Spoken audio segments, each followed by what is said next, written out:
One in the big city with Don That's LaGreca and Peter Rosenberg. I'm Alan Hahn. Donnie, somewhere in the Great White North, somewhere in Canada, somehow, some way, still connected to us. Donnie, how is the weather? How's the trip going? I know they got a nice win last night. How are you feeling? It was a great win, overtime. Although they did lose Luke Hughes, he's looks like a shoulder, upper body injury of some sort. So we'll have to wait and see on that. Shocking, he won't play tonight. A Hughes brother gets injured. It never happens. But here's the deal: like it was a balmy 39 in Calgary. Oh, gorgeous! Last night we landed on the surface of the moon. Right? It was just a blizzard. But again, they laugh at such things. And just snow everywhere. And coming down when you got there? Oh yeah, no problem, no issues. No. Was the land okay? Did you come down without any? No issues. They know what they're doing up here. And I'm right now in beautiful Rogers Place, the gorgeous new arena of the Edmonton Oilers, which is connected to the hotel I'm staying at, which is absolutely perfect. And unencumbered today. TNT's got the broadcast, so got 4 hours of radio with you guys. Luxuriate. Donnie. And not only that, Don, I got good news for you. This is going to make you really. I got a free parking spot today. How you like that? Oh, look at that. Good for you, man. It's all coming together. And it was an amazing moment. I saw a guy pulling into a spot, and I went, oh, damn it, there was a free one there. And then I pulled up to look at it because I'm just that guy. Like, man, he really got a free spot. And then I realized, Don, he doesn't have a free spot. He's pulled on, there are lines there. But in front of the car in front of him is a full frontal spot. That's a New York. No, I've been driving here a long time. That's a New York. That's when you recognize. I was very proud. And you look at him and you're like, oh, good spot, bud. Good job, buddy. Yeah, good spot. Loser. Now, Don, I got news for you. What day do you get back again? I get back. It'll be late Sunday night. So you could be coming into a blizzard as well. So yeah. We got that going Congrats, for us. which is nice. More snow coming Sunday. So do you know there was many, many years ago when we flew from Calgary to Edmonton after a game. Is this when you were a writer covering the Islanders? Yes, I don't think I need to say that anymore. Take a sip, Don. No, You're I not was working today. No, actually, Peter, no. I drive a Dodge Strat. I was on vacation. Oh, really? In January. And I thought, nothing better than Alberta in January. Good for you, man. Get some Alberta beef. Oh, why not? Okay. By the way, that is that a thing? That beer's like moonshine up there. Alberta beef? They're known for their the steaks up here. So it's Alberta beef. Yeah. I thought that was Alan's single nickname when he was traveling. Oh, well, listen. Cannot confirm nor deny. Up there. And why would I want to deny? What's up, boo? So when we landed, Donnie, and I swear I'm not joking, this was one of those like it was propeller, those jets, like the smaller commuter jets. Almost Famous vibes. Dude, yes. And I literally, and I'm not joking, never done this before in my life. As we're coming down and the plane is it's dipping, diving, flipping, everything. I said the rosary. You did? Oh, really? Yep. And only time I've ever done that in my life. Apparently it worked. You're still on with a plane. Really? Yeah. Look at us. We did land somehow, some way, but man. Yeah. So luckily yours was a lot smoother than that one. I love Canada and Edmonton. You know, obviously they got a great team, Connor McDavid and all that. But this is the outpost of outposts in professional sports. I mean, it was 8:45 this morning, and the sun still wasn't up. No. Why would it be? Would you want to get up when it's that cold? The sun's like, hell with this. Like, you know what? Let me sleep in. I'll see you in June. But again, like I said, you're there, you get some steak, have a couple of beers. It hits different. So while you're there, just, make sure He's going to the game tonight. All right. No, they don't serve beer? Yeah, can you have a beer, Don, at the game when you're not working? Of course you can. Well, I'm not in the press box if I wanted to roam around. Go roam around. Go see the people. They're nice people up there. Very good people, the Canadians. You sure you don't want to just go to a steakhouse and watch the game like a gentleman? Wouldn't it be great? Have to go, How about this? Don gets loaded, right? Yeah, I love because he doesn't realize that Canadian beer hits different. And then he rips his shirt off. He's like waving it around. No, I'm going to go a step further. Don. Camera? Don, trust me, nothing can go wrong. I think you go full Mark Sanchez tonight. That's how I think. No, too soon? Way too soon. Wait, okay. Don't Don't go attack an Uber driver. Don't do that. No, but would it be frowned upon though, Don, if you didn't attacking? No, not attacking an Uber driver, but if you weren't in the press box tonight and you just went to a steakhouse, would anyone say anything, or just you just like to go? As long as I'm back in time to get on the bus. Remember, they're leaving after Vancouver right after the game. But you know me. What do you think I'm going to be Wednesday? No. Tomorrow, Canucks Capitals. I'm going to be there. Like I love hockey. Loves hockey. But, wait. He loves hockey like John Harbaugh loves football. Wait, I see what you're doing. Hockey. Tomorrow you get to Vancouver. Yeah. Tonight, late tonight. The team is off tomorrow. Yes. The Capitals are in Vancouver. Yes. Which means? And you're going to write all the numbers down like Blair Witch to the Capitals. But I just enjoy the sport, man. I wish you loved the sport like I do. If you were in a town to cover Raw, and for some reason it was Raw the day before you didn't have to cover, wouldn't you still go check it out? It's situational.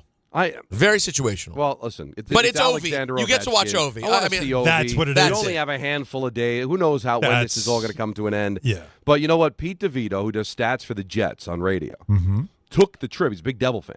So I saw him in Calgary last night. He's in Edmonton. You know what I'll do? I'll hang with him. I'll pound some beers with him. There you go. Then I'll stumble into the press box with like 10 minutes to go in the game. They'll carry me out to the bus, and it'll be great. That's a good hang. I like that. Now I just want you to have some fun. You know what I mean? Mm-hmm. I like it. Have a time, Don. You deserve it, for God's sake. No, but this is a good time. And you know what? It's times like this, guys, where I know what John Harbaugh is talking about, that you got to love football. Everybody loves to go out there and play, but it's the travel. It's the grind. The practice, the grind of it. And if you still love it during the grind, then you know that you love the sport that you cover or you play. It's so easy to get excited for the games. Mm-hmm. Everybody loves the games. I remember Greg Butler used to always say that I play for free. They pay me to practice. Mm-hmm. Because the games are fun, but it's everything else. But if that's not fun, if the prep and the video and the practices and the travel and the grind isn't fun, then are you fully committed? So it's like days like this, you know, when you're traveling, you're away from your family, but if you still love it, you know you're in the right place. And so when I was watching the press conference this afternoon, I was thinking about that. Yeah, everybody loves to play the game, but do you love everything else? And John Harbaugh, to me, guys, he pays attention. So if he led with his press conference about the love of football, some little birdie told him that people didn't love being Giants before.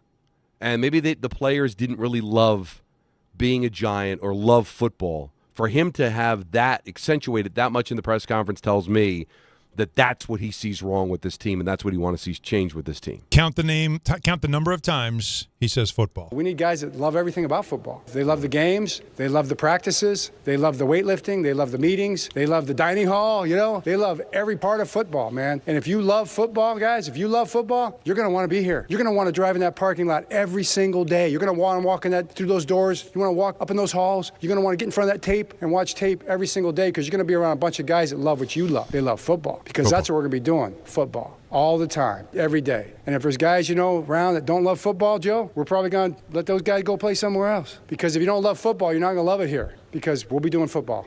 That's the plan. All right? We'll be doing football. 10. That's the plan. What'd you get, Jake? What'd you get? I think I got 10. How long was Jake the was how counting long with his was the fingers cut? up. I got 9. 9. How 36. long was it? 36 seconds. 9? That's one every 4 times 30. seconds, pal. And that's what we're going to be doing. That's what we're football. going to be doing, football. That's tremendous. All the time. Every day. Well, football. The last time I got fired up for a press conference, because this is all Tonka truck, right? We all try to grade the press conference, and what does it all mean? Well, it depends. The Rosenberg rating's big. No, it is big, and I'd be very because we've seen Rosenberg calls it at the presser and generally gets it. You did nail the Joe Judge one. I nailed Joe Judge. So far, I'm a little worried I'm nailing Aaron Glenn. I did not like Aaron Glenn. I'm pretty good at the presser. All right. What do you got? Give us a grade. Want to reveal it later? I need more. Can you give me more? Oh, well, so it's tons more. At some point, we'll have the grade. But I was fired up for Coughlin back in the day because Coughlin spent his press conference talking about that injuries are a cancer and kind of just basically accusing the Giants before he got there of guys that weren't giving the effort to get back onto the field. And next thing you know, Tom Coughlin's would lead him to 2 Super Bowls. He probably sniffed out the problem of the end of the Fossil era, and I get a feeling that Harbaugh was sniffing out the end of the Dable era.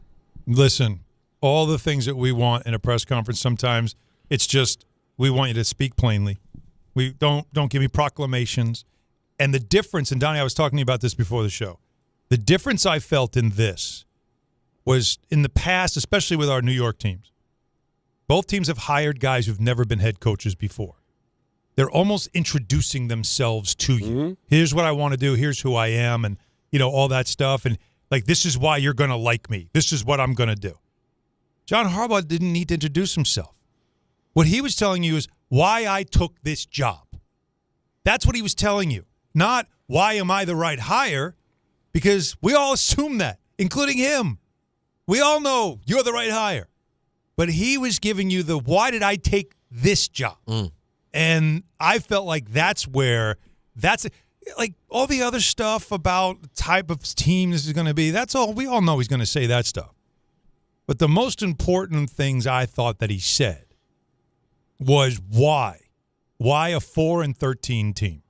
Why a franchise that hasn't gotten it right for the most part over the last 15 years? And, why take on the challenge in New York? What an honor. What an exciting moment. Walk in here, and they say New York's a different kind of place, and I would say it's probably true, man. This is pretty amazing right here. This is incredible. And to see those players back there, see those guys smiling and ready to go to work, that gets me fired up too. So to everybody, just thank you very much. You see that, how it's not like this prove myself in New York stuff? He even gave you the wide-eyed, wow, this place is great. Like, this is great. Like, it's an enthusiasm instead of how much he has to prove. And then again, exactly. let me just get this part in here, Donnie, and then we can all just react. This will be another quick cut on why he wanted the job. One of the most iconic franchises in all of sports. I wanted this job. I think I told you that, Mr. Mayor. I wanted this job.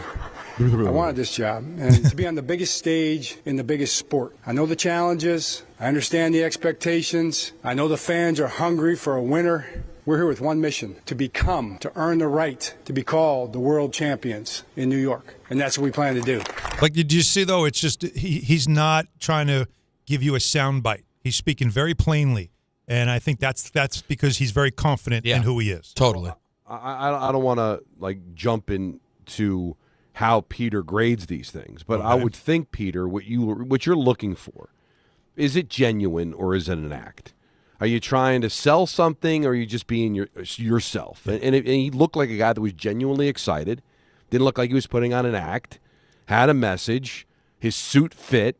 He had a haircut that didn't it was cut with spoons. Like he looked like a coach that belonged, that had a message, and he was comfortable, and he was genuinely excited. That's what I took from it, not somebody trying to sell a bill of goods, trying to sell himself, trying to be something that he's not, trying to cookie-cutter his way through a press conference because he watched this guy do it this way or that guy do it that way. It came off as very genuine to me. Here's what I like about it. I like that he shows up, suit and tie, still trying to prove, I'm still here to prove something to you guys. Mm-hmm. Yes, I have a Super Bowl ring. Yes, I bring cachet to this organization that you don't currently have, but I still want to impress everybody here because we know John Harbaugh. He carries himself as a pretty casual guy when you see him around. Everyman.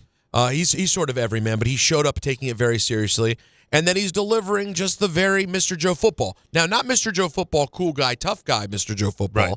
I love football guy, and we're going to get love back in this building because that is ultimately what starts to slip away from an organization that ceases to play well. That love of the game, you don't feel it very much. That's why people liked Scadaboo so much and love Jackson Dart because they feel the love from him. I think Malik Neighbors fits in that category too. They can't get enough.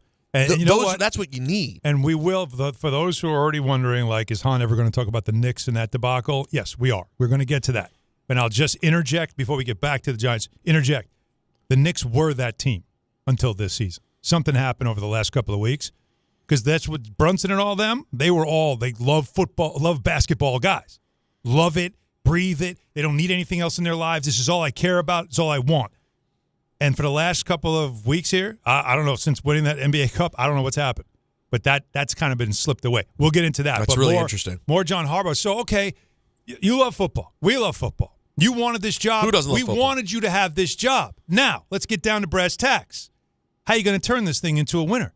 And by the way, not just how you're going to do it, how quickly can you do it? The second part's impossible to say, but I'm planning on day one. So that's what we'll be shooting for. That's what we'll be working for and fully expect it to happen. You build anything together. You build it from the inside out. It's going to be a reflection. Culture is kind of a crazy word. What does it really mean? It's a worldview. It's a shared understanding. It's a vision. It's everybody being on the same page. It's talking the same language, all these kind of things, same values, same type of beliefs, right? Okay, that's like a social studies class maybe we're talking here. So what is it in football? It's a bunch of guys that see the game the same way. It's a bunch of guys that want to play the game together the same way. It's a relentless brotherhood, having each other's back, being unwilling to give up because that guy next to you is unwilling to give up. All these things that these guys believe in. We'll decide what the culture looks like together every single day by what we do together, all right? And that's how you build it together. How do you like that? No promises, no, this is how it's done. He's telling you it's got to just come together, and we'll figure it out as we do it.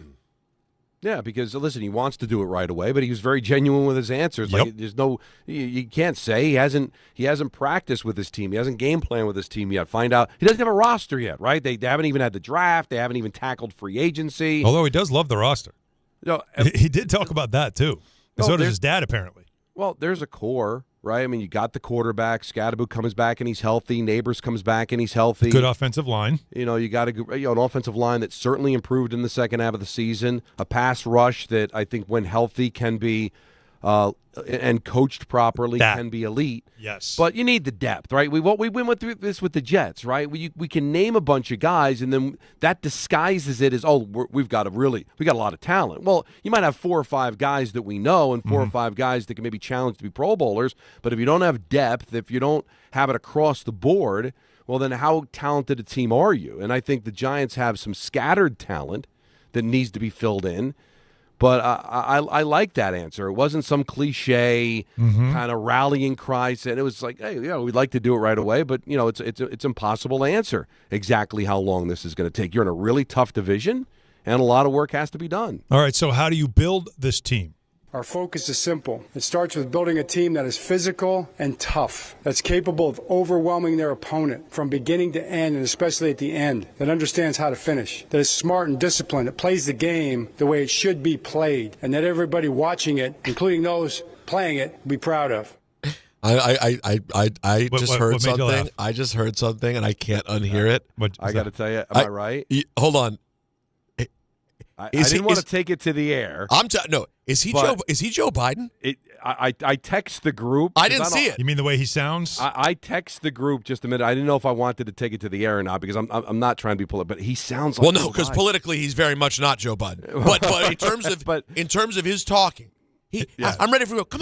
Come on, everyone. Yeah. Let's come together as a team. Listen to that clip one more time and think. It's only 10. Actually, this next one is 10 seconds. All right. Yeah, let me play this one because it's the next one anyway. Right. I'm sure its voice didn't change. Let's hear. This is more the team. Think younger, like 15 years team ago. First mentality.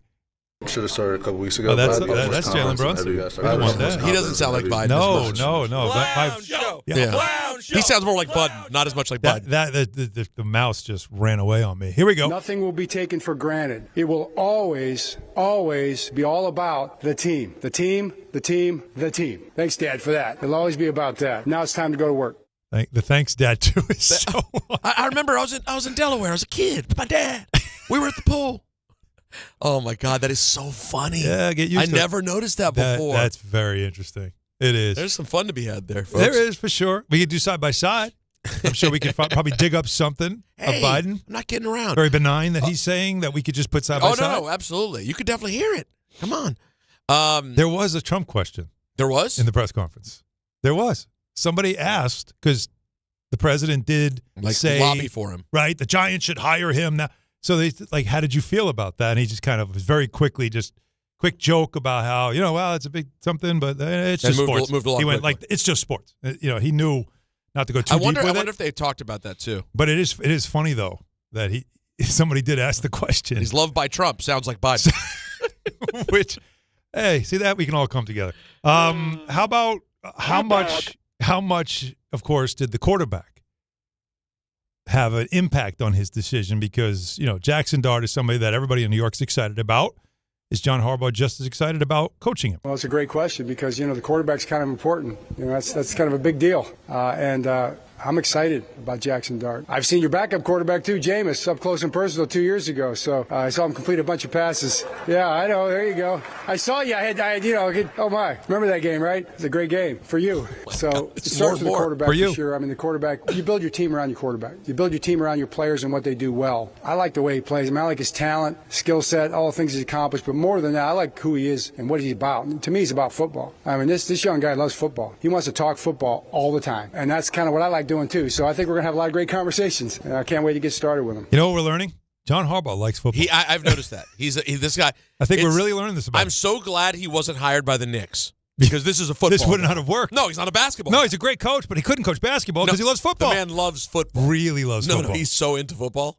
John, Don, at some point, though, right, we're going to have – we lost Don. Okay. Permanently? No. Okay, thank God. Man. It's sad. No, but this guy loves football. Loves football. I'm not ready to give a full grade yet, but I will tell you this. No, there's more. No, because it's trending the right way. Why you can't grade yet is because coming up, we get to now real part of the business, which involves the hierarchy, who he answers to, and working with Joe Schoen, which is, I think, for a lot of Giants fans, those are all the questions, right? Yeah. Because Joe Schoen's presence and continued presence in the organization is something a lot of fans were not expecting.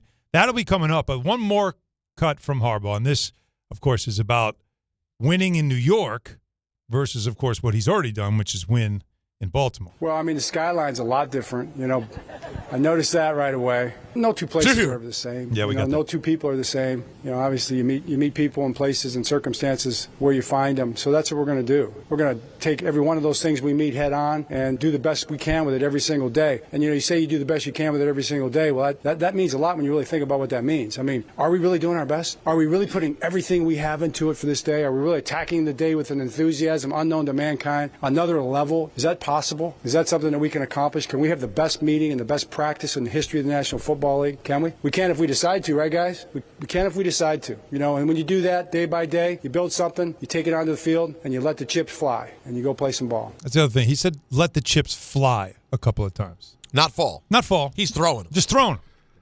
He's not dropping them. Yeah. He's just letting them fly. Well. So, anyway, that's the basics of the press conference. And you get a feel for John Harbaugh, how he's going to be at the podium. And we also have this feel that we haven't had in a long time of when you hire a coach with his experience and his resume, that coach is not selling himself to you. What he's saying is, this is why I took the job. This is what I'm going to bring to you. And I felt like he did hit all those notes. But coming up, we have to get into the business side of it.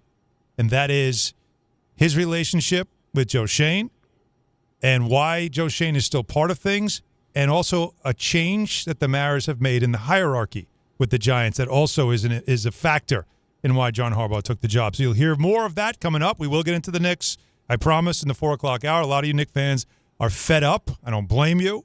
We saw it yesterday. That was probably one of the lowest lows in the Brunson era, and there's a lot of explaining to do. So a busy show, 800-919-3776 for you to be part of the calls. Stay with us for more. Don, Hahn, and Rosenberg, ESPN New York.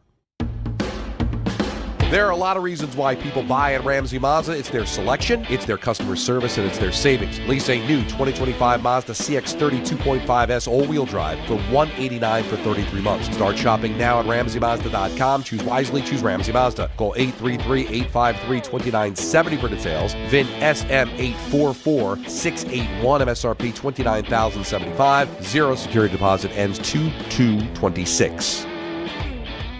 Hi, this is John D'Agostino from D'Agostino & Associates, the injury firm. I've talked about how a construction accident took my father's leg. The heavy prosthetic he wore looked nothing like the high-tech limbs we have today. It was crude wood and metal, held together by bolts that dug into his skin and left painful ulcers. But the thing I remember about my dad is how he never complained. He put on his prosthetic leg and he went to work. He coached my baseball teams, danced, sang karaoke, and even loved to travel.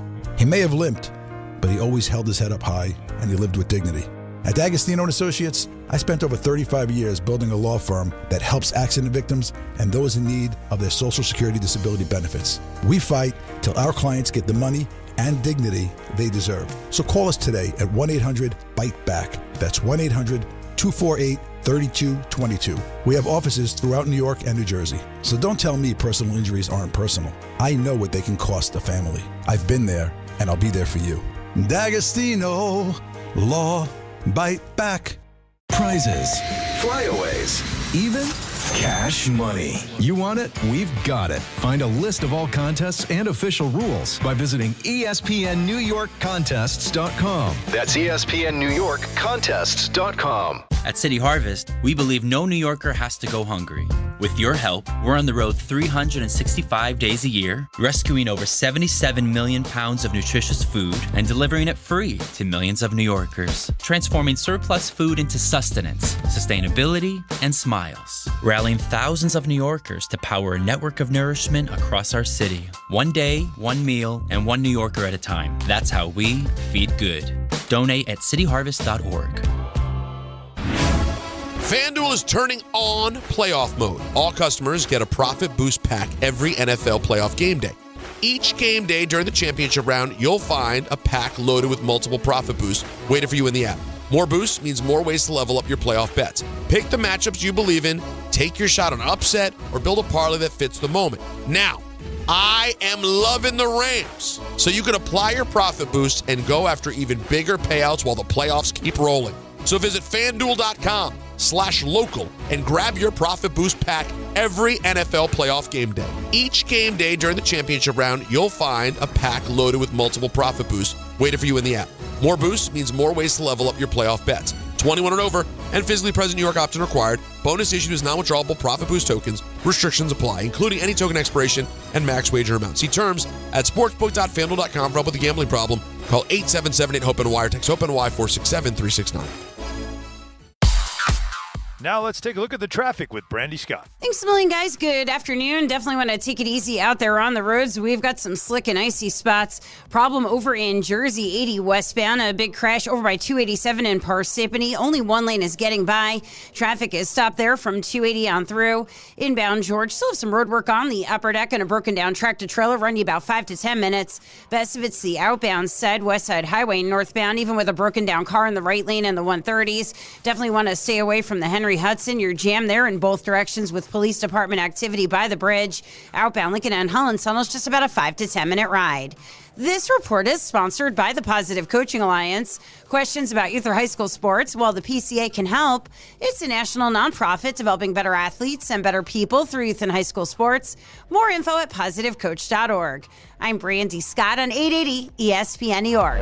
Hey, New York and New Jersey. Boost Mobile has an unlimited talk, text, and data plan that's only $25 a month forever, meaning you'll only ever pay $25 a month for the rest of your life. Who wouldn't want unlimited wireless when it only costs $25 a month forever? If you don't, you must be one of those people who enjoy overpaying for their phone plan. $25 a month forever is truly as good as it gets. So go online and switch now at boostmobile.com. After 30 gigabytes, customers may experience slower speeds. Customers will pay $25 a month as long as they remain active on the Boost Mobile Unlimited plan. Out on the course, they're the PGA Tour's best players. But in the arena, they're prime time. And Season 2 of TGL presented by SoFi is back with lights, cameras, action. We're talking big moments, big personalities, big names in the stands, all on the big screen. Big-time matchups with shot clocks, hammer drops, timeouts, overtime, and playoffs. It's city versus city, squad versus squad. The sport just hits different under the lights. It's TGL presented by SoFi. Keep up. It's golf. Tune into every match. Only on ESPN. Every 40 seconds, a child is reported missing. Find the Children is a nonprofit organization dedicated to helping find missing kids. You can be a part of their mission by donating your unwanted car. Call 1-800-294-0222. You'll receive the maximum tax deduction and we provide fast, free pickup. Call 1-800-294-0222. Donate your unwanted or unused car. Call 1-800-294-0222. This advertisement was paid for in partnership with Cars R Us and Find the Children.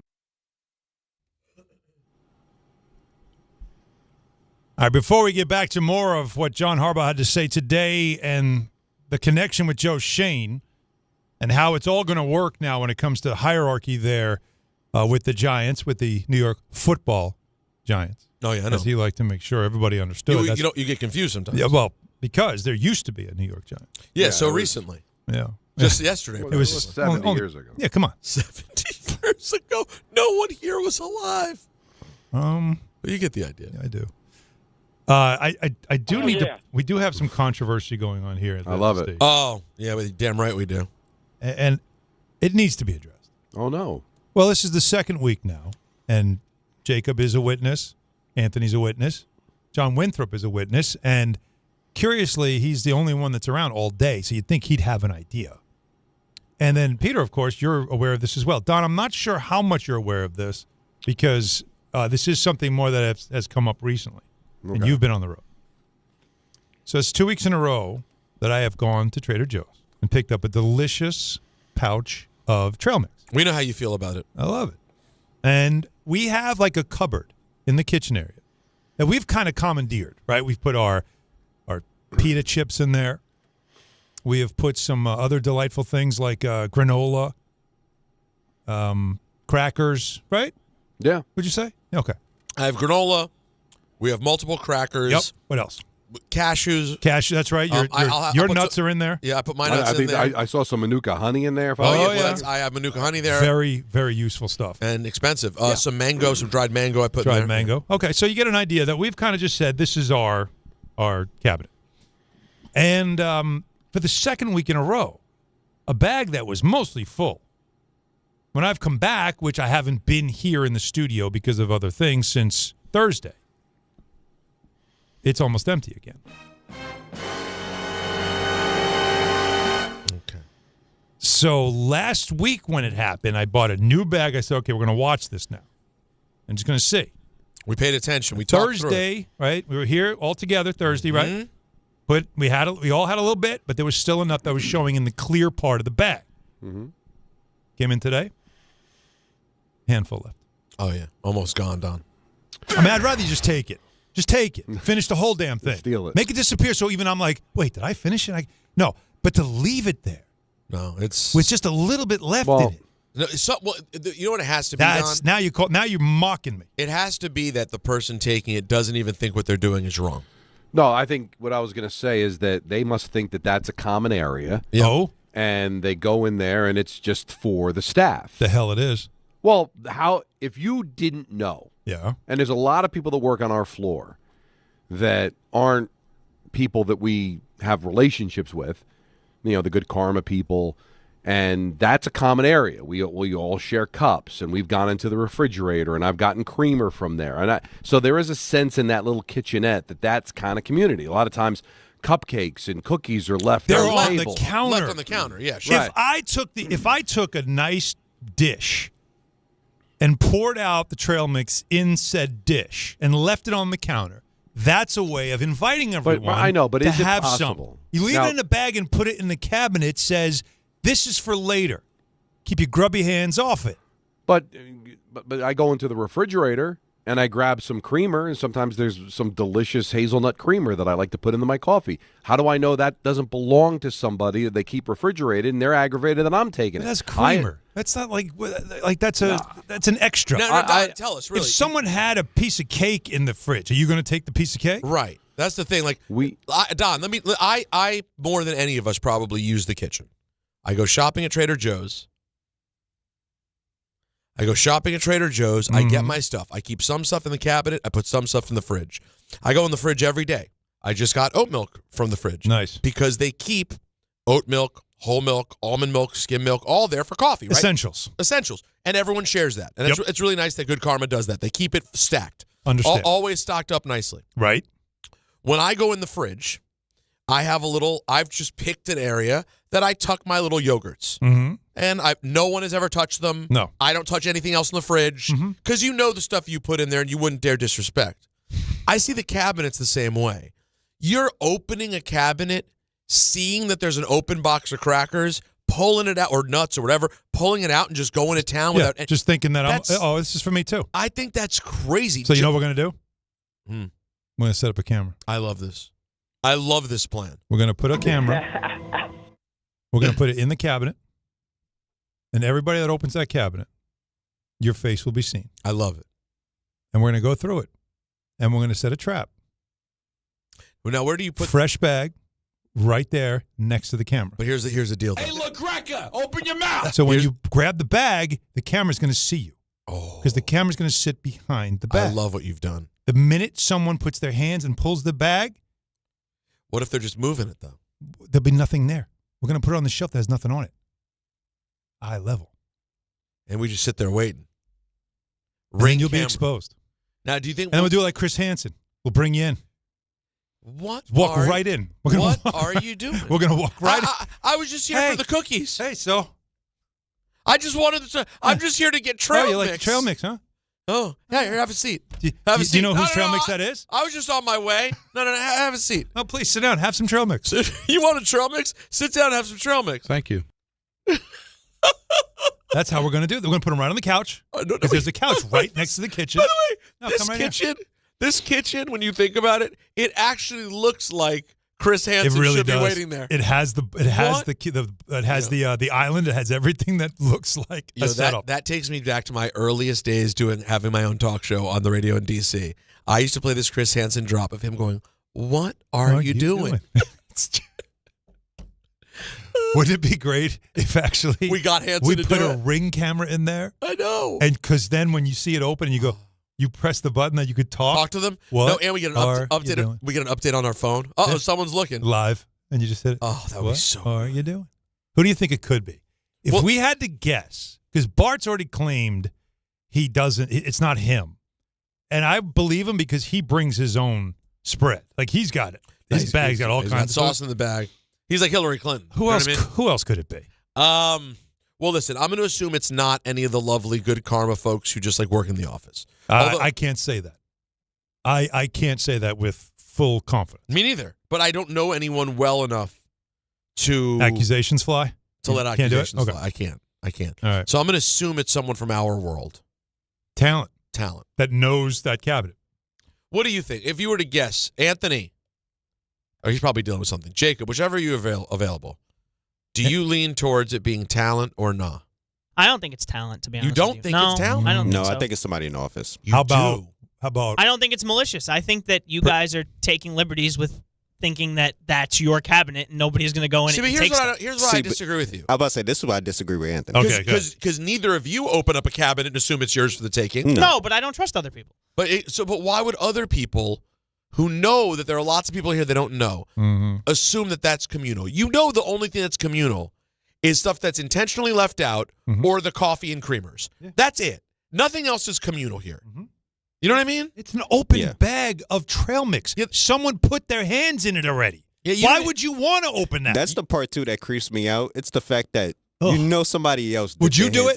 Like no, if you saw an open bag, would you be like, "Oh, I'm going to get some of these"? You don't even know whose hands were in there. I can count the one. You know, there's people you look at and you're like, "No way, he washed his hands after he goes to the bathroom." I'm not touching anything. The one time I even got like any of Alan Hahn's bag of nuts, and I'll say it like that. Yes. Wow.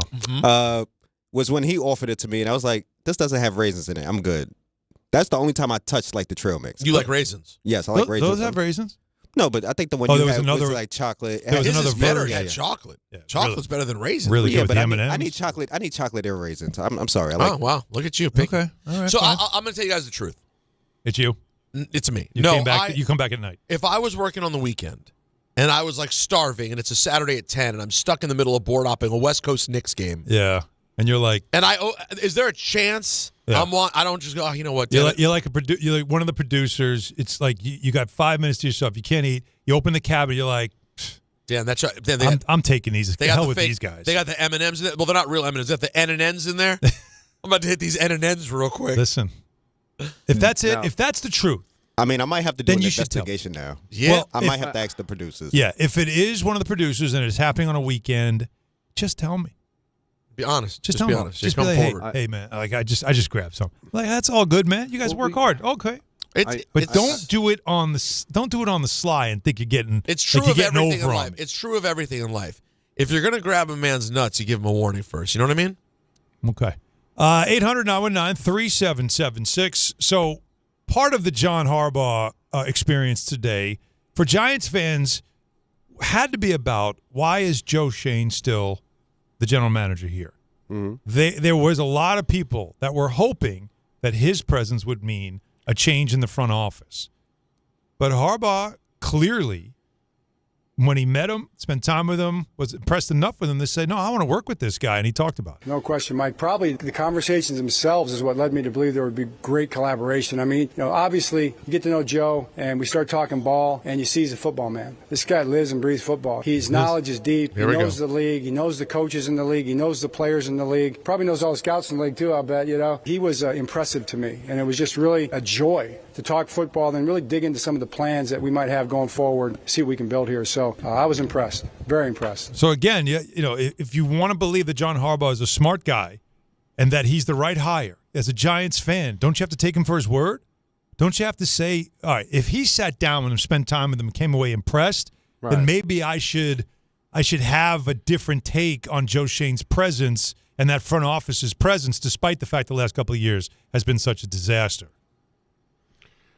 I think if you're a Giant fan that hates Joe Schoen, you got to give him a second glance based on what John Harbaugh is saying, because John Harbaugh didn't have to take this job.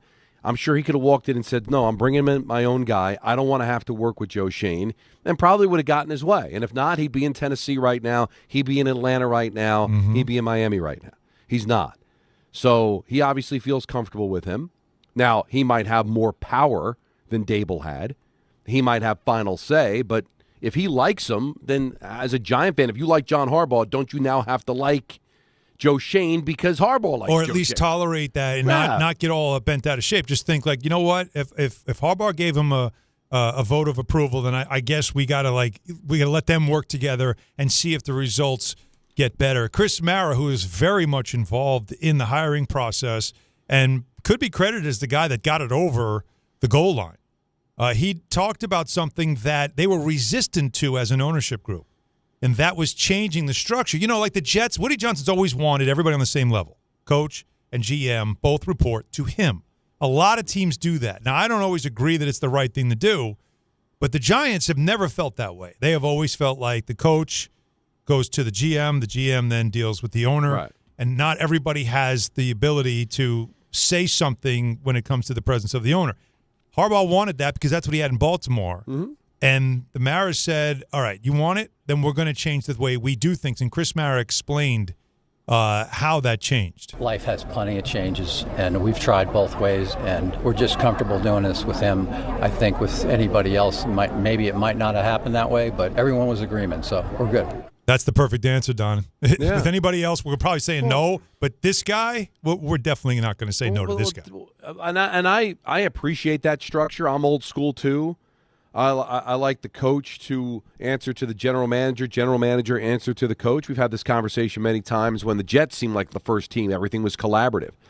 But that was back when you had George Young, Ernie Accorsi, even Jerry Reese, who had been with the organization for a long time. But once you branch out and you start bringing in younger guys that don't have ties to the organization, that think a little differently, think what Joe Schoen did when he came in. The biggest compliment anybody had for him is that he updated the systems. He modernized their scouting because they were old school and they were stuck in the mud, and now it's time to kind of grow up, do it in a better way, modernize the situation, and this is how organizations are run now, not just in football, everywhere, where the head coach has a job or manager, general manager, owner, and everything is now collaborative. And if that's the way John Harbaugh wants it, then the Giants, who have their hat in their hand, trying to hire a good coach now after going 0 for 4, then you got to make the change. You got to accommodate. Yeah, and again, this is the right way to do it in this particular situation because you have a head coach that has been in the league a long time, had great success, and a GM who's younger.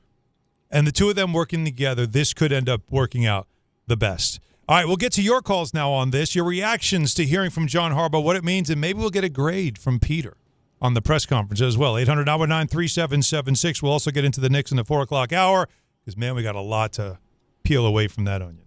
Stay with us, Don Hahn, Rosenberg, ESPN New York. St. John's goes for 5 in a row against Big East rival Seton Hall at MSG. Coverage begins tonight at 6:40 on 1050 ESPN and the ESPN New York app. Finding great candidates to hire can be like, well, trying to find a needle in a haystack. Sure, you can post your job to some job board, but then all you can do is hope the right person comes along, which is why you should try ZipRecruiter for free at ZipRecruiter.com/ESPN. ZipRecruiter doesn't depend on candidates finding you. It finds them for you. Its powerful technology identifies people with the right experience and actively invites them to apply to your job. You get qualified candidates fast. So while other companies might deliver a lot of hay, ZipRecruiter finds you what you're looking for. The needle in the haystack. See why 4 out of 5 employers who post a job on ZipRecruiter get a quality candidate within the first day. ZipRecruiter, the smartest way to hire. And right now, you can try ZipRecruiter for free. That's right, free at ZipRecruiter.com/ESPN. That's ZipRecruiter.com/ESPN. ZipRecruiter.com/ESPN. ZipRecruiter. 1-877 Cars for Kids. KARS Cars for Kids. 1-877 Cars for Kids. Donate your car today. 1-877 Cars for Kids. KARS Cars for Kids. 1-877 Cars for Kids. Donate your car today. Ready to get rid of that old car? Donate it to Cars for Kids. Call 1-877-CARS-FOR-KIDS to reach a friendly live agent. Donation is super easy, and your car can be picked up as soon as tomorrow. Call us now, 877-CARS-FOR-KIDS. That's cars with a K to donate your car today. 1-877 Cars for Kids. KARS Cars for Kids. 1-877 Cars for Kids. Donate your. Did you know you can donate real estate too? Go to carsforkids.org. That's carsforkids.org. When it comes to meat and seafood, selection matters, and no one beats Wild Fork Foods. To everyday essentials, to high-quality steaks, to seafood and more, every product is blast frozen to lock in peak flavor and freshness, so you get restaurant-quality meats at home for amazing prices. Shop in person at 7 locations across Long Island and New Jersey, or you can order online for same-day delivery. It's easy, it's convenient, and the prices are wild. WildForkFoods.com. Empower. Ellie here is getting the sleeve she's always dreamed of. She worked with Empower and planned for her next move, so she got good at money. Now she can be a little bad. Oh, by the way, you spelled journey wrong. No worries. She can afford the cover-up, too. Ooh, check out my tat. It says, invest well, live a little. Start today at empower.com. Hey, fans! Welcome back to Fansville's Cheers and Tears. Oh. Okay, so like everybody deals with losing, right? To a rival on a last-second field goal. Whatever, it's fine. I'm totally fine. But I cope with losing with an ice-cold Dr. Pepper. Those 23 flavors are like so delicious. They totally wash away the pain of your college football team taking a big fat L. College football, it's a pepper thing. Okay, I have to tell you, I was just looking on eBay where I go for all kinds of things I love, and there it was. That hologram trading card. One of the rarest, the last one I needed for my set. Shiny like the designer handbag of my dreams. One of a kind. eBay had it, and now everyone's asking, ooh, where'd you get your windshield wipers? eBay has all the parts that fit my car. No more annoying. Just beautiful. Millions of finds, each with a story. eBay. Things people love. My name is Whitney Allen. I am a widow. My husband, Ryan, died. We never thought in a million years we'd have to use life insurance. The unexpected happened. With Ethos, it is so fast and easy. It's 100% online. You can get a quote in seconds, apply in minutes, and get same-day coverage. No medical exams, and you can get up to $3 million worth of coverage through Ethos. Get your free quote at ethos.com/game. That's ETHOS.com/game. Time spent on application may vary. Online health questions required. In the city that never sleeps and never stops talking sports, ESPN New York is always on. Now you can live and breathe everything New York sports wherever you are. On your radio dial, on the ESPN New York app, and streaming live on YouTube. However you watch or listen, ESPN New York is always on for you. Hear us, stream us, watch us. This is ESPN New York. Hey, New York and New Jersey, commitment issues? No problem. Now you can get unlimited talk, text, and data for $25 a month forever, as in for life. Switch now at boostmobile.com. After 30 gigabytes, you may experience slower speeds. Pay $25 a month as long as you stay on the Boost Mobile Unlimited plan.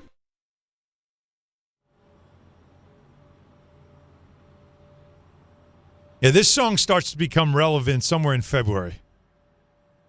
Like right around Groundhog Day when you're just sick. Like the snow right now is pretty. Like this weekend, it just looks so nice. There was a point, I think, on Saturday where it was coming down like it was a snow globe. It was soft and pretty. Oh, yeah. And then so it's fine. We're going to get crushed again this weekend, right? Not necessarily. It could be like 3 to 5 inches Sunday. 3 to 5. You know, they start out making it sound like it's crazy. Then you dig into it and you're like, the numbers don't look that bad. But it's more the temperature. You don't that's mind killing it, right? Like you don't, and then because it's nice, and then you get to a point by the end of January, you're like, all right, enough. Well, good. As we said yesterday, I think we might have said this after you left, Alan, but like we have now fully ended up getting like we always talk about, when are we going to have a real winter? It's a bit of real winter. This was going to be. It's been freezing. Yeah. It's been snowing regularly. Yeah, the almanac said so. This is now enough. And now after the snow leaves, and Don's, somehow went to Western Canada, and still he may be lucky. The temperature today is psychotic. It's awful outside. Yeah, it's cold. Nancy told me the wind chill was like 1. Yeah. She bundled up the kids, and listen, we can't complain because we've had some pretty mild winters, and I can handle the cold. I can complain. Don't you worry. And listen, snow is beautiful. My wife loves snow, but I think Alan and Peter, you too. There's times we've got to fly commercial, and that can be a problem. Oh, yeah. We all have. Alan and I have significant rides into the city when we are home, and as pretty as it is, it gets dangerous. It just makes travel just so hard. Mm-hmm.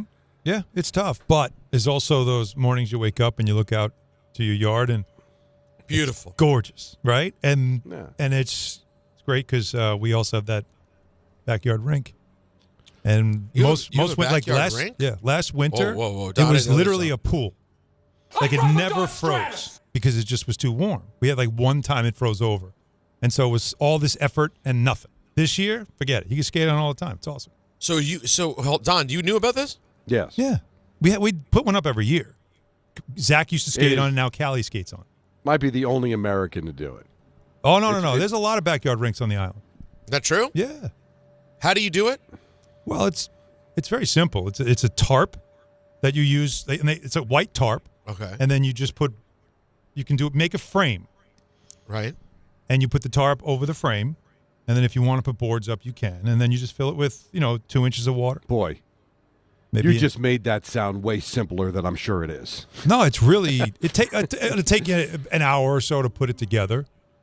But you do it in late fall and wait for the cold. And then you lay down the water when it's time. And then once it freezes, then you really got to condition it to be smooth. And that's, like, Stephanie's psychotic with that. She's out there with the hot water. No. Oh, yeah. She's nuts. And you do it at night. And how often is it getting used? When it's frozen. Yeah, like when it's... Callie will use it every day after school. Every day. And on weekends, I'll skate with her. Yeah, it's fun. Don, I just think that... And you got goals out there? We have one. Yeah, we have one net. Don, I just think for how much, conversation there was about your non-existent indoor pool... I think Alan having his own hockey rink deserves a conversation. You know what I'm saying? Building my own hockey rink. That's what it sounds. To me, it sounds like you have a hockey rink. Well, it's not like it's not a 200 by. It's not that. It's smaller, but it's You cool. have a hockey rink. You do have a rink, though. It's a little rink, yeah. Wow. It's a skating rink. That is amazing. You are. I love being Canadian. Not I think Bart's Alan Koi actually Pond. is Alan Canadian. is Canadian. No, Alan is Canadian. I am part Canadian. You have to. We have Canadian in the family. Yes. We wow. Do. Yeah. So anyway. That is cool. And this winter makes it like, all right, this is awesome. We can actually use this thing, which makes it a lot more fun. How about we hear from Joe Schoen before we get Peter's grade on the press conference? Yes. We did hear from Joe Schoen as well. And how about the GM, who's used to having final say, on the possibility of someone else having final say? Yeah, and I'm not worried about that. Everywhere I've been in the league for 26 years. So everywhere I've been, the head coach and general manager work together. That's the only way it's going to work. And get on the same page, go through the process. Again, we've done it everywhere I've been. So I'm not worried about it. Like you said, that's just something on a piece of paper. Doesn't matter. We need to work together, and we're going to come to the final conclusion. And it's always going to be about what's best for the New York Giants. So I have no problem with that, and I'm looking forward to working with him. So they just wanted it to be official. That's why the wording had to be in the contract. So there wouldn't be any question about it. And maybe it's because if there's another GM brought in, that protects the head coach. Right. But when we talk about collaboration, and the Jets are a good example of that. Yep. is that the head coach and the general manager were kind of the same, right? Neither had any more experience than the other, and so there was no real power struggle, and they all did everything collaborative. They could be collaborative all they want. John Harbaugh is going to get his way because he's the big boy in the room, right? He's the guy that's got the ring. He's the guy that's been a successful head coach. No offense to Joe Schoen, but he doesn't have John Harbaugh's resume. Unfortunately, ownership does not have Wellington's resume. So if there's going to be face-offs that are going to be won from a Giant fan's perspective, I want Harbaugh to win those face-offs. They can be collaborative all they want, but give the guy what he wants. If there's a debate about a player, go with Harbaugh's player. If there's a debate about a coordinator, go with Harbaugh's coordinator, right? Who's going to start a quarterback? John Harbaugh is going to have the final say. So have all the discussions you want, but somebody at the end of the day has got to win the face-off. And I think that's where the real good organizations at least have the one guy that's going to say, all right, I've got the final say. I heard you out, but now it's my decision. What do we think, though, about how fast the Giants can turn things around? Because that's all anybody cares about. We never got to it yesterday, I don't think. Is there over-under Vegas now 8.5? Yeah. It's crazy, guys. They haven't hit 8 wins in 2 years. Or they had 8. And their schedule is not, right? They don't have the hard schedule next year, right? No. Well, based on how they've been playing, why should schedule would be hard unless you're going to have, but that benefits UNLV you on it. But that benefits you. But it benefits you, but also tells you that how many wins he's worth. They're saying he might be worth 5 wins. And oh, look, the games they blew in the fourth quarter, how many? Mm-hmm. So Vegas is saying you probably win those with a competent head coach, and you might have won 7-8 games this year. So if it's 8.5, it's tough to bet the over at 9 to go from 4 wins to 9. But if you're telling me that they can win 8-9 games, you're playing meaningful games in December. You're in the hunt for a wild card spot going to the last couple of weeks of the season. So Vegas is telling you it's right on the fringe, right? 8.5 is the betting odds of them being competitive and them being in a playoff spot. 9 gets you there. 8. Well, in this division, 8 won't get you a division title. So the Giants have the AFC South and the NFC West.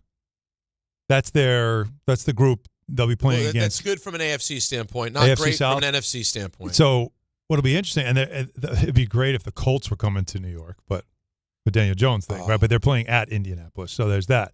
But you've got them, you got the Texans. The Colts were good before all the injuries kicked in. You got to play Seattle. In the West of Rams, like Niners, that's not easy. I could see the Niners taking a step forward next year. That whole division could be a problem next year. Oh yeah. So it's not exactly an easy schedule. No, so but to 8.5 point, think about what they're saying about Harbaugh. Right, 8.5 is a pretty hefty number for a team that was 4-13, but also, as Don said, did blow some games that should have been wins earlier. It's crazy though how much season. we emphasize the quarterback. It seems like maybe the coaches even more. I'm telling you, we do emphasize quarterback. I do believe in more than any other sport, head coach matters the most. But coming up, as of course we'll continue with you, I'll take your calls on the Giants and the Harbaugh press conference, your anticipation, expectations for the Giants going forward after you've heard from him. We have to dive into the Knicks and something I heard this weekend at Madison Square Garden that I haven't heard in a long time. Don Hahn, Rosenberg, ESPN New York. There are a lot of reasons why people buy at Ramsey Mazda. It's their selection, it's their customer service, and it's their savings. Lease a new 2025 Mazda CX-50 2.5S Select with all-wheel drive for $179 for 33 months. Or buy with 0.9% APR financing for 72 months. Start shopping now at RamseyMazda.com. Choose wisely, choose Ramsey Mazda. Call 833-853-2970 for lease details. VIN SN379853, MSRP $33,425. Zero security deposit, APR $14.27 per month for $1,000 finance, ends 2/2/26. If you've been injured in an accident that wasn't your fault, then you need a lawyer who knows New York's unique personal injury and workers' compensation laws. At the Parisman Firm, they have decades of experience handling all types of accident cases and a proven track record of delivering huge results. Their team has already recovered nearly $1 billion for injured New Yorkers. From construction to car accidents and slips and falls, they've got you covered. Call the Parisman Firm now at 718-WORKERS, where your case is their cause. Get the justice you deserve today. Hey, hockey fans. Now with BetMGM, you can win a share of $10,000 in bonus bets when your anytime goal scorer nets 3. Enter BetMGM's Hat Trick Jackpot all season long for your chance to win some major bonus bets. It's easy. Just log in and opt into the promotion. Then make an anytime scorer bet on any hockey game of at least $10. If your player of choice scores 3 goals instead of just 1, you'll win your share of the $10K in bonus bets. There's nothing quite like watching a game with a hat trick, especially when it means you could win a share of $10,000 in bonus bets.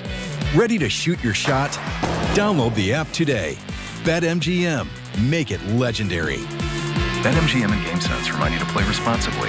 Gambling problem? Call 1-800-GAMBLER. See BetMGM.com for terms. 21 plus only. New Jersey only. Existing customer offer. Subject to eligibility requirements. Rewards are bonus bets that expire in 7 days. We all hear the radio ads about the IRS. They tell you to be afraid, to be scared, and they try to frighten you into calling. I'm not here to do that. Tax Relief Advocates is different. TRA is here to tell you that if you owe money to the IRS, whether it's $5,000, $50,000, or $500,000, we have a solution. It doesn't matter if you're sitting in your car, at work, or with your kids. No matter where you are, call now. 800-575-6759. Don't lose hope. TRA can eliminate or reduce what you owe to the IRS. Generous programs are now available that can give you a fresh start. Our passion is taxes and helping individuals fix their IRS problems. We have over 1,000 5-star reviews on Google and an A+ with the Better Business Bureau. You don't need to be afraid of the IRS any longer. End your tax nightmare today by visiting us online at TRA.com or call 800-575-6759. That's 800-575-6759. Tax Relief Advocates. Real solutions for real people. Hey, this is Jalen Brunson. Jalen Brunson for 3. And this is your home for New York Knicks basketball. This is 880 ESPN. WHSQ and WCBS FM HD2, New York.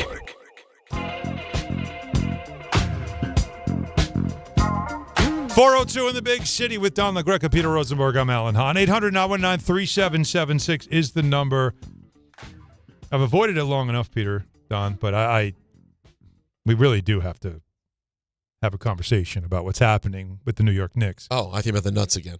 No, we've already had that discussion, and I wouldn't mind going back to it because this is not the fun discussion. The Knicks have been a fun story up until, I don't know, about December 18th, and then it stopped being fun. What happened on December 18th? That they won the NBA Cup. Got it. Then nothing. So I'm inviting Knicks fans to vent because I've seen it all on social media, and I heard everybody at the Garden, so I totally understand it. And we all want answers. We were looking for answers last night. We can't get them because no one has any. And that probably is the scariest part. But Peter, Don, I heard something this weekend. I can't remember the last time I heard them in that building. Mm-hmm. Directed at the home team. Those are boos. Loud. It started Friday.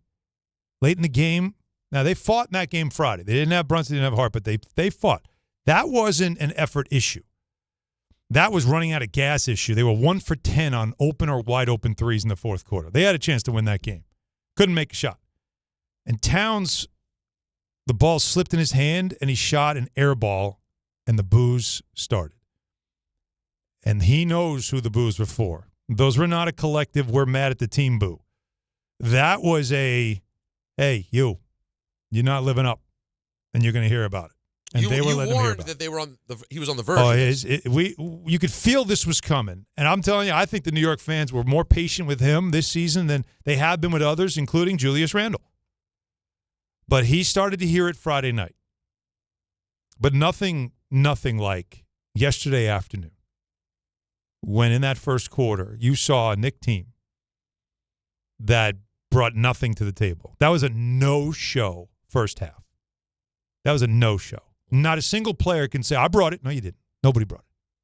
Oh, I'm sorry. Mitchell Robinson brought it. You know why? Because they were on 1 million rebounds because nobody could make a shot. So he got 1 million rebounds because of it. He benefited off of his team playing like crap. But there was no effort defensively, no physicality, no anything. And when one player, Max Christie, started getting hot, knocking in a couple of threes, no one thought, you know what? We're at home. This dude's knocked a few down. Let's let him feel it. Let's just kind of turn that water off No. Just let him keep shooting. One after another, wide open, helping off him, which doesn't make sense. And the boos got louder and louder. They were down by 30 in the first half. 30! A Knicks team that is considered to be a championship contender. 30 points down to a team that missed pretty much all their players. They didn't have any one of their main starters playing. I'm sorry, Cooper Flagg played, but he was playing on a bum ankle. That was as embarrassing a day, especially on MLK Day at the Garden. That's a special game, guys. That was embarrassing. Traditional Knick game. It's just something about that game where it's like even the bad Knick teams are like, yeah, we got to show up for this one, right? It's on national TV. It's on NBC as well as it was on our network. And it was an absolute no-show. And there's no excuses to be made. I don't really understand why it's gotten to this point. But you remember that, ship be sinking. How far can it go? Sky's the limit. That's what yesterday felt like at halftime. And in the locker room after the game, players are asked to give an answer and explain themselves, and nobody really knew what to say. Except, of course, what was it like hearing those boos? I'd be booing us too. Straight up. That's Jalen Brunson. That's why you love Brunson, though, right? What else are you going to say? That is a guy who I give an A+ every time he basically opens the mic. So, Mike Brown about the boos, the first-year head coach who is now under a lot of pressure to figure out how to get this thing back on track because it was rolling at 17-9. It was rolling. And now all of a sudden it is sputtering. They have lost 9 of their last 11 games. Yeah, 2-8 in the last 10, lost 9 of 11. Yeah, it's bad. No matter how you cut it. Boos. I mean, if we're playing crappy, boo. I mean, if I was in the stands, I'd probably boo too. You pay hard money to come to the game. This is a form of entertainment for the fans. They know good basketball. They know bad basketball. We didn't play good basketball in the first half. I mean, I'm okay with the boos. So he understands it as well. How about Karl Anthony Towns, who knows he's hearing it straight up, and a lot of them are directed at him, and he does hear the fans yelling literally towards him. And he had himself, even though the stat line looked good, he had another one of these weird games where he was kicking Dwight Powell in the Stones 3 times. I couldn't believe Dwight Powell. The third time, how did he not fight him? The third time, like he's taking shots, and because Powell's up on him, Towns is trying to draw a foul, and he kicks his leg forward. Or he's driving, and he brings his knee up. 3 times, Powell caught it right in the place no man wants to get caught. And Powell was in pain. The third time it happened, and Powell went down, and he was holding himself. Like, I turned to the sideline and put it down. So I'm like, they got to fight. They got to fight. We got to fight. Like, that's 3 First time might be a mistake. Second time, now I'm giving you a warning. Third time, we're fighting. Listen, if this was and they didn't. You know what he did? He kicked them back next time. What else are you going to do? What are we doing? Now, if this was a boxing match, you would already stop the fight. Oh, well. You can't kick someone in the nards 3 times. 3 times. He got called once for a flagrant. And I'm like, again, as a referee too. If you're looking back, you're like, all right, Cat, that no more. Like, you can't keep doing this. It can't be an accident. So he was having one of those games that it's like, can you just get your head right? And he was not right. And the crowd is booing. And his reaction to it is this. You spend, $140 to represent your favorite player with a jersey or more, and you come to an MLK Day here at the Garden, and the tickets are 2 to 3 times the price, and to come here and, spend your hard-earned money that you've saved up to bring your family to this game, and for us to come here and not really have a chance. I'd be disappointed too. And the fans, they spend their hard-earned money, they give us so much love and motivation to go out there, and they expect the results, and so do we. So, the fans are doing their part, and we got to do our part. So all of the things that were said afterwards were all the right things. Right. You didn't get a Randall thumbs down. You didn't get then don't come to the game. We've heard players in the past say things like that. All the Knicks players are basically saying, yeah, we suck right now. We don't blame you for being mad at us. We don't blame you for being angry. But I like the fact that this has turned as fast as it's turned. You're trying to, everybody wants that one reason. Pinpoint the one thing that happened that you could say this is why all of a sudden they went from one of the best offenses in the league and a team that really, is just blowing teams out, running teams out the building. And now all of a sudden they can't. They haven't scored 100. They've failed to score 100. I think it's 4 times in the month of January. In October through December, they never scored less than like 110. And so now it's like, so what has happened? What is a one thing that you could pinpoint? And I'm telling you, it's not one thing. I think it's a collection of things that have piled up. Do you think is it more than anything though? Is it something they're doing wrong, or is the bad play a manifestation of something rotten in the group? I don't want to say that it's something rotten in the group, because I don't think there's a bad guy or I don't think it's that. I do think, and it's fair to say, it does start with Towns. He's not been on board from the start of the season. He's been very uncomfortable with what's been asked of him, with the demands of Mike Brown offensively. You could see just he's never really comfortable, even when things go well for him on a given night. He'll still sort of give you this whole that's not really my standard. Like, there's a lot of that going on with him. And I don't know if that's a kind of wet blanket that has affected. So when things don't go well and he's not, he's got the frown on his face, does that affect other guys? I think Mikal Bridges gets away with a lot because so much focus is on Towns. I don't think Mikal Bridges has played to his potential. He has not played that well in the last couple of weeks either. But he gets away with a lot. Everybody likes him.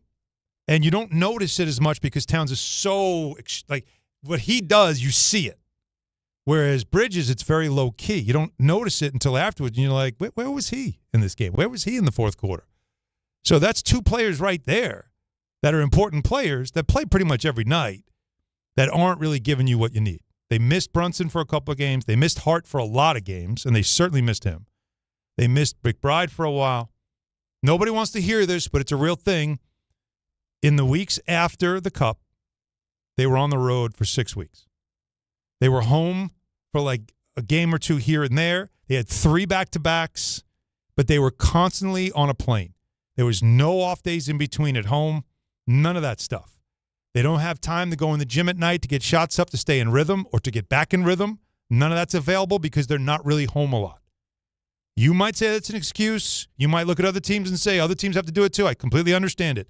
But if you take the time and look at their schedule from when they got to Vegas for the semifinal all the way to today, you'll see that it's not typical for an NBA team to play that much without any break. And that plus the injuries, the fatigue, all that stuff wore on them. And it showed. Teams are coming after them, and it showed. But it also exposed the biggest problem of all. And that is a team that 2 years ago was considered one of the toughest teams in the NBA is no longer that, and opposing teams know it. And they expose it night in and night out. And I don't know how you fix that, guys. I don't know how you fix that. Yeah, me neither. And by the way, it probably won't be a quick fix. So you mentioned yesterday this sort of stretch they have between now and the All-Star break. Yeah, it finally eases up. So you got to at some – how many over 500 are they right now? Well, they're 26 and 17. So they're still in a good spot. But you also now, leading into this break, you just can't continue to plummet. Maybe it's 26 and 18 now after yesterday? Yeah, okay. You got to at least get this thing to manageable. You got to be playing at least 500 ball through the break. 25 and 18? So it's worse than I thought. Yeah, it's getting close. So you're 7 games over, which, so you've lost a lot of ground. Go ahead, Donnie. But is it beyond just where you're going to finish? Is this a championship caliber team? Right. That's what we were wondering, and we thought at certain points early in the season they're showing signs that they could be that. But we always wondered about the toughness thing, didn't we? We always wondered about that. Look, they thought they added pieces to make the bench better. Yabusele has not been a good signing. He cannot. You just can't play him. They've got to find a way to move on from him and get better there. Clarkson has had moments where he's been good and moments where other teams expose him defensively. That's a problem as well. Like, those are things that, you need a better bench, and we thought maybe they improved the bench. That has not been the case. The bench is still, if you look at the numbers, pretty much the same production as last year. That's not good. But I'm going to here's the thing, and championship caliber team, are they? You can't say that right now. You got to take that label off of them. But now you have to say there's a trade deadline coming up. Are you looking at this season and feeling desperate enough to say, I've got to make moves so that I can try to win it this year? Or do you say, I am not giving up any more assets that will cost me an opportunity to bring in Giannis in the summer? That's a tough balance, right? I might have to sacrifice this year so I don't lose the assets, the few remaining assets I have, so I can go get the Greek and have a guy that's got a ring on his finger. You know the NBA better than anybody, Alan. Is there a trade to be made that is going to put you back on top again and put you back in the conversation of being an NBA championship team? And if the answer is no, then you wait. You be patient. But if you think there's a deal to be made that's going to improve them that way, then I guess you try to make it. Yeah, I don't think there is. Yeah, I don't think there is either. Not one that's I rely on your expertise with I don't it, see but it. then you got to lay out. You do it. Listen, they're a playoff team, and you got to believe as long as you got. I think the problem is what you can do. Brunson, you're going to be in games. Try to win as much as you can. Yeah, what you can do is go find some tougher guys that you could bring in off the bench. You know, Jose Alvarado. They've had their eye on him. Pelicans. Haven't we talked about this, though? Tough, dude.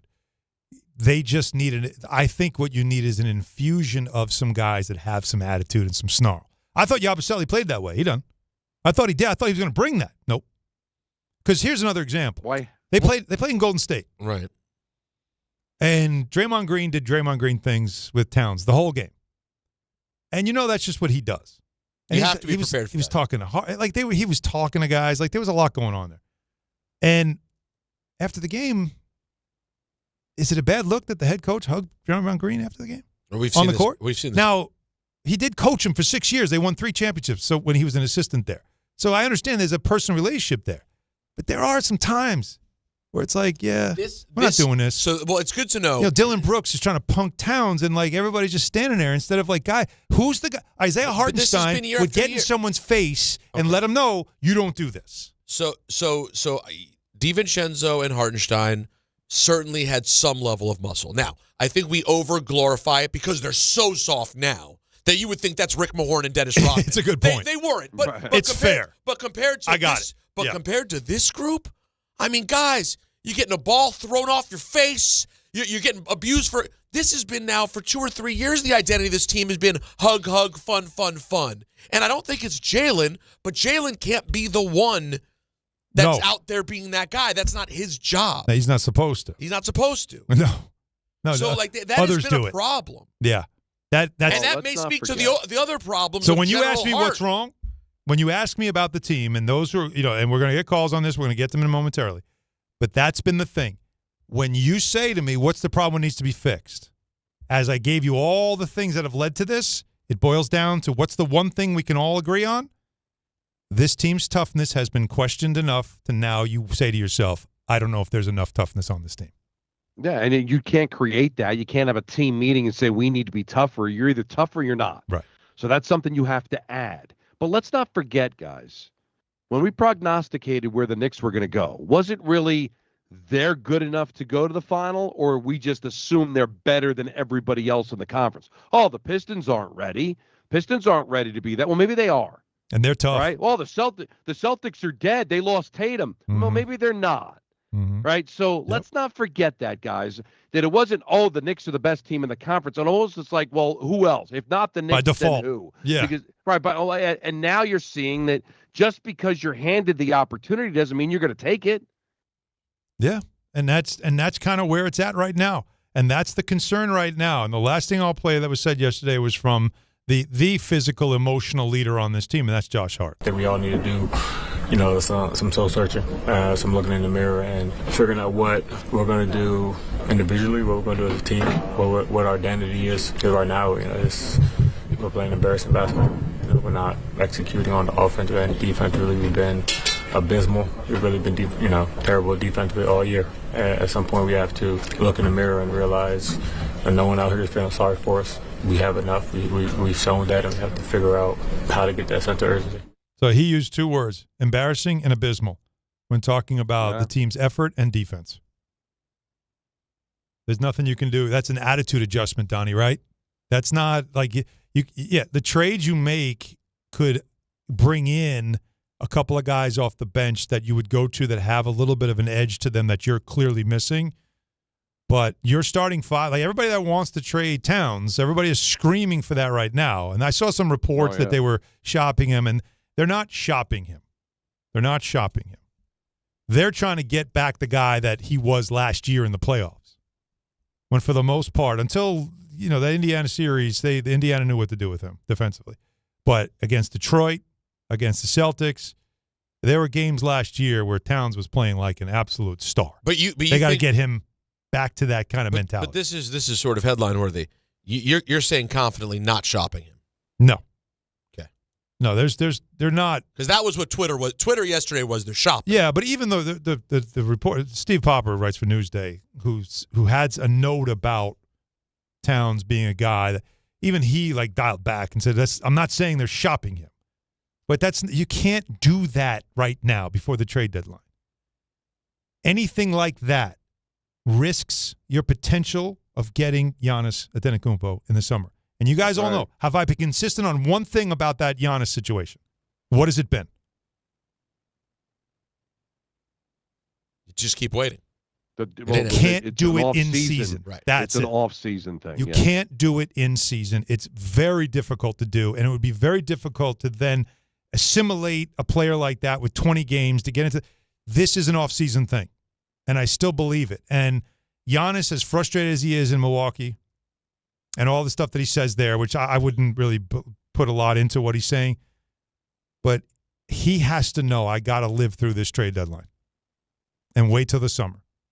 And I've always said, if the Knicks don't reach the goals that they have set for themselves this year, which at worst get to the NBA Finals, if they can't get there, then that's when you say, okay, well, we gave this a chance. We have an opportunity to get somebody of that caliber. Now you got to really figure out how to get it done. And he wants to be here, in my opinion.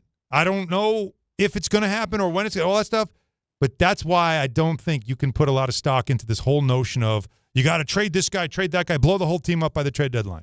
You can't do that. Not while that guy is still out there and still wants to play in New York. 800-919-3776. So we have a Talk About It Tuesday. Oh, we didn't even get to the people. No, we got lots to get to. We'll get to the people. We got lots of calls. We can talk about it with you at 800-919-3776 as well. So stay with us there for more ESPN New York. St. John's goes for 5 in a row against Big East rival Seton Hall at MSG. Coverage begins tonight at 6:40 on 1050 ESPN and the ESPN New York app. 1-877 Cards for Kids.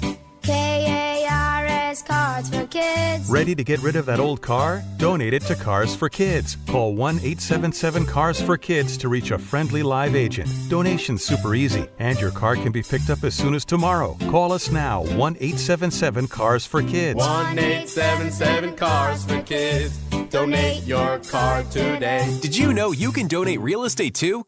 FanDuel is turning on playoff mode. All customers get a profit boost pack every NFL playoff game day. Each game day during the championship round, you'll find a pack loaded with multiple profit boosts waiting for you in the app.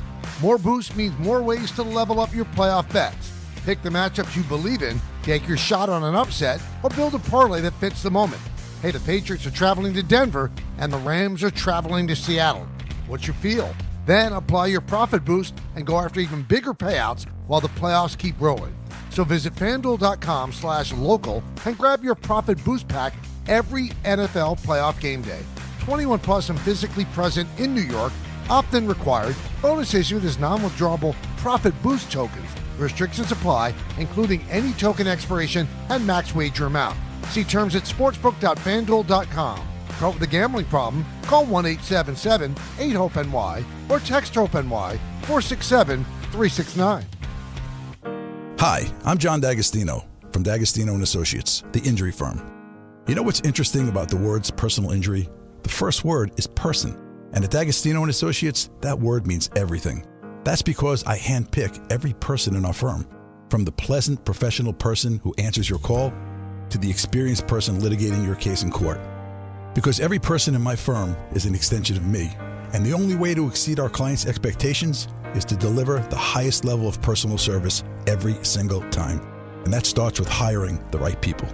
You see, we know that every client is a person too. Someone going through the toughest time in their lives and deserves to be more than just a file number. At D'Agostino & Associates, we put the person back in personal injury. So call 1-800-BITE-BACK. That's 1-800-248-3222 and ask for me, John D'Agostino. And let's talk about your case, person to person. D'Agostino, law, bite back. Score more with the college-branded Venmo debit card. Rep your team with every tap and earn up to 5% cash back through Venmo Stash, a new rewards program where the more you do, the more you get. Get your Venmo debit card today and start earning rewards with Venmo Stash. Learn more at venmo.com/collegecard. The Venmo MasterCard is issued by the Bancorp Bank N.A. Select schools available. Venmo Stash terms and exclusions apply. Max $100 cash back per month. See terms at venmo.me/stash terms.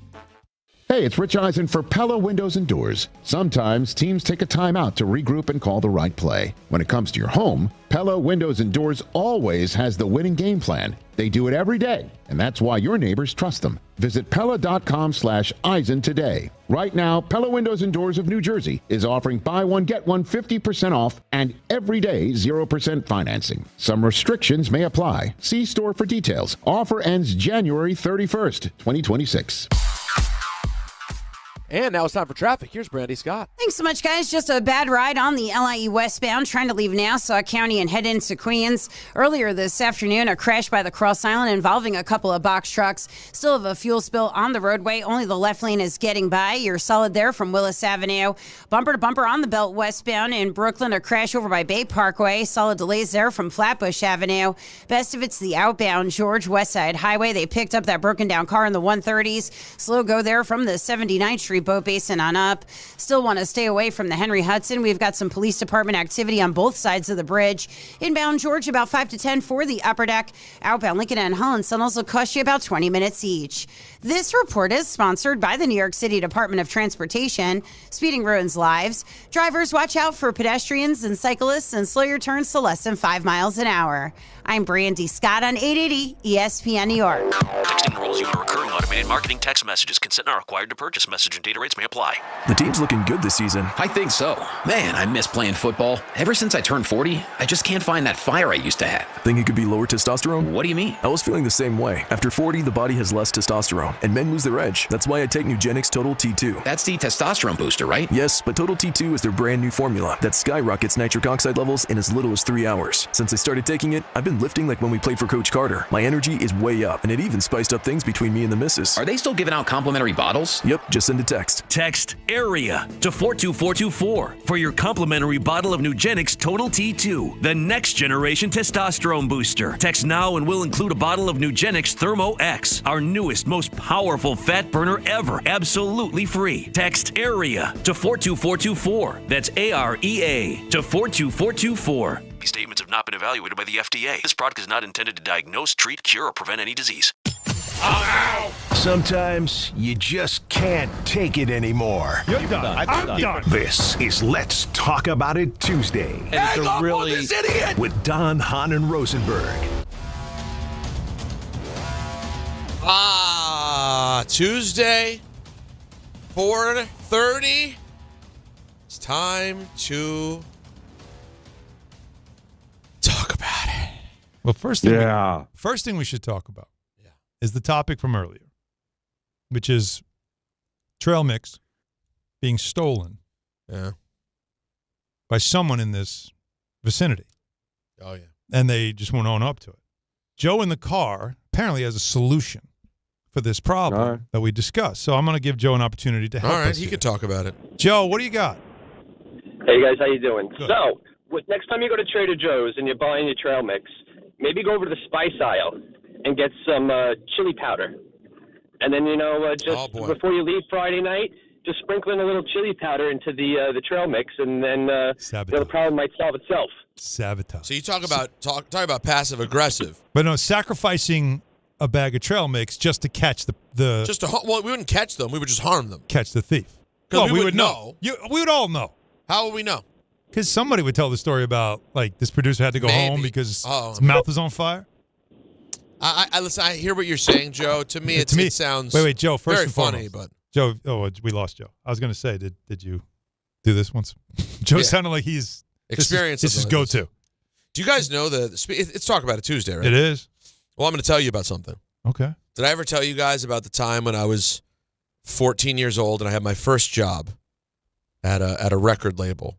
There was this little record distributor in Silver Spring, Maryland called Ross Records. And my friend Allison's uncle owned it, and I was working there. And I went to the fridge to have my lunch one day. My mom would pack me lunch, like the great mom that she was. Sure, of course. Right. A little juice box, tuna Sammy. Cut the crust off. Some grapes. No, I'm a crust guy. You're a crust guy? I mean, I probably you like a good liked, crust, huh? Maybe I like crust just because my mom wasn't cutting it off. No, I got you. And I went to have my lunch. I pulled it out. And I went, wow, well, this sandwich looks really good. And I ate it. I took a nice bite. Oh, no. And after I took a bite, I went, wow, Mom packed some cookies too. Chips. Uh-oh. This is a hell of a meal. And I went, wait a second. Oh, no. This is not my lunch. And so I'd only eaten one bite. No. Please don't tell me you did this. So I wrapped it back up in the foil or whatever it was. I stuck it back in the bag. And I put it in the fridge. And I went on about my life. I just pretended like, I don't know what you're talking about. Fast forward a half hour later. This is a completely true, unexaggerated story. Okay. Fast forward a half hour later. I'm eating my lunch in the other room. And I just hear a woman scream at the top of her lungs as if some harm was being brought to her. She was like, ah! And then I'm like, oh my God. And I go and listen. And I hear she's like, someone ate my food. Someone took a bite of my sandwich. This is disgusting. And I just went. Yeah. Wow. That sucks. Who would do that? Ain't that bad a bitch? Right? Wow. I wonder who could have done. I was sitting here the whole time. I didn't see anybody going It's there. so crazy. I don't remember. I think knowing me when it happened, I then probably confessed because I felt bad. You don't remember if you confessed? I don't remember if there was confession. You wouldn't remember that kind of confession because the response was probably pretty that's the thing. Aggressive. The story that is in my brain etched is the scream. All I remember. That's all you remember? Because I remember even thinking, okay, it's bad. No one wants their sandwich to have a bite missing. A scream feels aggressive. But you had to come clean. That was the only thing, the right thing to do, and also the prudent thing to do. Thank you. First of all, if she liked you, she might be like, all right, I understand. And then she can now enjoy the lunch. Now she has no idea who bit into the sandwich. Right. She's got to throw the sandwich away. And based on her reaction, she might have went to management and said, somebody bit into my sandwich. They do an investigation. Yes. And then you have to admit it. And if you had just owned up to it right away, it's like, all right, no harm, no foul, simple mistake, no big deal. I believed on that is why I confessed. Because I was like, oh, this is going to become a thing. They do DNA testing on the bread? I need to jump in and say something before this. Well, it wasn't that big an office. It was a handful of people that worked there, and I'm the newbie. I'm the intern. Yeah. You know, so or the the process kid. of elimination would have eventually gotten to you. So, question now. If that happened to you, and that was your sandwich, you just cutting off the part that was bit and just keep going? Probably. Right? Why is she throwing it out? I'm not throwing it out. Don, you throwing it out? I need to know who bit into it.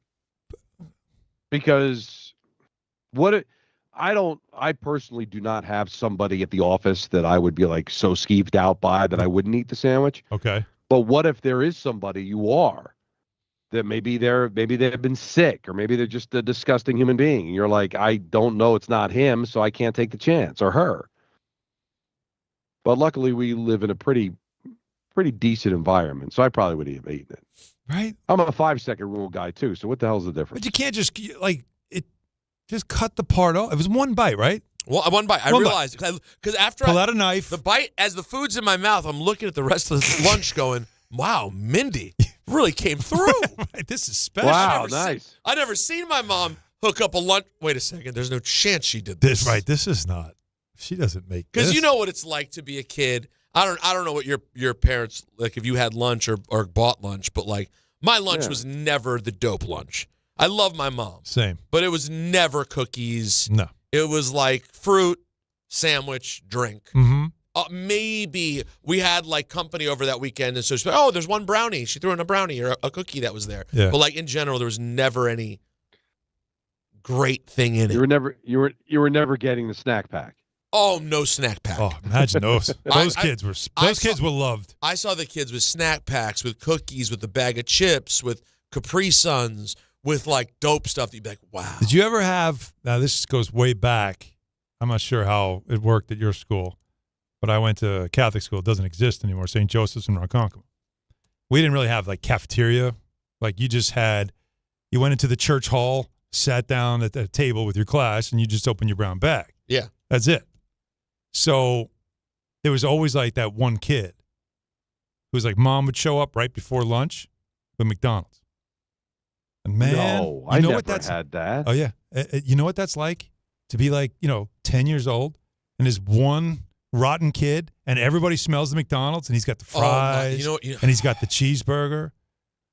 And you're sitting there watching him and he's just sitting and his legs are kicking, grin on his face. And he's basically giving that whole like, well, I guess your parents don't love you like they love me.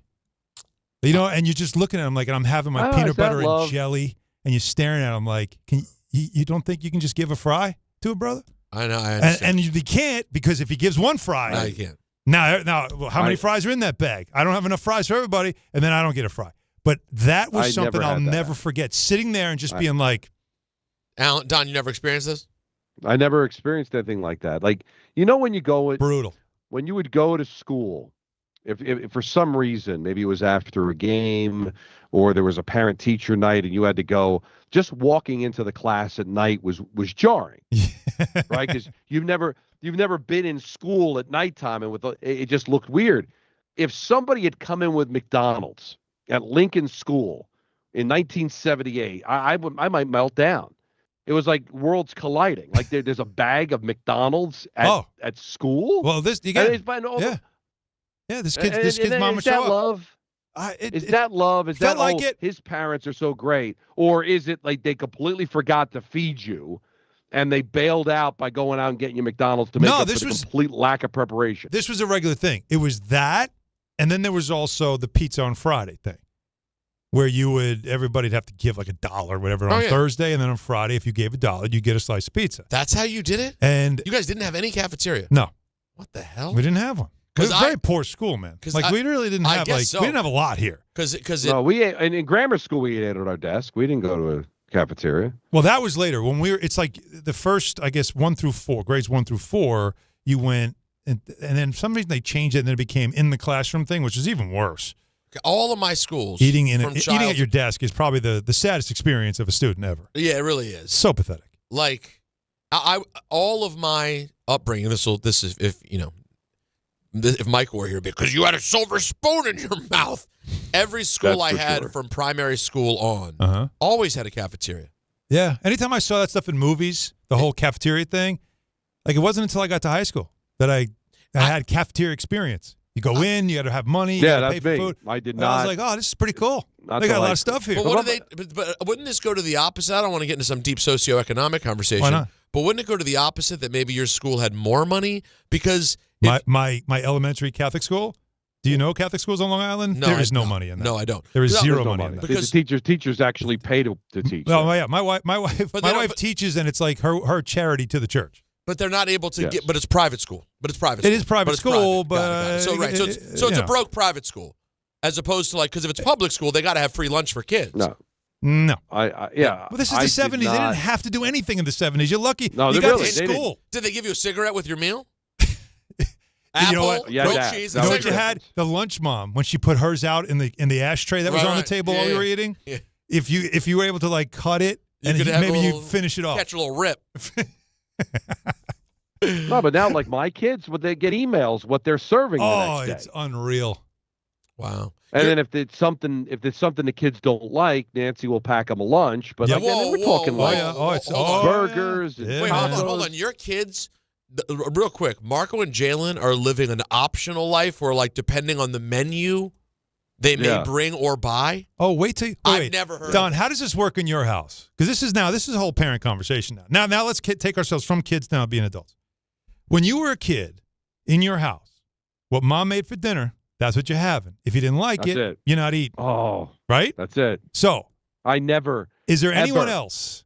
Oh my God! Like, think about it. Is my dad would look at me and go, "You don't like it? Good, more for me." He would send me up. Like, that's it. You don't eat. So you just ate whether you liked it or not. How many other I'm so glad parents? you brought that up. Well, all I'm going to say is how many other parents live in this world now that we all lived in that world, that the kids come down, mom made dinner, and like one of the kids just goes, I'm not eating that. I was like, well, that's what we're serving. Well, I'm not eating that. They go in the freezer, they pull something out, they put it on the air fryer, they make themselves like some chicken fingers, and they sit there and eat that. And you're like, okay, at least they're eating. Well, at least they're eating. That's what happens. Yeah, that was not an option. Like, in my house, are you kidding me? If I went in the freezer, my dad's like, what are you going in there for? Take your ass upstairs. Like, Well, this is yeah, this is food. what This you're is what we're making. That's it. But that is the way to. Your dad was right, though. In terms of developing the most well-rounded palate, that's what you want to do. If you're hungry, you eat. If you're not hungry, you don't. That's it. Well, you Because also, otherwise, these kids develop the pattern where all they eat is chicken tenders and carbs. or eat for pleasure, not for sometimes it's just need. Correct. And they just, but we're the ones who are wrong as parents. But because we let them do it. Don, is that are they old enough yet in your house to just go help themselves if they don't like what Nancy made? They're probably not old enough yet. They're not ready. Not at age. It's but coming. It's just like, all right, Nancy makes a nice. She makes a really nice chicken soup, really good, but Marco doesn't like it, and so she'll make him dinosaur nuggets or whatever. There you go. All right, The that's alternative. fine. But usually I'll get like, she'll ask the kids, "What do you want to eat?" And they don't know. Never. And I'm like, and my answer to them is, all right, they don't know, so make whatever. Yeah, they Because- only know what no, they I'm don't not going to want. sit here be held hostage by my 8-year-old twins what I'm having for dinner. It's true. All right? I gave you a chance. I never got that chance. Not once Nope. did my mother or father ever ask me, what do you want for dinner? Dinner was dinner. And you ate it. And That was it. Only on my birthday. And now we're asking them. Now we've graced them with at least an option. And when you say I don't know, you forfeit that option. You're done now. You're out. You get Gone. one swing. That's Nothing. it. You took it. You check swing tough. Yeah. No. You're not going to sit there and just keep swinging and keep swinging and keep swinging. Don't want and that. contact. No. Don't want that. I graced you with an option. You said, I don't know. Good. I don't know how to make. I don't know. No, now listen. we're going to make whatever I want to make, and you're going to eat it. So And here- then Nancy we goes, could oh, lo- come on. And like, all right. Don, we could lose. I want to say right now, my guess is we could lose the entire show at this point. We could lose the rest of the show Yeah. to people calling, complaining about their kids not eating. Oh, this is a real thing in this This generation. is, and then they're 13, and you're meeting 13, 14, and even 15-year-old kids who still only eat pasta or chicken nuggets. Zach was chicken nuggets and mac and cheese. That was his Until go-to what there. age? Oh, until he went to prep school and he had to eat whatever the hell they were serving. It's amazing how No, that this changed is him. Probably what happened to Michael. This is probably what happened to Kay. That's probably Kay doesn't have any kind of extensive palate because Good that's how point. he probably was when he was a kid. But That's isn't fair. that? But doesn't that go against isn't that sort of a spoiled thing? Doesn't it go against his not being spoiled philosophy? If they were like, oh well, Michael doesn't want to eat that, so just let him have chicken nuggets again. Well, it's also like it becomes I don't want to deal with the headache. So just make whatever. Like that, it becomes that. Like I just want to eat. Just whatever the hell makes you happy. Well, that's why there's a At least you're generation eating of something. children sitting in a corner watching an iPad eating chicken nuggets. That's pretty much it. Because it's too much to deal with. And by the way, I'm not mocking people. She's one. Good luck and with I'm this. now dealing with just having an entertainer every second of the day. So I now.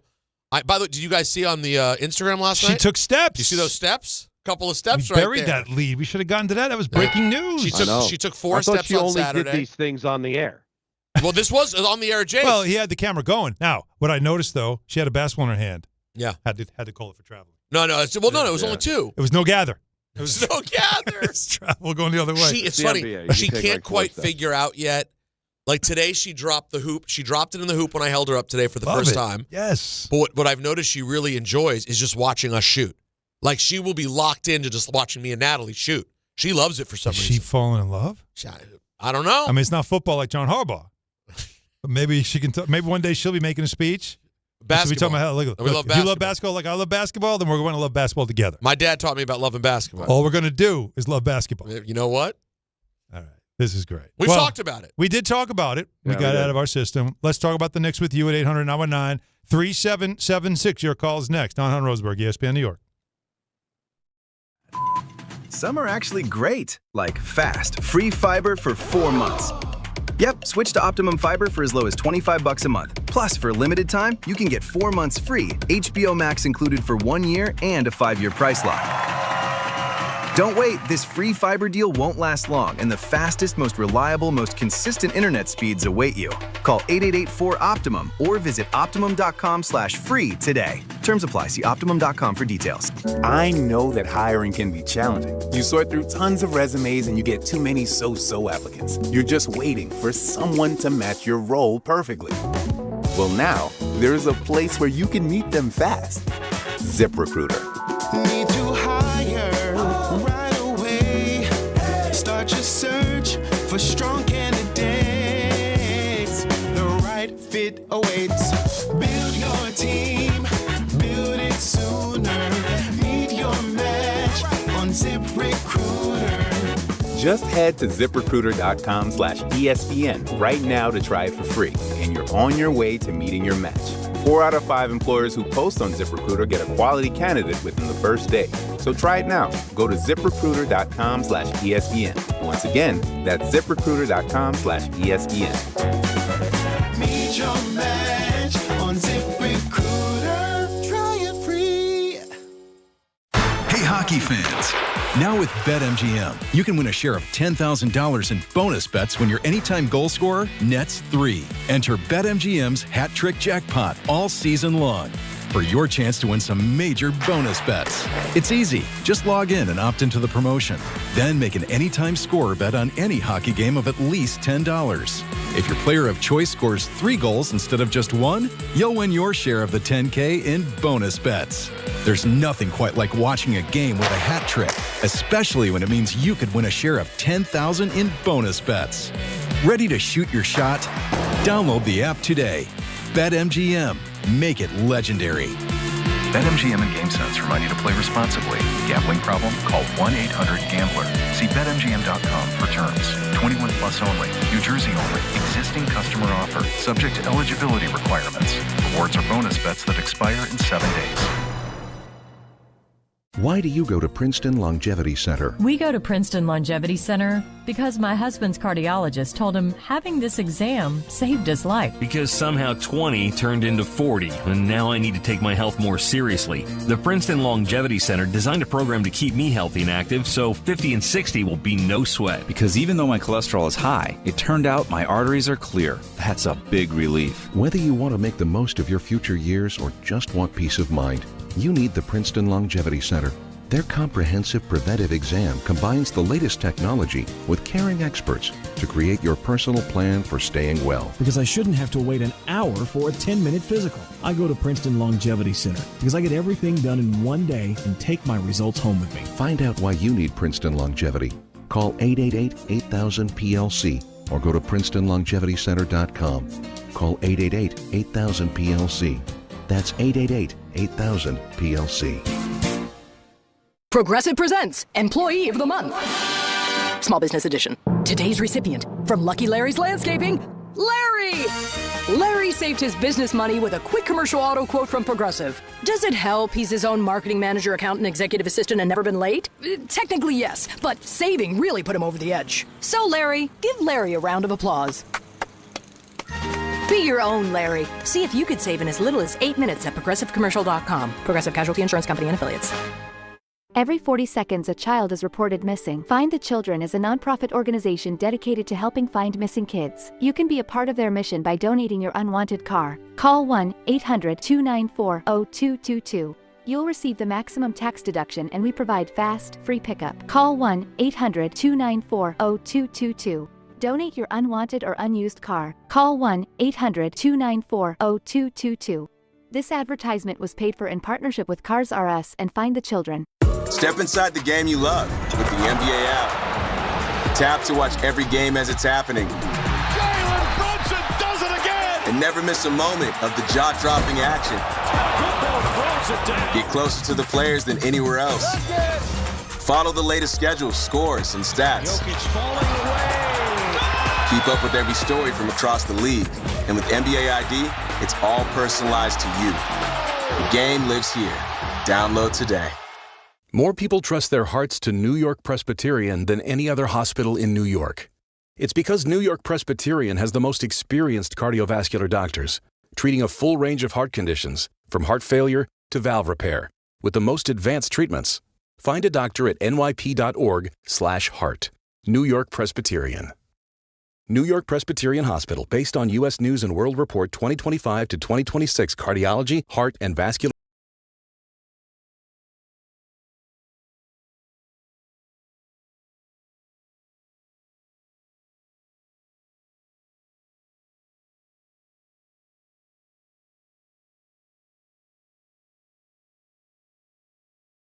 I'm guessing not your first time. Well, this was different, though. It was the first time I've had a chance to do it for a segment that we did for MLK Day. And, look, I understand it. The video, the interview, which, by the way, he's so unbelievable. His perspective, his ability to obviously put it to words in an eloquent way, to tell you about what it was like then, what it meant to him, and what it means to him now, and all that stuff. Like it. It's a really good, it's like 4 or 5 minutes that I got to spend with him on camera. They shared it.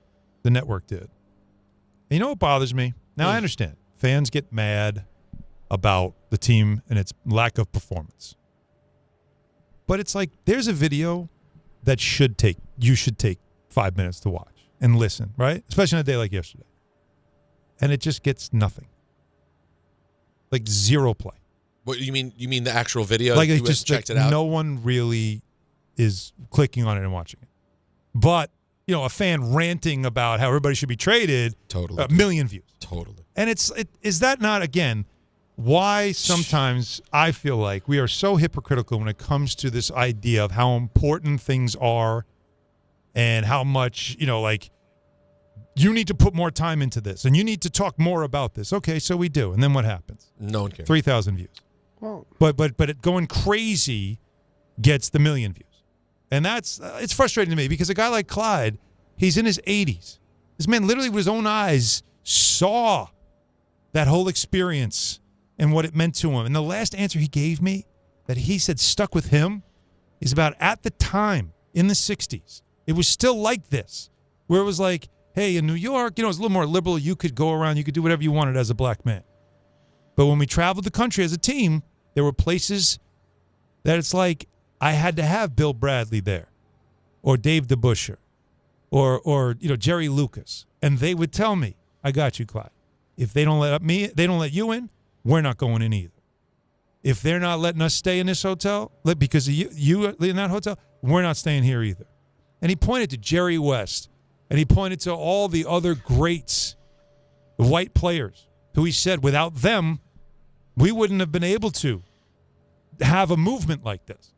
And I felt like that's like the strongest statement you can make when it comes to how important we all are to each other.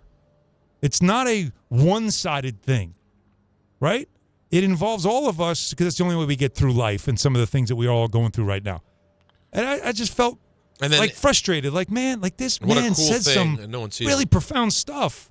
It has nothing to do with me being involved in it. It's just the fact that I got to hear it and see his eyes tear up. And then I'm like, oh, people are really going to be moved by this. Nothing. And that really frustrates me.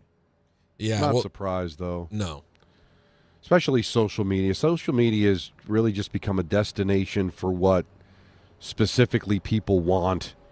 Bitching and moaning. A place to moan and groan about your team. I mean, I see it with all the teams. And people are probably like, listen, I just want to complain about the team. I really don't have time for this. Yeah, they should have time for it. But you have time for 3 minutes of somebody just screaming about trade this guy, fire that guy, right? Because, well, yeah, of course, that's important stuff. And not only that, Don, we literally operate in a world where the people are making the content. The content that's made is just to generate the views. So there's no value. I mean, it creates a facade of attention. Not even a facade. It's what grabs your eyes when you flip by. Seeing a kid screaming about how I can't believe I root for this team, I'm embarrassed. That catches their eye. Seeing Clyde Frazier, a guy who, yes, they love and respect, but they see him all the time, and he's talking slowly, and it's emotional, but like, It's just the worst. It's just the worst, and it's not getting better. It's getting worse. I don't want to make too much of it because again, but I understand why. If the Knicks had won that game, maybe it gets more attention. But it's the fact that they're the way they're playing and the fans booing, and you have every right to be mad at this team and to be frustrated because things were going so well, and it has now gone a complete 180, and it's frustrating. We got some people that want to talk about it. 800-919-3776. So let's go to Manny in Flushing. Manny, start us off on this. Hey guys, how y'all doing? Good. Listen, I didn't get the chance to watch the interview, but at the same token, I wanted to commend you, Alan, because you've been in this team for like 14 or 15 years on MSG, and you're doing a hell of a job. And even interviewing with Clyde, I mean, Clyde has been pretty much like the beacon of the Knicks for now 60 years. And you know, learning about his story, being a black man in the South and Georgia in particular during the late 40s all the way to the late 60s. By the time he entered the league, I mean, listen, look, to me, I mean, I commend you for that. I mean, especially the day of MLK Day, at some point things need to be heard, whether you mad or not. But it is what it is. Listen, I commend you for interviewing him, and I mean, shout out to Clyde because I think next year will be like the 60th anniversary of him being a Knick. Wow. Now let's talk about this current team. Listen, I'm disappointed for a bunch of reasons because they lost 9-11 games. I mean, most of them against some bad teams. I mean, they lost to Dallas, which, mind you, I know they've been playing okay a little bit, but you shouldn't lose to Dallas. You shouldn't lose to teams like, Philly, Sacramento, and even lesser degree Phoenix, and lesser degree Phoenix. And also this, I mean, listen, I hate to bring it up because I hope that Mike Brown does well because I'm pulling for him because, listen, I'm a brother. I'm always pulling for black head coaches getting opportunities. But the way they're playing and they're losing, they're letting him down. And they wouldn't. I mean, they're letting him down, and I just hope they understand it because they're going to be perception. Oh, they're playing hard on their Thibs, and not on the Brown, because you know how the fans are. Because they'll play harder on their Thibs and not on the Brown. Because I'm very disappointed the way they're playing because of Brown. And listen, I'm not saying everything. Yes, he's also part of the problem, but he's not the main problem. That's it. Yeah, no, I look, the coach, and thank you, Manny.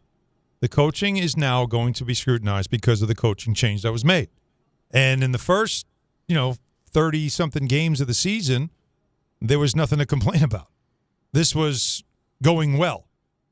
But, yeah, this is going to be a tough time. This is going to be an important time for Mike Brown to show that he can grab this team where it is right now, going through what it's going through, and get it back on track so that by the time we get to April, we look back and go, boy, remember that January? That was rough. But Mike Brown did a really good job navigating them through it and getting them back on track. That's what needs to be said. But until we get there, he's going to hear about it. He's going to feel it. Ramona Shelburne reporting Jalen Brunson called a players-only meeting. Yeah.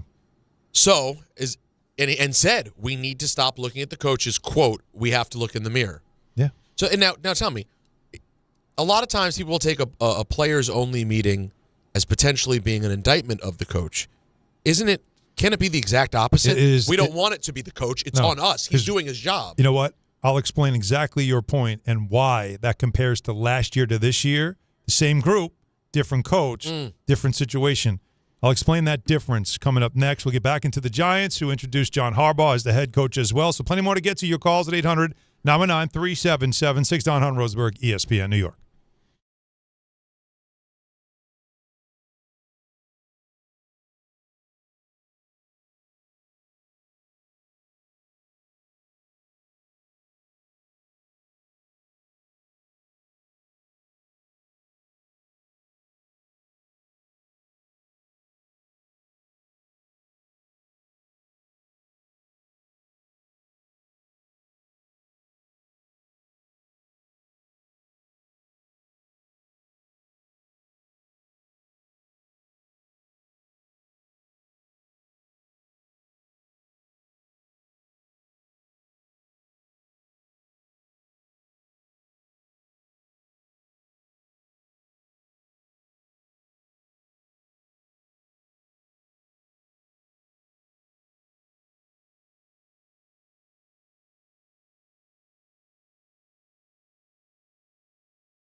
Now let's take a look at the traffic with Brandy Scott. Thanks, guys. Finally have all lanes back open on the LIE westbound by the Cross Island in Queens. They cleaned up that fuel spill from an earlier crash. Was out there for almost 3 hours. Still jammed from Glen Cove Road in Nassau County.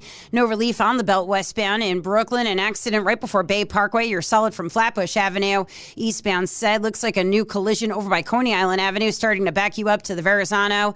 No easy way to the outbound Georgian. Still want to avoid the Henry Hudson. Police department activity on both sides of the bridge. Cross Bronx westbound, bumper to bumper from the Bronx River Parkway on through. Inbound George looking really good for both the upper and lower decks. Outbound Lincoln already about 20 to 30. Outbound Hahn 15 to 20. This report is sponsored by Mothers Against Drunk Driving. For victims of drunk and drug driving, your grief is unique, but you're not alone. You always have a place at MAD. Visit mad.org. I'm Brandy Scott on 880 ESPN New York.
.502 in the big city with Don LaGreca and Peter Rosenberg. I'm Alan Hahn. 800-919-3776.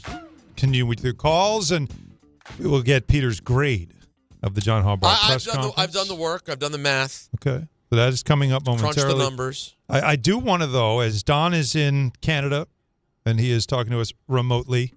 Yes. Has a back-to-back, but doesn't have to work tonight, so we're going to get full frontal Don tonight. And then the Canadian tour continues with the Devils. But that was a nice win last night, Don. That's a good one.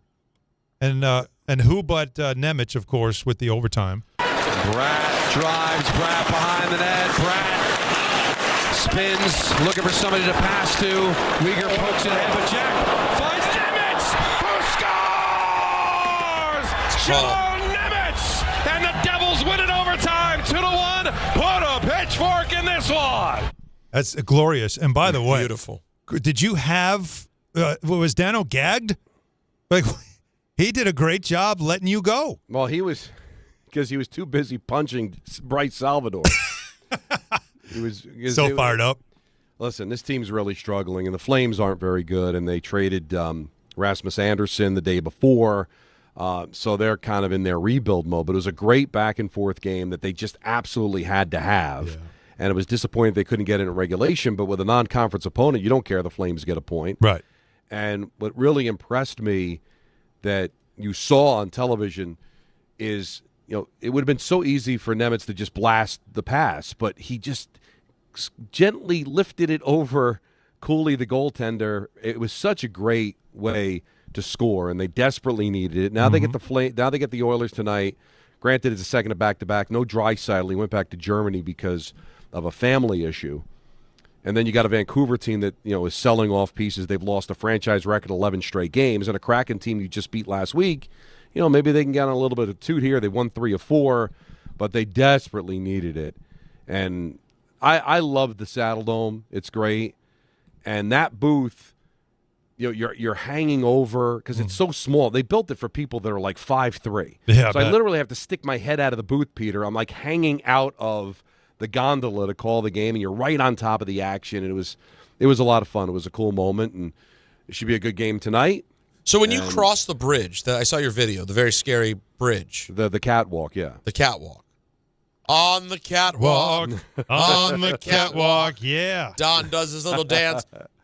So after you cross over, where do you then land? Like just where on do you the end other up? side, because it's easier to get to the buses if I cross over the ice and take that elevator. I could take the elevator that's closer to me, but I like to. The height doesn't bother me. You're literally walking over the scoreboard, and you're over the ice. It's insane. And there are Well, when people you that just call will the not game, do it. when you call the game, how high up are you?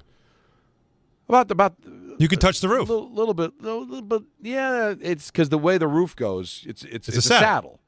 That's why they call it the saddle dome. So you can so even when you're up really high, you can still see the action well. Even Because you know what it is. It's not even. You don't even worry about being high. You're like over the ice. If I were to fall out of the booth, I would land like in the first row. Mm-hmm. So but you it's could see, awesome. but you could see jerseys and everything. Oh yeah. Okay. No, it's. I'll send you a picture of actually what the broadcast looks Yeah, like. that's the what I was sight curious about because it looks so far away from the catwalk. Does But that it was a lot of fun. does it still shake a little? Oh yeah. It's the craziest thing was when you get the vertigo, the first time you're out there, and first of all, they still shoot the flames when they score. Oh, and you feel the and heat. you feel the heat on your Oh face. yeah, baby. Like it's that. Feel the heat. It's that, and then if there's a lot of people moving, or if the crowd reacts, the bridge thing that you're on starts to like rock. And you get vertigo. It's crazy. Yeah, but and that was the famous arena where the incident happened, Peter. That was my return to the scene of the crime, but luckily everything went okay. That's very, very cool. Oh, I'm looking right now. The incident. Oh yeah, yeah. I had the stomach bug and yeah. didn't We make don't. it We through probably then. we probably don't need But, to go there. Hold on. But here's just a real quick, kind of That interesting happened. note. Did it shake then too? When the I get more Dodgers specific won for you. Hold on. when the Dodgers You don't need to. when the Dodgers won the World Series, Game 7, we were in L.A.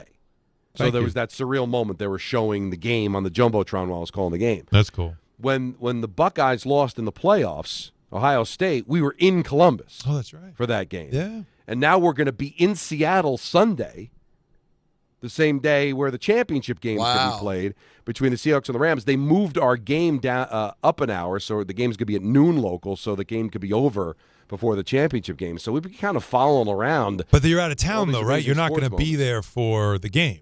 No, he'll be gone. No, our game is going to start at noon, Right. and then we're leaving right And you're after. leaving the right game. away, yeah. Their game is going to start at 3:30. Chocolate soft serve Ooh. in your pants. Now- Diarrhea Oh. that you dream about. Now, if you're telling me, why? now I will Why say would you this. dream about We diarrhea? didn't. Why would you dream, Don? Why would Freddie Kitchens dream No. about diarrhea? Well, I would need to talk to him about that. Can I Sounds hear like that one more somebody time? I forgot he said diarrhea Oh. that you dream about. Oh, that not even like you dream about. I'll have you know, in the round of 64 right Wow. In the Why dance. wouldn't it be? I'm just Well, telling why, you. well, Actually- why in God's name would you ever In your dream about pants. that? I don't know. Actually, though, Anthony, like we're getting close. We're Oh, almost yeah. to February, right? Like we're almost. He's going to have to start putting a bracket together. Listen, I'm on the phone daily with Lenardi. Lenardi, Okay? Yeah, you got to So, talk to Lenardi. We've got our who's in, who's out. First 4 in, last 4 out. Oh. It's there. This is great. So right now, all of you and the callers are just trying to get yourself in. I'm excited. Get about that this. MEAC bid while Yeah, you still because- can. That's okay? right, because you're going to have the conference tournaments are going to be coming up soon. Need that and A10 the automatic bids. Yes. great. But Sure. But if you're telling me there's going to be a storm hitting on Sunday, maybe we don't leave right away and we end up staying over in Seattle. And if that's the case, I'm getting in that. You building. got to go. Oh, no. Find You a way. Come on, dude. Find a way. Show your ESPN badge. You'll get in somehow, Gotta some way. go. You got Because to get in. because when Don had that tough night in Calgary, he was the Legion of Boom. You know what I mean? In your pants. This is not going to stop, is it? Let me answer what Peter said. On the other side, we'll get back to the Giants stuff too. But you did say, right, like because as you said, there's reporting that Jalen Brunson held a players-only meeting after that game. Which, by the way, that had to happen. Carmelo Anthony said it on the NBC broadcast. He said, like, you have to. You don't let anybody leave. You close the doors, no coaches, and you have it out. And that had to happen. It apparently did happen. And when you said, like, is that when it comes to the coach, what does that say? Because if you have a players-only meeting, what I'll tell you is this. It tells you that the players, or at least the leadership of the players, acknowledge this is not a coaching issue. This is not a system stylistic issue. This is a us issue, right? This is a me problem. Yep. And we got to fix it here. And why I say that it's evident is because last year, there were times during the season, especially in the playoffs, there was a moment where it had been reported that the players collectively, not as the group, but like the leadership, went to Tibbs and said, hey, listen, you need to play Mitchell Robinson more. Josh Hart said, I'm playing like crap. They're exposing me. You need to put Mitch in the starting lineup. I'll go to the bench. I'll take the sacrifice and go to the bench. You got to play him. Where they were talking about, hey, I know we're trying to win every night. We need a break. You need to give some guys nights off. Getting too many minutes. Like all that stuff. Yeah. So when players go to the coaches and say, we need this, we need that, that's when you say, okay, so there's a divide between the players and the coaches about how they're doing things. Interesting. When the players close the door and tell the coaches, we got this, stay out of here, that's them saying, this is not involving you. You guys are fine. It's happening in this room, and we got to fix it. Does that make sense? Yes, and you'd think it would be the exact opposite. You know what I mean? Well, if you think going to the coaches was a sign of closeness. We know we have an issue, so we're talking to the coach. Yeah. You're saying, no, it's the opposite. Well, no, they could go to Tibbs because they knew they could. They had that relationship with him. But it's also because they had a problem. But they had to finally say, hey, listen, man, I know you're being rigid this year, and you need to stop. We need to do some stuff. The guys have had enough, and before it gets to be a problem, we need to fix it. But this is one that they say is, in the room. And Jalen Brunson last night even was asked about whether or not, like, okay, everybody wants to buy trades. Anytime a team has struggles, all right, you got to blow it up. You got to trade guys. And Brunson was asked about whether or not you've got the right kind of mix in this room. I had utmost confidence in every person in this room. Just things haven't gone our way, but we have the ability to do it. They know it because they did it early in the season, Donnie. Yeah, but it's a long season. And there's a couple of things at play here. Number one, we talked about earlier about we anointed them the Eastern Conference Championship, not based on their play, but what was around them. Detroit's too young and not ready. Boston lost Tatum. Halliburton's out for Indiana, and we thought there was a clear path. You still got to take it. So it was more by default. And the other thing is, because I saw with the Devils had 8 straight wins after their first loss. They were 8-1 to start the season. Yeah. And now they're 5 points out of a playoff spot. It's a long season, and consistency is a major part of it. Now, they haven't fallen out of it. What are they, a 3 seed right now? I mean, they're still okay as far as seeding is concerned. But you just can't say, well, we did it earlier in the season. You're not doing it now. Right. And you're also not doing it after the in-season tournament, and it was only the third one, and you've outlined what happened to the Lakers and the Bucks in the second half of the season when they won it. So were they reading their press clippings? Did they leave it too much out on the court in December and don't have it right now in the month of January? Or, or is the easy answer somewhere in between? The great start and what they are is the answer. And if the answer is in between, Alan, that's not good enough to win a championship. No, that's it's not good enough to come out of the East. No, it's pretty clear, right? That's the part. That's the part I think that you start to, because in the first 2 months of the season, you want to get a feel. All right, what is this team? Do they have a chance? And then when you get into December and you see them play at a high level through the middle of December, and you start thinking to yourself, okay, this team's got a chance. Like, look at how they get after. They're good. They're not. Maybe you make a little subtle additions at the trade deadline. Remember, this is when Giannis was basically kicking and screaming, get me out of here. I want to go to New York, even though he wasn't saying it publicly. That was going on behind the scenes. His agent basically brought it up again during the season that he doesn't want to be there. And the Knicks, the owner said it. We're not ready to do anything. We don't want to blow this team up. We want to give this team a chance. We like what we have. That's them saying, like, we don't want to make a crazy trade. We think we've got something here. We want to give it a chance. So a month later, now it's like, well, wait a second. Maybe we're getting more focus on this team as scouting reports and everything else come out. Everybody starts to see how we're playing with the new coach, and they adjust, and maybe it's not as good as we thought.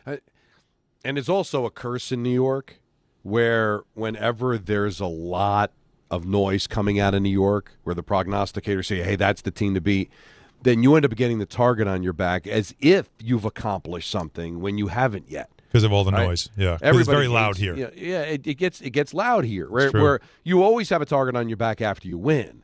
but it was almost like they won, right? Like just the way they got to the conference final, and there was just a lot of people annoyed with how much chatter there was around the Knicks and going to the final. So I think they get pumped up to play at the Garden. I think they get pumped up to play with the Knicks. They haven't been 100%. There's a lot of built-in excuses here, but you can't trade anything that could take away from you getting Giannis in the offseason.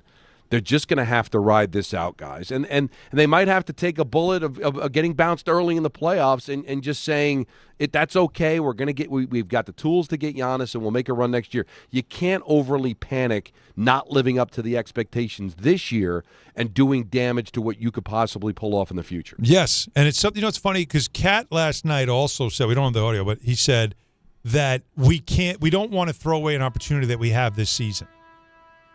And I said, no, you see, you can't have that. Now, players should think that way, but the front office shouldn't, right? The front office shouldn't do the all-in on this season mentality because, like I said, unless you think you can pull it off, which is very hard to do, making a massive trade like that for a player of that magnitude.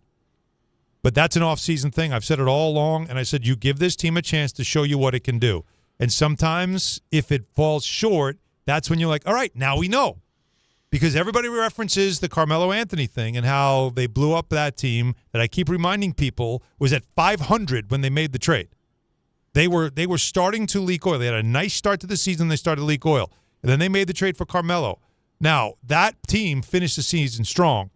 And then everybody got hurt in that series against the Celtics. But I still think that if Stoudemire and Billups don't get hurt, I think they can win that series. But they don't. And everybody's mad about that blowing up that team. Okay, so this time around you go, all right, we're not going to do that this time. We're going to see this through. See if they can figure it out, get it right, see what they can become. And if it falls short, now you have every reason to say, okay, we have our assets, and we have a player that wants to be here. Now we can go get him. I think that's reasonable, right? Yeah, it sucks as a fan because you want to win now because you're tired of waiting. But you cannot, just like you can't be impatient by making a trade immediately, you also can't be impatient with a team that goes through a lull in the middle of the season after they've shown you for a bulk of the season that they could be a really good team. You agree? I 100% agree. Plus, I don't think anybody really had this team winning a championship this year. The feeling was maybe they can get to a final. Maybe they can get there. But when you looked at what's out there, there was reason to think if there's going to be a year, it's kind of like the NFL this season. It might be a year where you could, at least through the East, this is the Buffalo Bills thing. You're right? Josh Allen is Jalen Brunson. And trying to break through and just can't. All right, well. And now, granted, you have and Oklahoma McDermott City. was Tibbs. You have Oklahoma City sitting there who would have been the Eagles in this situation, but you're thinking, I'm going to have to deal with them. Yeah. Well, we might be able to get through in the East. Yeah. And then you look up, and you're now 7 games over 500 playing like hot garbage. Jaylen Brown's putting up MVP numbers. Yep. The Celtics look like they want to be around. Yep. Detroit is, I'm trying to look for the comp here. Who's the Detroit AFC? Indianapolis? I don't know who the Detroit AFC comp is. No. That's surprising. No, but think about it. Halfway through the year, Indy was that. Oh, if Jones doesn't get hurt. That they are the Detroit. Yeah, Detroit looked like they were on a schedule faster than we expected. But I brought this up with the Rangers. You could bring this up with the Mets. How close is close? Oh, well, you go to the conference finals, you're close. But are you really close to winning a championship? And if the answer is no, then you've got to try to get there. And sometimes you got to take a step back or stay stagnant in order to take those steps. Instead of like, oh, well, we beat Boston last year, and we should have beat Indiana. If we won that game one, we would have went to the final. We could have won. All right, great. But you didn't. And now you look at the landscape and look at the way you're playing right now. All right, maybe you were close under those circumstances, but are you really a championship caliber team? I don't care how far you went. Guys, no, you're learning you're not. You're learning you're not. Sports are littered with teams that make runs that we know aren't that good. They're good, but are they really championship caliber? The Rangers proved that twice in 3 years. Mm-hmm. Yeah, they went to the conference final. They weren't good enough to win. The Jets went to 2 championship games. They weren't good enough to win the Super Bowl. The Mets lost to the Dodgers in 6. So theoretically, hey, you were 5 wins away from a championship, but you really weren't that close.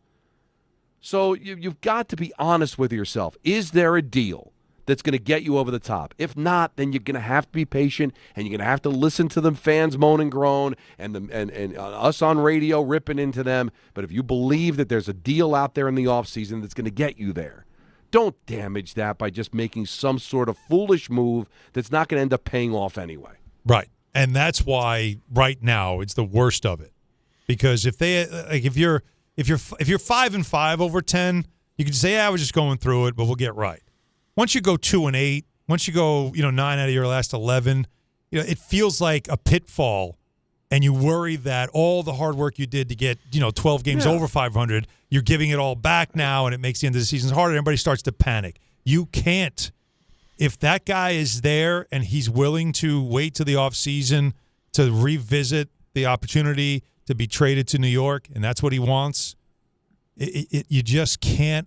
You can't give that all away because of what you just said, Don, for the chance of thinking you might be good enough to make a run with what you've got. Let's grab a couple calls here. 800-919-3776. Nick in Woodbridge. You've been waiting a while. Nick, you're up next. Hey, guys. Thanks for taking the call. Alan, for what it's worth, your interview with Clyde was awesome, so don't worry. There are people that are still watching it and listening to it. We appreciate it. No, thank you. Mostly for Clyde, but thank you. Yeah, for sure. So a couple things come to mind. Like, I don't know long-term if this personnel is going to be a fit for Mike Brown's system, but I think everybody needs to take a breath. Like, in the scheme of things, man, we're 43 games in. I know it feels like the world is falling and everything's terrible. I think this team will right the ship. I think Jalen Brunson is the type of leader that will resonate in that locker room at some point. I don't worry about that. I think that what I do worry about, and you said this, that the fans or players should have the mentality about being all in this season. The guy I worry about the most that has that mentality is James Dolan. And does James Dolan start ruffling the feathers? Like Steph Bondy tweeted yesterday that Dolan left at halftime of that game and never went back to his seat. Does he get so pissed off at this recent play that he forces Leon's hand, and then that whole plan of Giannis in the summer gets pushed up to mid-season, which I don't think is the right move either. So curious your thoughts.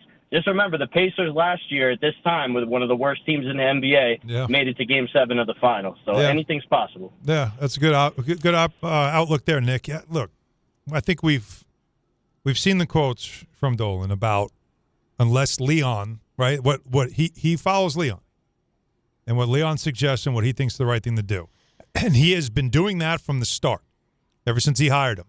So I don't understand why there'd be a reason to go away from that right now. Well, I can also tell you there are a lot of reasons why. There are. Yes, there are. It's their selection, it's their customer service, and it's their savings. Lease a new 2025 Mazda CX-30 2.5S all-wheel drive for $189 for 33 months. Start shopping now at RamseyMazda.com. Choose wisely. Choose Ramsey Mazda. Call 833-853-2970 for details. VIN SM844681. MSRP $29,075. Zero security deposit. Ends 2/2/26. All right, so what do you think? You just heard, again, we talked about it. The caller even brought it up as well. Even though this is a tough time in the season, do you have it in you to just be patient and whatever happens, as Harbaugh would say, let the chips fly. Whatever happens this season, you don't give up the things that you might need, assets-wise, to revisit a Giannis situation in the offseason if this season doesn't go the way it's planned? Or are you already saying, nope, I've waited long enough, blow this thing up, go for it, whatever it takes? Where are you right now as a fan? Because I've seen both sides of this so far on social media. I want to hear from you and make your case. 800-919-3776. Don Hahn, Rosenberg, ESPN New York. Hey, sorry I missed you. Your call is very important to me. Just not as important as the New Jersey Lottery's Green Ball promotion being back on Pick 3 evening drawings. See, if the green ball's drawn, that's a free second chance to win. So, yeah, you get it. It's only through February 1st, though, so try me after then. Must be 18 or older to buy a lottery ticket. Please play responsibly. If you or someone you know has a gambling problem, call 1-800-GAMBLER. For game odds and promotion details, visit njlottery.com/pick3. If you've been injured on a construction site, then you need a lawyer who knows New York's unique labor laws. At the Parisman Firm, they have decades of experience handling construction accident cases and a proven track record of delivering huge results. Their team has already recovered nearly $1 billion for hardworking New Yorkers. From scaffold accidents to slip and falls and equipment failures, they've got your back. Call the Parisman Firm now at 718-WORKERS. That's right, 718-WORKERS, because your case is their cause. Get the justice you deserve today. Hey, hockey fans. Now with BetMGM, you can win a share of $10,000 in bonus bets when your anytime goal scorer nets 3. Enter BetMGM's Hat Trick Jackpot all season long for your chance to win some major bonus bets. It's easy. Just log in and opt into the promotion. Then make an anytime scorer bet on any hockey game of at least $10. If your player of choice scores 3 goals instead of just 1, you'll win your share of the $10K in bonus bets. There's nothing quite like watching a game with a hat trick, especially when it means you could win a share of $10,000 in bonus bets. Ready to shoot your shot? Download the app today. BetMGM. Make it legendary. BetMGM and GameSense remind you to play responsibly. Gambling problem? Call 1-800-GAMBLER. See BetMGM.com for terms. 21 plus only. New Jersey only. Existing customer offer. Subject to eligibility requirements. Rewards are bonus bets that expire in 7 days.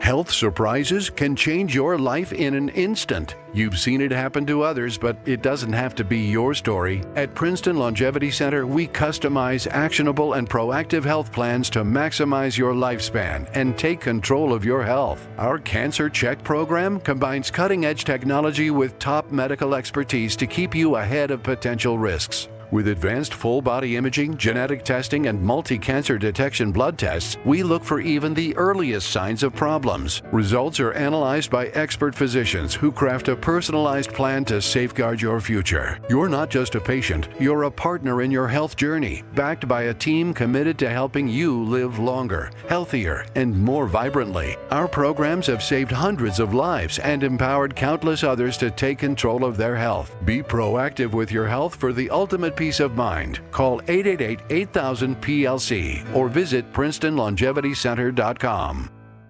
Knicks fans, it's time for basketball, and the action starts on Wednesday at Crompton Ale House with Team ESPN New York and Ultra. Whether you need a pregame spot or you're looking for the right Knicks bar to watch the game versus the Nets, Crompton Ale House is your destination. The party tips off at 7 p.m., and Team ESPN will be giving away ESPN, Ultra, and Knicks prizes. Join fellow Knicks fans on Wednesday at 159 West 26th Street. Cheer on your Knicks, enjoy Ultra draft and bottle specials, and cool prizes all game long at Crompton Ale House. And now let's take a look at the traffic with Brandy Scott. Thanks, guys. We're going to start off in Nassau County. Not so great on the Meadowbrook southbound. A crash in the right lane right before Old Country Road. Add that to the volume delays. Go back onto the eastbound Northern State from right after the Grand Central in Queens. Rough ride heading over to the outbound George on all of your approaches. Henry Hudson. Still have this police department activity on both sides of the Henry Hudson Bridge in Manhattan. That has you packed on the West Side Highway northbound, bumper to bumper from the 70s, making it a slow go on the southbound Deegan. Everybody hopping over to avoid this situation. Jam there from right after the Mosholu on down. Inbound George looking good for both the upper and lower decks. Outbound Lincoln, your best ride at 15 to 20. Outbound Helena on you 20 to 30. This report is sponsored by the New York City Department of Transportation. Speeding ruins lives. Drivers, watch out for pedestrians and cyclists and slow your turns to less than 5 miles an hour. I'm Brandy Scott on 880 ESPN New York. Hey, fans! Welcome back to Fansville's Cheers and Tears. Oh. Okay, so like everybody deals with losing, right? To a rival on a last-second field goal. Whatever, it's fine. I'm totally fine. But I cope with losing with an ice-cold Dr. Pepper. Those 23 flavors are like so delicious. They totally wash away the pain of your college football team taking a big fat L. College football, it's a pepper thing. This is the story of the one. As the purchasing manager at a manufacturing plant, she knows the only thing more important than having the right safety gear is having it there when you need it.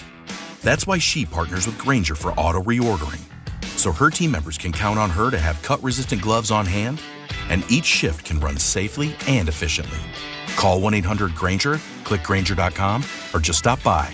Grainger, for the ones who get it done.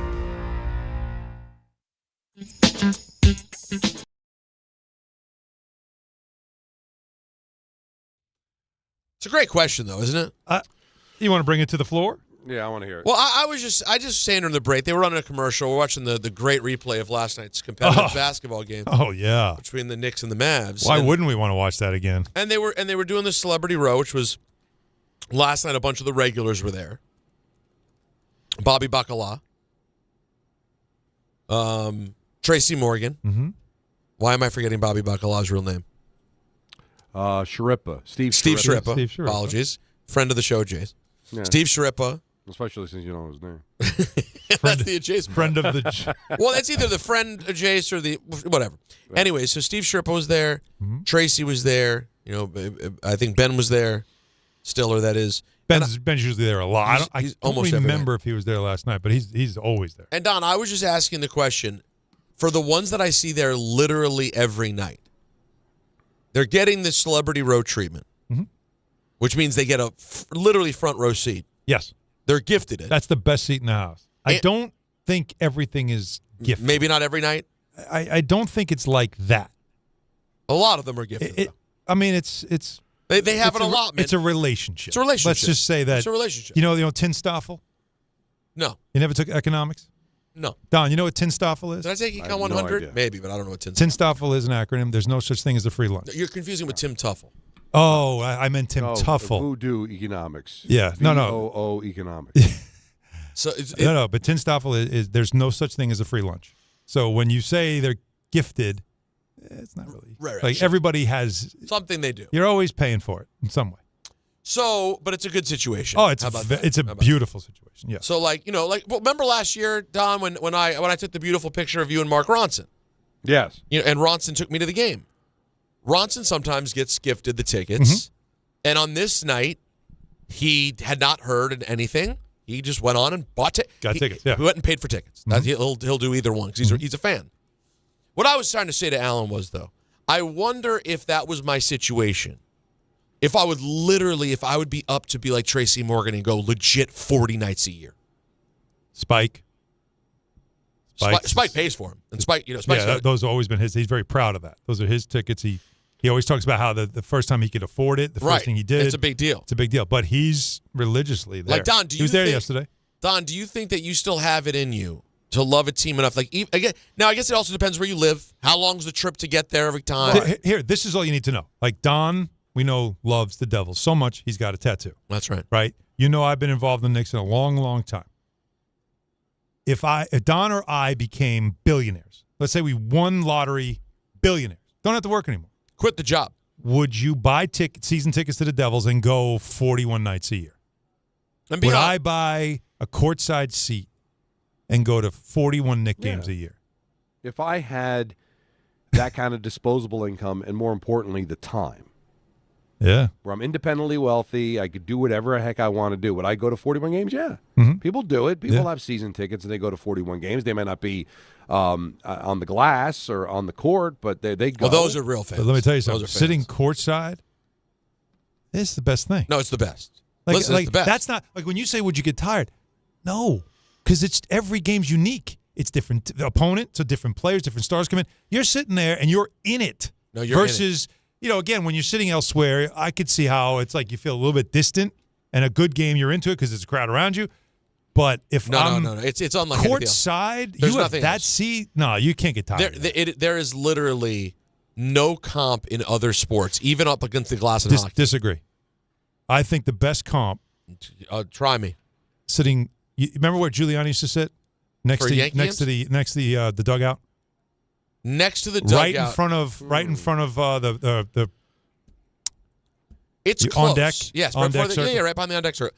I've now the netting's there now. It kind of sucks. Yes, but back in the day. No. Listen, when you're close enough to the field where you can hear the players chatting to each other, and you can hear the crack of the bat, and you can hear the umpire. You can hear the manager cursing out the umpire. Come on, that's special. But it's still not. And then the view. But it's still not. And Don, you're with me. July evening. Don, are you with me though? There's no comp to truly. I mean, maybe ringside at boxing. Certainly not UFC. The cage, you're too far back. Yeah. Ringside at boxing or wrestling is pretty that great. that could you be can something. hear everything and see. But basketball, All right, there's nothing between you. So there's the question. The best seat No, there's no question. in sports I'm is telling you what? there's no question. You're saying Don, it's courtside. Don, you're with me. There's at no the question, right? I'm not going to be bullied. Peter's right. Thank you. For this aspect, you're seeing everything. Everything is right there. Yeah, literally. Like in baseball, you got those seats, but do you have the angle to see if it's going to be a home run or not? And if the great catch, it's still so far away the great from catch you in is center way field, out. Because out. you're Okay. literally the length of the field away from seeing it. What's the farthest anything's happening in the action on the court away from you? Well, especially you're in the middle. And in the seats we're talking about, the ones that they're 40 giving Ben feet. Stiller. No, but the ones that Stiller and Timmy Chalamalama is getting. The ones that the ones that Timmy Chalalalala and Ben Stiller are getting and Spike seats, those are all within feet of center court. So both directions, you see it all. Yeah, they're running that's right the by you. They're talking to you. It's crazy. So again, I have the incredible opportunity to call games sitting at that middle table. The number one I am seat. literally on center court, my seat, right? And I always take a picture for the game because it's always like, I'm going to tell people one day. I used to actually do this. This is my seat. You? Never. But like I make sure it's like proof. Keep my receipts. Paid to sit there. Paid to sit there. Wow. And Wow, watch the and that's literally like I look to my left and there all the guys. Yeah. There's Stiller, there's Morgan, there's Michael J. Fox, like Timothy they're all Chalamalama. right there.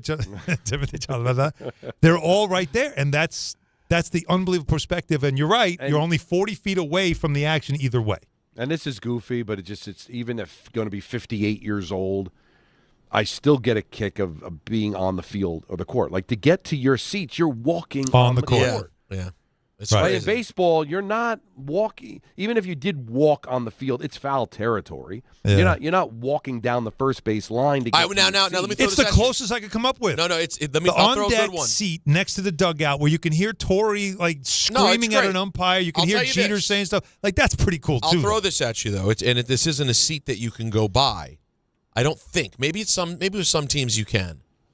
If you're able to ever get the experience, someone invites you or there's some connection and you get the pre-game football field experience. Yeah. Oh, that's That pretty cool. is standing on, and I don't know if you've done this. Oh, yeah. Stood on the sideline when the game starts Mhm. and you're watching the game and kind of walking with the team because Yeah. they walk up and down the field as the game goes on. Yeah, it's a flow. That is a pretty insane thing. I still wouldn't put it ahead of basketball though. What did you notice about being on an NFL field when like it's speed? No, I don't mean the action. I mean perspective. You mean how gigantic these men are? No. Well, it's for me. I felt like this field is a lot smaller than it looks on TV. Oh, yes, that's a fair point. Like there's no room out there. It's a full field. It's really not that big. Like on Yeah. TV, it feels like this gigantic space, and you're standing there going like, "This really isn't that big." Right. Yeah, I've told you this a million times that when we finished the post game for the Jets, Greg and I, our cars were literally parked on the other side of the stadium. So security would let us cut through the field. We'd walk on the field, Nice. which I got the biggest kick out of. And you're right. You stand to the 50-yard line. It feels like you could touch the goalpost. Right. It's not that. It doesn't seem like that far away. And then you look up at the stadium and you see it's just how You want crazy to have it feel. is. You want to have it feel further away. If you want to have it feel further away, and I've had the pleasure of doing this too, because Hot Kick a ball. 97 does Summer Jam. Throw a ball. Take an NFL official ball, drop back, and try to throw a 25-yard pass with anything on it, Don. That doesn't require you leaning into it and heaving it and going, what do these psychos do? Like Caleb Williams? Yes, who's running backwards and threw it 50 yards. You've done it, Peter, so you know, and Alan's done it a million times. But I played basketball when I was a kid, and I played like CYO. I didn't play in high school, so I was still a kid. But when I did those college basketball games, the holiday festival, Alan. Oh yeah. And I'd hang out on the court. Yeah. And there'd be a ball, and we bounce it around. We throw it around before the game, and then I'm in a suit and I'm in shoes or whatever, so I'm not in sneakers but to take a jump shot from 3-point, it's like I can't reach. Like I could like really heave it. No, NBA 3 is That's huge. that's funny There's to me. It's like, whoa, it's pretty far well, away. see, for me, it's not distance of shot because I'm aware of what that is. To me, it's for basketball, and this happened when I did the celebrity game in 2017. I had been practicing leading up, Don. Remember, I was worried my Achilles were hurting, so I was wearing the braces because, Alan, I didn't want to pop an Achilles on national television. Oh, that'd be bad. So I'm wearing the Achilles brace, getting all prepared. I'm playing at little gyms around New York to prepare.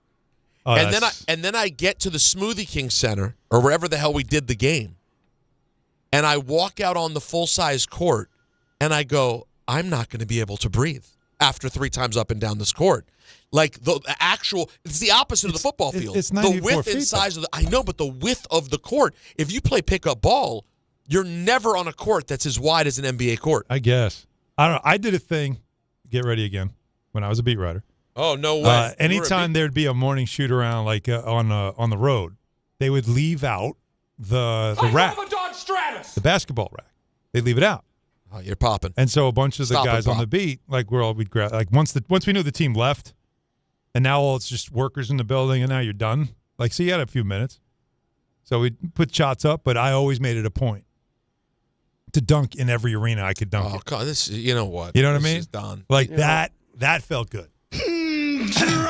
Because it's different. Listen, and by the way, if TD go, I have a picture. The whole segment here, Don, has been us being nozzles. Let's be honest, right? The whole segment is just 3 privileged, you-know-whats. All the places we've been. Just talking about, when you get on the court here and you get on the football, I was at MetLife Stadium kicking field goals, and I did this, and I did that, blah, blah. And, Don, we're already being nozzles. Yep. But then Alan literally hangs on the rim. He literally goes, I see your nozzle. I jump over your nozzle, and I hang on the rim. You know what I felt? see what you're doing. You remember Raw, where the Italian guy goes see Rocky? Yeah. And they go to this, and then there's the big tall black guy. He's like bends down and goes, "Hey, little man, did you just see Rocky?" That's Alan to us. That's right. Oh, you guys went on the court, huh? Oh, you took a 3-pointer in the celebrity game. Isn't that cute? Don took a 3-pointer playing before his college basketball game. Yeah, really? I dunked on every basket. Every rim I could get, I got. I want to see a picture. I'm finding it. You're still clearing a dunk right now? Yeah. The last one I did was in August. And you could still jam. Yeah. Now, are you going to do my this? Birthday's coming. Are you going to do this? 55 is a big one. Or so are you going to keep doing this until you tear everything on the dunk? Like, is that what the plan is? You just keep going until it all falls apart? Well, I'll throw it out there. What should it be? What should I do? Because this is just once I turned 40, I started saying I gotta make sure I can keep doing this. So it just became a thing that I just every year, like usually around my birthday, if I could get near it, if I was near a gym, I would go in and just make sure. Now, would you stretch first? Oh, of course. Like for the one dunk, you still got to stretch. I've told you, it's not going up; it's the coming down. Right. You need to understand that. That is the part that scares me. He's not Prince. He just glides down after the dunk. Yeah, no, it's not. That's not how it works. Blouses. No, and I don't. You can't hang on the rim still looking because for the picture. I'm Where's the 230 something pounds. I might break something. You'll go full Daryl Dawkins. I don't want to do that. Okay. Yeah, It was a long time. I was a beat writer years and years ago, man. But you said scrolling back for this. Oh, so you're saying for the arena ones, it was years ago. Oh, the arena one. That's the one you want to see, isn't it? So every year now, when you do it, you just do it in a gym. Yeah. You I do it. I have my regulation on the driveway that I warm up. You on ever to do it make on the sure. hockey rink? That would show me something. On Put the the hockey basket rink. on the hockey rink. Yeah, you know what I'm saying, Don? No, do it on skate. Show me something. But if you want to play that game, I did skate at Lake Placid. See, here we go. Now he goes again. Hey, man, did you just see Rocky? Yeah, exactly. Yeah, no big deal. I will find this. All right, well, we'll wait. Somewhere. Don't you the worry. one in Boston. Tina Servasio took the picture. Well, now he's name dropping on the photographer. There it is. Oh wow, I saw. And that's long ago before phone cameras had like any type of quality. But that's legit. That's me. Hold on. This is an insane thing. It's April 19th, 2011. Yeah. Wow. And he wrote in the caption, Shaq isn't the only 39-year-old in Boston who can bang one at TD Garden. Bet your ass. But I have to admit, I did airball a few threes. I did. Shrugs. Yeah, I did. And send me the picture. You got to send this to him. And also, one of the illest things about it's horrible, blurry, yeah. nasty, everything. It's 2011. But I can still tell what? That it's those mid-2000s jeans. I could tell from the blurry Oh, it's photo. awful. They're those big, you're big right. straight leg 2011 jeans that are in all my pictures from that era. Everybody was wearing those my terrible God. jeans. Why am I wearing jeans, Bobby? What We am I all doing? were. Send Don that, That's though. That so is good. that is amazing. You're right. Wow. Jamming in the garden. Yeah, I'm gonna actually. Yeah, I'll put this in the group. All right, it's not jamming in the garden, but when we get back, Don, I officially will give you my grade. Let's do it. For John Harbaugh's introductory press conference. I'm not wrong on these, folks. We'll do that next. St. John's goes for 5 in a row against Big East rival Seton Hall at MSG. Coverage begins tonight at 6:40 on 1050 ESPN and the ESPN New York app. Hi, this is John D'Agostino from D'Agostino & Associates, the injury firm. I've talked about how a construction accident took my father's leg. The heavy prosthetic he wore looked nothing like the high-tech limbs we have today. It was crude wood and metal, held together by bolts that dug into his skin and left painful ulcers. But the thing I remember about my dad is how he never complained. He put on his prosthetic leg and he went to work. He coached my baseball teams, danced, sang karaoke, and even loved to travel. He may have limped, but he always held his head up high and he lived with dignity. At D'Agostino & Associates, I spent over 35 years building a law firm that helps accident victims and those in need of their Social Security disability benefits. We fight till our clients get the money and dignity they deserve. So call us today at 1-800-BITE-BACK. That's 1-800-248-3222. We have offices throughout New York and New Jersey. So don't tell me personal injuries aren't personal. I know what they can cost a family. I've been there, and I'll be there for you. D'Agostino Law. Bite back. Show your team spirit and save big only at Security Dodge during the Start Something New sales event. For a limited time, score an extra $500 off on top of all rebates and new incentives just for coming in and wearing your favorite team's jersey or swag. High school, college, or pro, football, basketball, hockey, and every sport in between. It's easy to win big at Security Dodge in Amityville. Visit us today or shop 24/7 at securitydodge.com. FanDuel is turning on playoff mode. All customers get a profit boost pack every NFL playoff game day. Each game day during the championship round, you'll find a pack loaded with multiple profit boosts waiting for you in the app.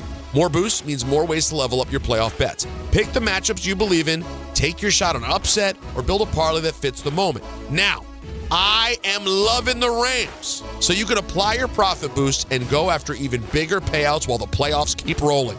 So visit FanDuel.com/local and grab your profit boost pack every NFL playoff game day. Each game day during the championship round, you'll find a pack loaded with multiple profit boosts waiting for you in the app. More boosts means more ways to level up your playoff bets. 21 and over and physically present New York option required. Bonus issued is non-withdrawable profit boost tokens. Restrictions apply, including any token expiration and max wager amount. See terms at sportsbook.fanduel.com for help with a gambling problem. Call 877-8-HOPE-NY or text HOPE-NY 467-369. Empower. Pete's back on the links with all new golf clubs and hopefully less swearing. Dang, sliced it. He worked with Empower to help him get good at money so he can be a little bad. Heads up! Oof. Talent sold separately. Guy said these were slice proof. At least he has money for lessons. Invest well, live a little. Start today at empower.com. Do you know what to do if you're stuck on the railroad crossing? Get out of your vehicle. If a train is not approaching, find the blue and white emergency notification system sign on the traffic signs at the crossing. For help, call the number on the sign and give them the crossing number so they know your location and can alert train traffic. Remember, find the blue and white to save your life. For more information, visit oli.org. You live for this. The wins, the losses, the slam dunks, and the buzzer beaters. The dream that this is your team's year. Hope.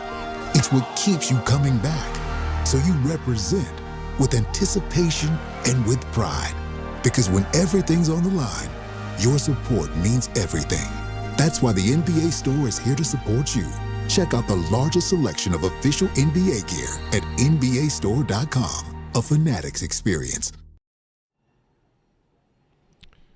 There are a lot of reasons why people buy at Ramsey Mazda. It's their selection, it's their customer service, and it's their savings. Lease a new 2025 Mazda CX-50 2.5 S Select with all-wheel drive for $179 for 33 months, or buy with 0.9% APR financing for 72 months. Start shopping now at RamseyMazda.com. Choose wisely. Choose Ramsey Mazda. Call 833-853-2970 for lease details. VIN SN379853. MSRP $33,425. Zero security deposit. APR $14.27 per month per $1,000 finance. Ends 2/2/26. You gives good VIN. It's good VIN. It's such good VIN. But you know what? You know what he stole from us though, Peter? What's that? The ability to do a transition again. He had an elite transition earlier in the show. Yeah. And in coming out of the break with this, we're robbed of another elite transition. I know, but it's still so good. You almost left the audience now wanting more, Don. Yeah. But you gave us good VIN. You gave us good VIN. Thank you for that. Tomorrow. You know what else we have to give? A game time. Brought to you by Tullamore Dew Irish Whiskey. Me? Because when it's game time, sure is. Hockey Ranger, right? The Rangers continue their West Coast trip. They're in L.A. They take on the Kings. The coverage immediately follows Dan Grassa like you dream at 9:30. And as we know, Los Diablos, they're in Edmonton. They take on the Oilers. No Donnie tonight. No, this is a TNT vehicle.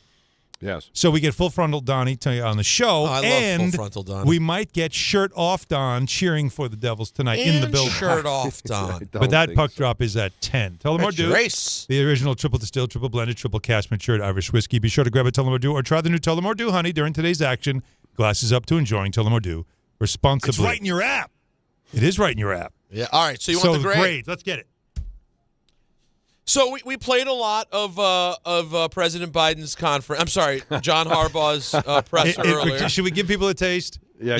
I'll give you the short one. Do we have Biden though? Oh, no. Do we have a Biden clip? Yeah, we need to do a side by side. All right, later in the week we'll do a side by side. Here you go. Here's a little bit though of like what it sounds like. Our focus is simple. It starts with building a team that is physical and tough, that's capable of overwhelming their opponent from beginning to end, and especially at the end. That understands how to finish. That is smart and disciplined. That plays the game the way it should be played, and that everybody watching it, including those playing it, be proud of. It's uncanny. Is as close to a Biden-sounding cut as any of the ones that we could play. If he had said, "I'm not kidding around," well, that's all we would have needed. It's that simple. It's that simple. It's that simple. Like, I'm not kidding around. We like football. I like football. You love football. You love football. You want to be here. Football. We all love football. Just like my dad said. My dad loved football. My son Bo loved football. We all love football. I'm coming Clinton. So anyway. Yeah. You went. Yeah. Somehow anyway, so what do we think of the press conference today? A lot of things that were said. Why he took the job. He wants to work with Joe Schoen. Very impressed with Schoen. He likes the hierarchy where he has the ability to go to the owner. And he plans, as you just heard, to build the team that's going to be tough. Now, listen, I gave Joe Judge, I don't know if I gave it a letter grade, but if you listen to the show, it was clearly a fail. Yeah. It was an E. And the rest of the guys, right? Don and Michael thought it was great. Well, John wasn't as committed, I think, one way or the other, and Michael went crazy. Put him in the Hall of Fame. Michael put him in the Hall of Fame. He went absolutely nuts. So, you never gave grade. You just said, no, it's not going to work. I said it's not going to work. Okay. And then Aaron Glenn, same thing. Last year, you were like, I said, let's be honest. Let's be honest. Let's fast forward. This thing ain't happening. Okay. Is what I said. Okay. I'm going to use a letter grade here because I think that I cannot say about a Hall of Famer like it's not going to work. And I can't say, oh, they're winning a Super Bowl. I am going to give John Harbaugh a B+. I'm going to give him a nice B+. No, it's a B+.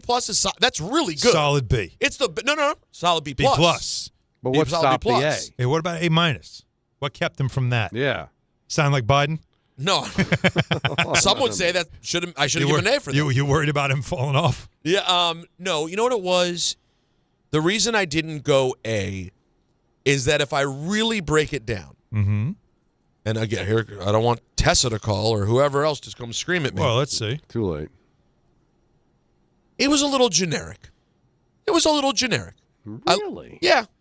He could have basically given this anywhere. He added I'm impressed by the market and the team is so great. Oh, do you like Jackson Dart? Oh, I hear the quarterback's important. I like Jackson Dart. I didn't get anything that I found to be incredibly personal about this specific team, but I also thought he sounded really good. I don't think he said anything stupid. There was no rah-rah, rile-em-up football, annoying, placating junk to fans. It was a really solid performance. I think you could feel good about what he said. I don't know, did you guys have a moment of... Well, here, let me A would have been absolute inspiration. Okay, I didn't come away absolute inspiration. For those late and did not hear some of the cuts we played earlier, here's one example, again, how he made it clear, despite all the consternation before he officially signed, that this was the job he wanted. One of the most iconic franchises in all of sports. I wanted this job. I think I told you that, Mr. Mayor. I wanted this job. I wanted this job. And to be on the biggest stage in the biggest sport. I know the challenges. I understand the expectations. I know the fans are hungry for a winner.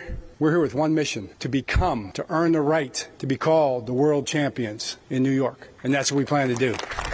And applause. Yeah. I had to be the players, right? From the assembled media. Listen, it's your Couldn't have been assembled media. No, it was the staffers, of course. Well, I don't. When you call the franchise that hires you, an iconic franchise, he recognized New York. He recognized how hungry the fans are. I think anything more over the top, would have been, just a little too much. I think he hit. No, he couldn't hit it on it all. He couldn't. No. I don't mean that he should have gone more over the top. I think he nailed the exact tone of how excited he should be. I just mean in terms of him saying anything in particular. I think you missed that the I part. found inspiring. If we could find it. It might have been a question that he answered. He does go into a little bit of detail about the team and what he saw on film and the fact that his dad called them. Did you see this? Did you see that? Yeah, I saw all of that. Oh, here. This is Harbaugh. If you maybe this will help change the grade. Let's see. A little extra credit, maybe? Let's see if you're willing to change the grade. Here's Harbaugh talking about the Giant roster. I see a lot of really good players when I look at the roster. Really, well, not the roster so much as the tape. That's where you look. You look at the tape. That's what shows you, right, guys? It shows you. It's on the tape. So I look at the tape, and I see a lot of good football players, and not just me, my dad. He calls me up about 3 days into this process, and he goes, "You watch the Giants?" I'm like, "Yeah, I watch them." He goes, "You see the way they come off the ball on offense? You see that offensive line? You see that offense? You see those guys? You see that quarterback? You see that defense? See that front? You see those guys flying around back there?" I'm like, "Yeah, I saw it. So when my dad told me, I knew it was true. We have a chance. How do we feel? Can we bump it up to an A minus? No, I'm going to leave it at a B plus, but I will give the Biden impression an A times 1,000. It's really good. If you're listening to that, I don't care what your political affiliation is. If you are listening and you don't hear what we're talking about, Don, Don, you haven't heard him. Don, is it the most sound-alike we've ever had of anyone? One of the most ever. Wait, I can't get over it. It's like Mahomes to Kermit the Frog. Yes. It's very close. It's almost on the nose. Yeah. Like if he said that was his impression. Or Garrett Cole, Patrick Mahomes. Yeah, Garrett Cole, Patrick Mahomes is almost identical. It's close. But I think those are two humans. I think this is better. This is very good. But I guess the thing that impressed me, Peter, is that we heard the reports that he wanted this job. He respected the Giants organization. That certainly came across. It did. You see these athletes, my dad was a Mickey Mantle fan. That's why I signed with the Yankees. Oh, not the fact that they gave you $1 million more a year than everybody else offered. How dare you? That's always every Yankee sign. There was always they found some kind of common ground on why that it's not about the money. When you know damn well it's usually about the money, right? Mm-hmm. Yeah. George Young always said it. When they say it's not about the money, it's about the money. But I think he backed it up. By how enthusiastic he was. I think he checked every box. But isn't checking every box a B plus? You know what I'm saying? No, checking every box is an A plus. No, an A plus is they tapped into something you didn't even know was going to be there. They went to some other. Well, there was another place that we're like, wow. But an A is I got all the answers right. I got everything right. He got everything right. What did he do wrong? Yeah, I don't know if that's not my. I see what you're saying. You're a tough grader. No, he's grading an essay. We're grading a question, multiple choice. Exactly. That's the difference. That's the difference. You're grading the essay. Okay. That's a good way to put it. Wow. What we can do is we can grade what's coming up next. Let's grade ENN next. Not all F words are bad. Some are actually great, like fast, free fiber for 4 months. Yep, switch to Optimum Fiber for as low as $25 a month. Plus, for a limited time, you can get 4 months free, HBO Max included for 1 year, and a 5-year price lock. Don't wait, this free fiber deal won't last long, and the fastest, most reliable, most consistent internet speeds await you. Call 888-4OPTIMUM or visit optimum.com/free today. Terms apply. See optimum.com for details. Now let's take a look at the traffic with Brandy Scott. Thanks so much, guys. I hope you have a great rest of the night. Get home safe and quick. We've got some slick and icy spots out there on the roads. St. John's Red Storm taking on the Seton Hall Pirates tonight over at MSG. Definitely don't want to drive on the east side of town. FDR just bumper to bumper in both directions, heading over to the 59th Street Bridge. Grand Central eastbound, crawling towards City Field and Northern Boulevard. Crash in the right lane there in Queens. You're solid from LaGuardia. No easy way to the outbound George, and we still have this problem spot on the Henry Hudson. Police department activity on both sides of the Henry Hudson Bridge in Manhattan. That is you jammed on the West Side Highway northbound from the 79th Street Boat Basin. Inbound George, just about 5 to 10 for the upper deck. Outbound Lincoln and Holland tunnels about 10 to 15 minutes each. New York Sirens are home at the Rock tonight in Jersey. Slow go on 280 in both directions, heading over to 21 in the Stickle Drawbridge in Newark. I'm Brandy Scott on 880 ESPN New York. Knicks fans, it's time for basketball, and the action starts on Wednesday at Crompton Ale House with Team ESPN New York and Ultra. Whether you need a pregame spot or you're looking for the right Knicks bar to watch the game versus the Nets, Crompton Ale House is your destination. The party tips off at 7 p.m., and Team ESPN will be giving away ESPN, Ultra, and Knicks prizes. Join fellow Knicks fans on Wednesday at 159 West 26th Street. Cheer on your Knicks, enjoy Ultra draft and bottle specials, and cool prizes all game long at Crompton Ale House. Hey, hockey fans. Now with BetMGM, you can win a share of $10,000 in bonus bets when your anytime goal scorer nets 3. Enter BetMGM's Hat Trick Jackpot all season long for your chance to win some major bonus bets. It's easy. Just log in and opt into the promotion. Then make an anytime scorer bet on any hockey game of at least $10. If your player of choice scores 3 goals instead of just 1, you'll win your share of the $10K in bonus bets. There's nothing quite like watching a game with a hat trick, especially when it means you could win a share of $10,000 in bonus bets. Ready to shoot your shot? Download the app today. BetMGM. Make it legendary. BetMGM and GameSense remind you to play responsibly. Gambling problem? Call 1-800-GAMBLER. See BetMGM.com for terms. 21 plus only. New Jersey only. Existing customer offer. Subject to eligibility requirements. Rewards are bonus bets that expire in 7 days. Talk about stepping up. Bang! Bang! It's time to level up your game. Introducing the all-new ESPN app. All of ESPN, all in one place. Your home for the most live sports and the best championship moments. The electricity is palpable. Step up your game with no annual contract required. It's the ultimate fan experience. Level up for more on the ESPN app or at stream.espn.com. Sign up now.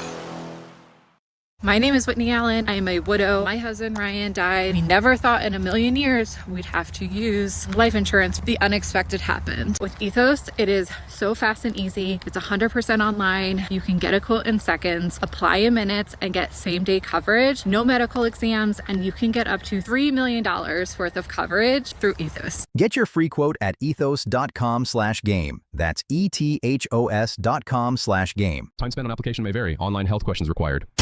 Hey, this is Mika Zibanejad. Hey, this is Adam Fox. Catch every Rangers game right here on 880 ESPN. WHSQ and WCBS-FM HD2, New York. This is an ENN Special Report. Now reporting... The very handsome Jewish man, Peter Rosenberg. We should talk some sports. Do what you want. It's ENN.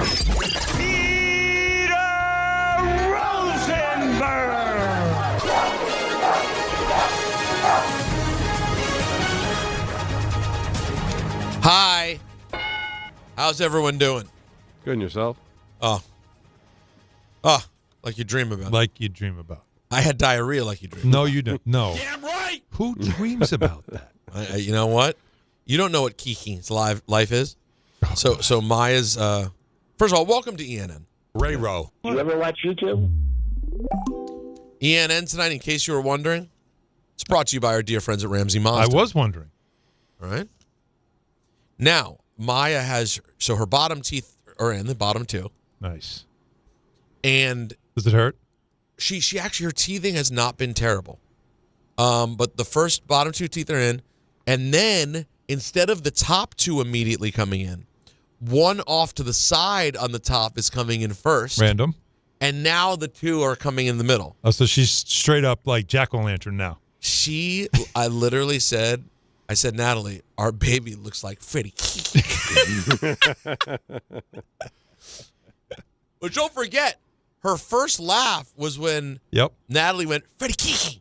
Yep. That drop that we have, I think it's a drop we have, of her laughing for the first time is to Freddie Kiki. And now she's walking. Now she's walking and looking like Freddie Kiki.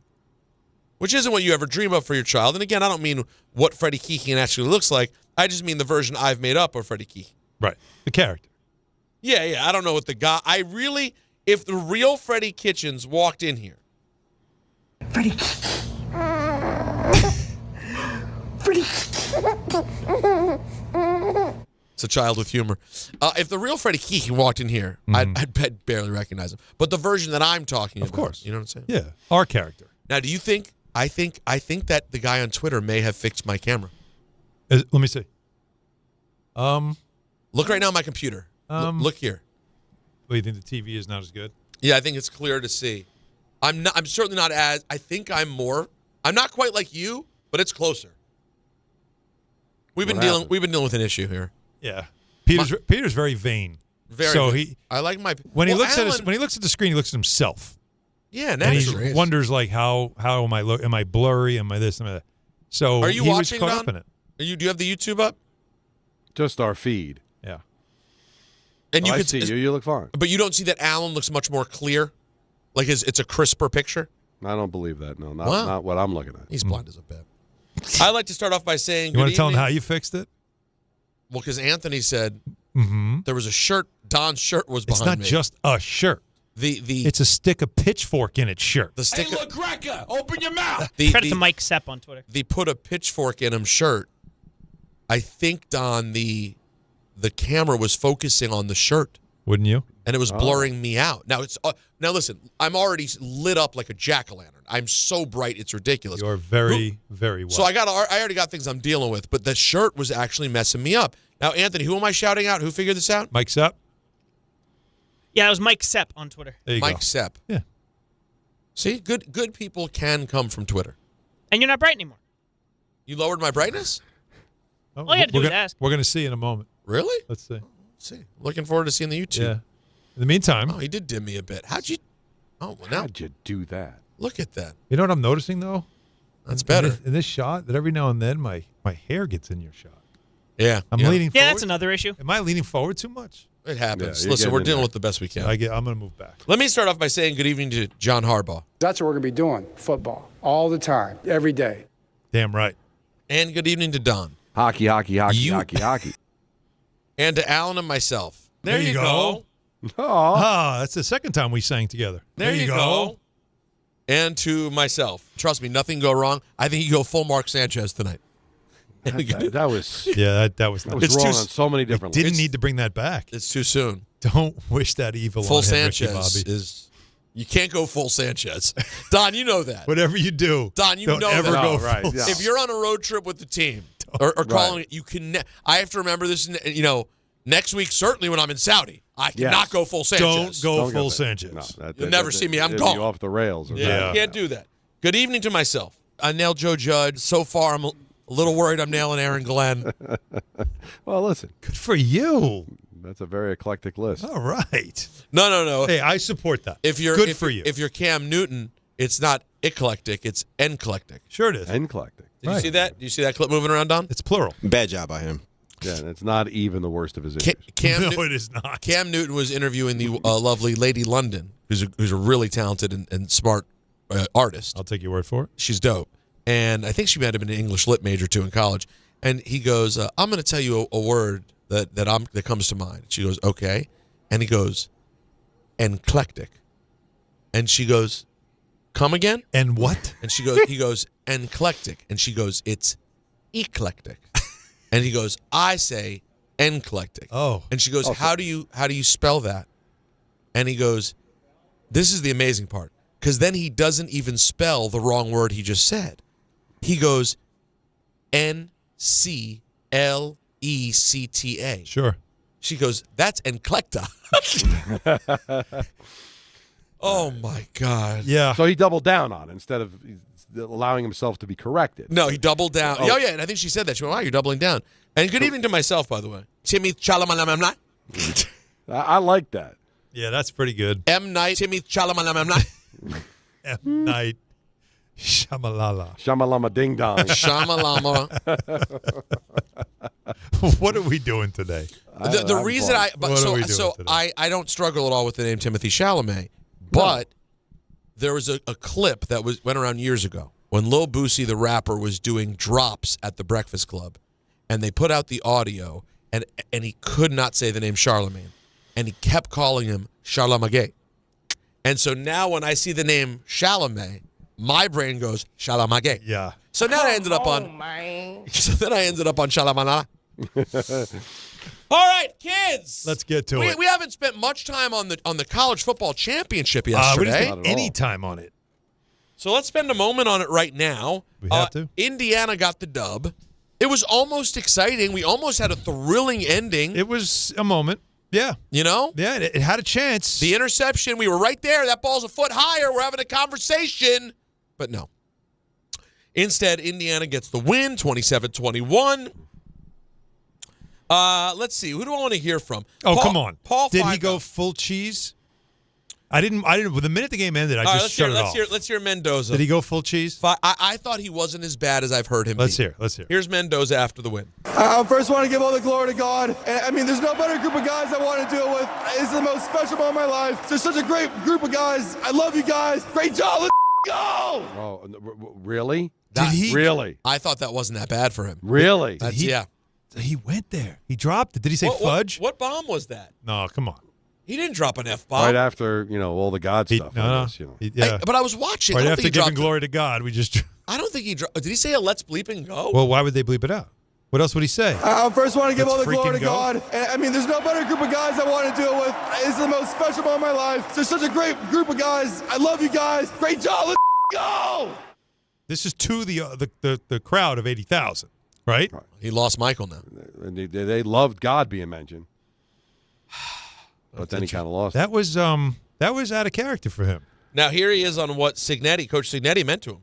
Yeah, I'd say with myself, it's kind of like a testament that everybody's had. Like, for example, Coach Sig betting on himself, going from Alabama, then going back down to D2, and all these other guys, really betting on himself and self-believing. It was a very tough decision to transfer for myself. However, when I got here on the visit, he sold me on developing and that I could become the best Fernando Mendoza possible. And with a hell of a great group of guys, at that point I knew it was a no-brainer. And just can't thank Coach Sig, Coach Shanahan, and Coach Whitmer enough. They're always sticking through with me through the thick and thin of this entire season. That's a normal quote. It's That's the very most normal I've answer. heard him, for sure. Yeah. What? By the way, first of all, the Raiders were there and everybody was there. Brady was there. Bella Danger was there. People from other networks were there. That's right. People from other networks. Fair point. No, but I will say the story, though, of Signetti is something pretty special. Yeah.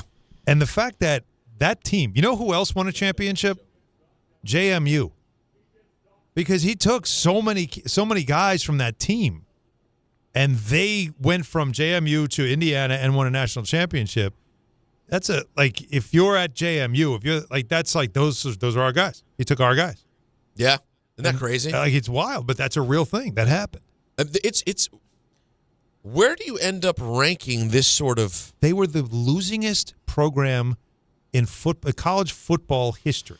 Yeah, and they won a national championship. Mark Cuban also helped a little bit. No, hey.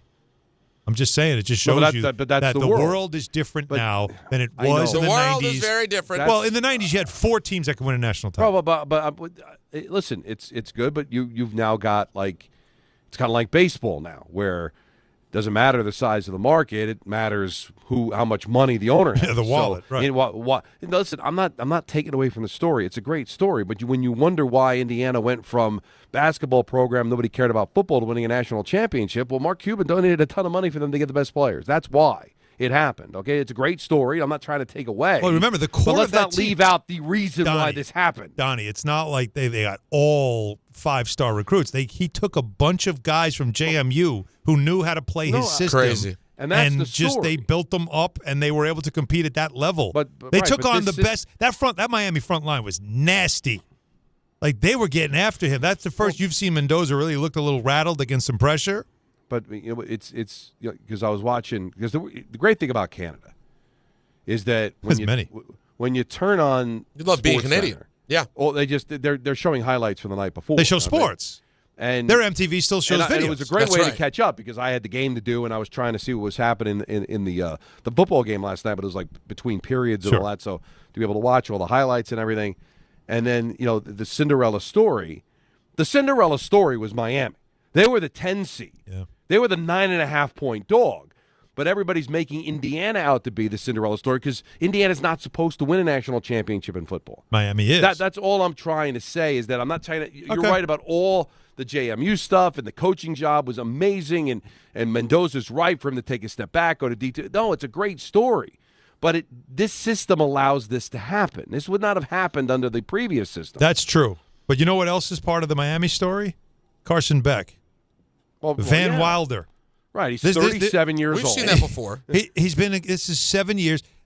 He's not even matriculated anymore. No, he's because done. he didn't have to. Didn't somebody ask him the other day about class? Yeah, and he's like, I don't have class. I finished. He had to enroll in the fall just to be eligible for the season, and then they get into the winter session. No, I'm done. I'm out. I'm just finishing the season. That's a story right there. I just the thing that bothers me about college football is let's just acknowledge that the student athlete that's all over. Don't now, call it that all anymore. Right? It's a minor league. It's like a G League for the NFL, except it's much bigger and much more popular because you have all the holdovers from the way it used to be. You're using the brand of the school like soccer in Europe uses the brand literally of a company and puts it on the jersey. Because there's certain schools that have even more cachet than some NFL teams, right? Yeah. But it's not the same. It's just different. I'm not saying it's wrong, and these players deserve to be paid. They were taken advantage of for so many years. Yep. But, I kind of cringe at the whole rah-rah student athlete. That's over. This is minor league football that is exceptionally popular. There's no different than, the Somerset Patriots winning a championship. But you said the holdover and the brand name that these schools are and the level of coaches that go there. But it is professional sports, guys. Oh, I see the cheerleaders it is. in the student section and the Dr. Pepper commercials with everybody's face painted and the mascots. You're kind of looking at it from a prison from 20 years ago. It's not the reality of today. No, it's not. And again, it's grown into something so freaking big that you have to acknowledge like you just did. But I will say this: the atmosphere in the national championship, the Natty. Yeah, the Natty to you and me. Don't you think it had a lot? It just felt louder than a Super Bowl does. Well, it felt like more. It was actually a very competitive football game, which helps. Well, the second half was a lot of fun. But don't you feel like because you have the contingent from one school and a contingent from the other school, there might be in between a lot of people that just bought tickets because it's the Natty and I want to go see it, right? But didn't it feel like, man, like that was loud? Yeah, no, there was energy it's there. Different. Oh, it was because great. When you talk about the sheer the amount of broadcast people, was phenomenal. Now, the NFL is bigger because it's bigger in the biggest cities, right? Because you're big in New York and you're big in California and Chicago. Oh, yeah. But when you look at the sheer number of people around this country, there might be more people into college football than into the NFL. Well, think about it. Indiana is a very big school. So you're talking about generations of people who attended Indiana. That's not like that's a lot of people who would all have an interest in going to Miami. Same thing. So maybe it's that. Maybe it's because it's spread out. It's not in just one little area. I don't know. I don't want to get too deep into that. But the game had an unbelievable atmosphere, and it was a lot of fun to watch. It was a great second half. Can I just tell you, Don? Also, how do I say this respectfully? People are really. People need to go outside every once in a while. No. Listen, I What happened? know we have the ability to stay inside and stay in the dark all day and never leave your house. What happened? But when the photos started moving around, that a famous porn star, Bella Danger, was there. She's a huge Hurricanes fan, and they showed her on the broadcast, and it took over social media. I'm being serious. Listen, I'm an appreciator of Bella Danger's fine work.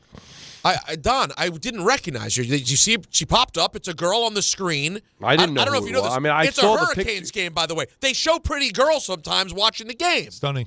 So the fact that everybody, that like Twitter collectively stopped with their mouth agape and were like, "Oh my God, it's a Bella Danger," when she just looked like a people got to leave the house, man. Well, you're going to hurt yourself. You're telling on yourself.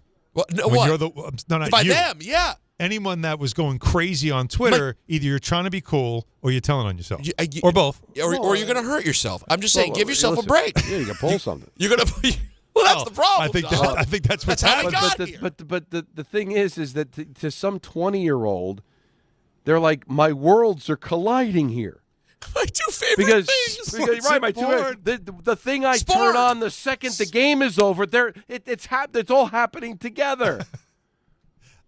I don't have to change the channel. Yeah, this is fantastic. They were like, people were like, "Oh my God, the camera guy." I'm like, guys, they look for attractive people in the crowd to show.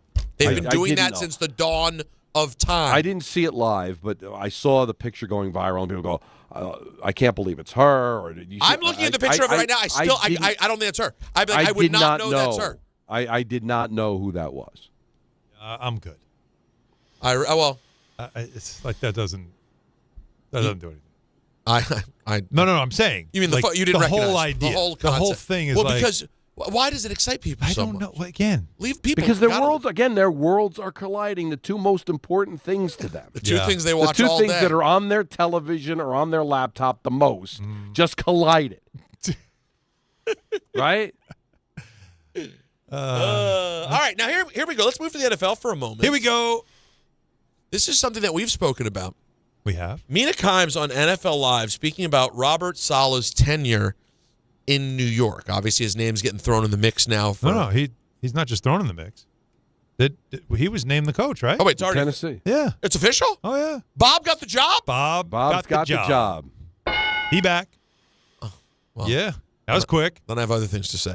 But here's Mina on looking back now at Saleh's tenure. As far as Saleh, though, just to back up for a second, I do think the further we get from his Jets tenure, the more we see what he did with what he was given, right? From the point he was hired in 2021 until he was fired in week 5 of the 2024 season, that defense was first in yards per play, third in success rate. And since then, well, we've seen the results even before they traded away some of their players. So I do like the idea of him coming in and fixing the defense because this was a problem on both sides of the ball. His leadership abilities are often raved about by folks around the league, but if he doesn't nail the offensive coordinator hire, nothing will matter. And to me, that's the biggest hire, maybe league-wide right now. Well, again, that's to me, like, again, first of all, the further we get away, how many months has it been?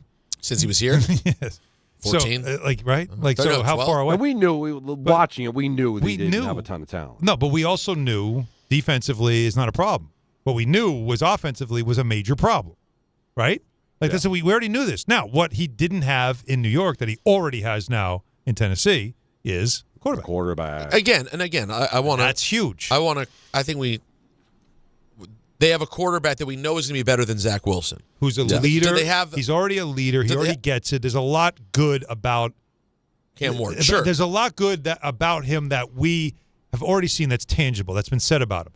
What we haven't seen, of course, is the results on the field because that team last year was just god awful. So it's a 5-year contract. Don't know the numbers, but they're saying a 5-year deal, which of course means nothing. But it's still good for him. Come on, nice guy, good guy. I got to hear the presser, but I'll tell you, he my comes gut to feeling, MetLife next year against the Giants, doesn't he? AFC South. Do we know that they come here? Do we know which games where? That will be some story. We'll get him on the show. Cam Ward's regular season was a completion percentage of nearly 60. Over 3,000 yards, 15 touchdowns, 7 interceptions. Not terrible. I agree with what Mina said, though. It's really about him nailing the offensive coordinator. The only other thing I would push back on is that you can't, in my opinion, talk about Saleh's tenure in New York just talking about what he did on the field. He wasn't able to keep the ship together. Now, granted, that was a complicated ship to control. There was a lot going on there. There was a lot going on. And the owner stuff with him. I give Saleh a second chance. I don't think this is like a stunning thing. Tennessee does come to MetLife Stadium and play the Giants next year. That will be fun. And did you happen to see who Gary Myers suggested as a possible DC for the Giants? Yes. Who's you that? See this, Peter? No. Little Rex Ryan. Sexy Rexy. For the Giants. Why not? Yeah. But he bleeds green. Yeah, but he's also a Raven. No, he bleeds D. Excuse me? Sorry. What He was a former Raven. What? Charger now. I don't think he was ever a Ram. No, he wasn't a Ram. You guys want some Baseball Hall of Fame news? Sure. Say hello to the newest members of the Baseball Hall of Fame heading to Cooperstown, Mr. Carlos Beltran. That's well-deserved. Along with Andrew Jones. Andrew Jones. Those are the numbers are there, but never thrilled me. No, I never had movement. Happy for Beltran. Yeah. Class guy. That's no surprise. He is the greatest free agent signing in the history of the Mets. Think about it. Who was a better free agent signing? Not a trade. Free agent. He's there. Yeah, who I'm trying to think. I mean, you think better than Scherzer? Very funny. Better than Scherzer. You know, Thank you. Yes, I'll be here all week. Try the By the way, I'm going to stay on brand for today. All right. Sure. You know, I was there at Port St. God. Lucie. Here we go. When he went down for a little mini camp right after signing with the Mets. I drive a Dodge Stratus. Now, can I ask you a question here? Sure can. Cowboy. Sure. You mind if you I heard that too, right, Don? Yes. You mind if I ask you a little question here? Like, what happened there? What jersey is he wearing here? What cap is Carlos wearing? I got to go look it up. I'm think they looking just right go by now. games now. If it's the player games- doesn't choose? I don't think the player gets the. You know why? Because there was those players. Teams were buying it, like I thought the offering player money for chooses. them to make it choose. It's But gonna if you go by tenure. He was a Met. Player gets to choose. Anthony's telling me. No, if it was games played, I'm looking right now. It would Also, be they fired him as manager. It would be Royals. No. No, Mets number of games? 839. Royals 795. Oh, really? Well, I take it back. It might be. Listen, he might be able to make the choice, but I think if he decided to go in as a Giant, the league they would step in and say, no, you can't. 44 games isn't enough. But I think when it's that close, he can make the choice. But there were times where, like, didn't it happen to Dave Winfield? Like, didn't he want to go in as like a Twin because the Twins paid money? So it was something like that. I might not have the story exactly right, but something where they didn't want players to be compensated for who they chose. But I think because it's that close, he may be able to decide who he goes in as. Andrew Jones, though, 256 lifetime batting average, hit less than 500 home runs, did have a ton of Gold Gloves. That's still not giving me movement, though. Listen, he hit the 2 home runs in the first World Series he was ever in '96. And he was a good player. I don't clutch. Feel Hall of Fame. They love clutch. Yeah. He was not. Listen, he was clutch, but how many championships? How many champions? I don't know. Do they have any championships? Any World Series championships? Well, the only one the Braves got in that time was in '95 before he got there. Right. Yeah, he was scary in '96. Scary. Yeah, not enough. Was he 96 or 98? 96. I mean, not 98, 99. He was 96 with them, right? 96. He had he had the 2 home runs in game one. He was like 19 or 22. He was like kid. really young. Yeah, I could look in 90. Yeah, but not one World Series ring. 19 years old. 10 Gold Gloves, 5 All-Stars, no World Series rings. Yeah. I'm not mentioning Silver Slugger. Jacob's not enough. Sorry. Rodriguez had A-Rod had 40% of the vote. Andy Pettit had 48.5%. Oh, wow. Now that's a more interesting conversation. No? I still think it's time. Me we too. got to let this go, man. I mean, it's time. What are we doing? Who are you catering to at this point? Like who pumps their fists like, yeah, the roid guys got screwed again. Let's we can keep this as we have a full frontal. We can keep talking about that on the other side. We do. I do want to close out ENN by saying because I was in the middle of going through the coaching carousel today. The Dolphins hired Packers DC Jeff Hafley as their next head coach. It was announced last night. GM, right? Interesting hire. Yeah, I can't say I feel a ton of movement. No. Solid defense, but 5-year contract as well. I guess that's all they're giving out. Hafley They is have to now. They Hafley. He's 46 years old, and that'll do it for ENN. Brought to you by Ramsey Mazda. Get more for your money at Ramsey Mazda, like a new 2026 Mazda CX-50 or Mazda CX-90. Choose wisely. Choose Ramsey Mazda. Choose That was it. good. That was good. And we have more good for you, including Last Caller Crew, 800-919-3776 to be part of the conversation. Don Hahn, Rosenberg, ESPN, New York. St. John's goes for 5 in a row against Big East rival Seton Hall at MSG. Coverage begins tonight at 6:40 on 1050 ESPN and the ESPN New York app. Show your team's spirit and save big only at Security Dodge during the Start Something New sales event. For a limited time, score an extra $500 off on top of all rebates and new incentives. Just for coming in and wearing your favorite team's jersey or swag. High school, college, or pro, football, basketball, hockey, and every sport in between. It's easy to win big at Security Dodge in Amityville. Visit us today or shop 24/7 at securitydodge.com. If you've been injured in an accident that wasn't your fault, then you need a lawyer who knows New York's unique personal injury and workers' compensation laws. At the Parisman Firm, they have decades of experience handling all types of accident cases and a proven track record of delivering huge results. Their team has already recovered nearly $1 billion for injured New Yorkers. From construction to car accidents and slips and falls, they've got you covered. Call the Parisman Firm now at 718-WORKERS, where your case is their cause. Get the justice you deserve today. Make cancer screening a part of your annual healthcare routine. New York Presbyterian offers a full range of cancer screenings, including lung, cervical, prostate, colorectal, breast, and more. Regular cancer screenings could save your life by detecting cancer at its earliest, most treatable stages.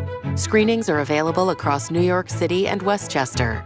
Learn more at nyp.org/cancer screening. Stay amazing. New York Presbyterian.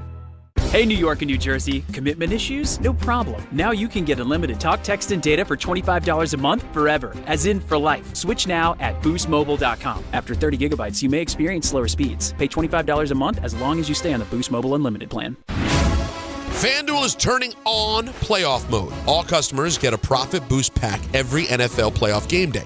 Each game day during the championship round, you'll find a pack loaded with multiple Profit Boosts waiting for you in the app.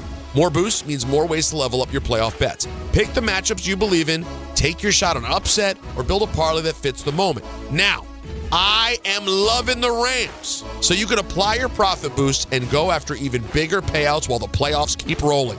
So visit FanDuel.com/local and grab your Profit Boost pack every NFL playoff game day. Each game day during the championship round, you'll find a pack loaded with multiple Profit Boosts waiting for you in the app. More boosts means more ways to level up your playoff bets. 21 and over and physically present New York option required. Bonus issued is non-withdrawable Profit Boost tokens. Restrictions apply, including any token expiration and max wager amount. See terms at sportsbook.fanduel.com. For help with a gambling problem, call 877-8-HOPE-NY or text HOPE-NY 467-369. 1-877 Cards for Kids. KARS Cards for Kids. 1-877 Cards for Kids. Donate your card today. 1-877 Cars for Kids. KARS Cars for Kids. 1-877 Cars for Kids.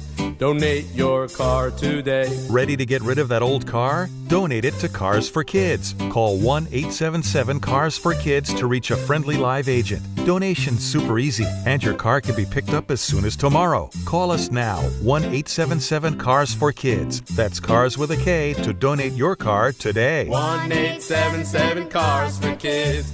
Donate your car today. Did you know you can donate real estate too? Go to carsforkids.org. That's carsforkids.org. Empower. After wanting one for years, Kevin is finally enjoying his new hot tub. This is the life. He worked with Empower to help him get good at money, so now he could be a little bad.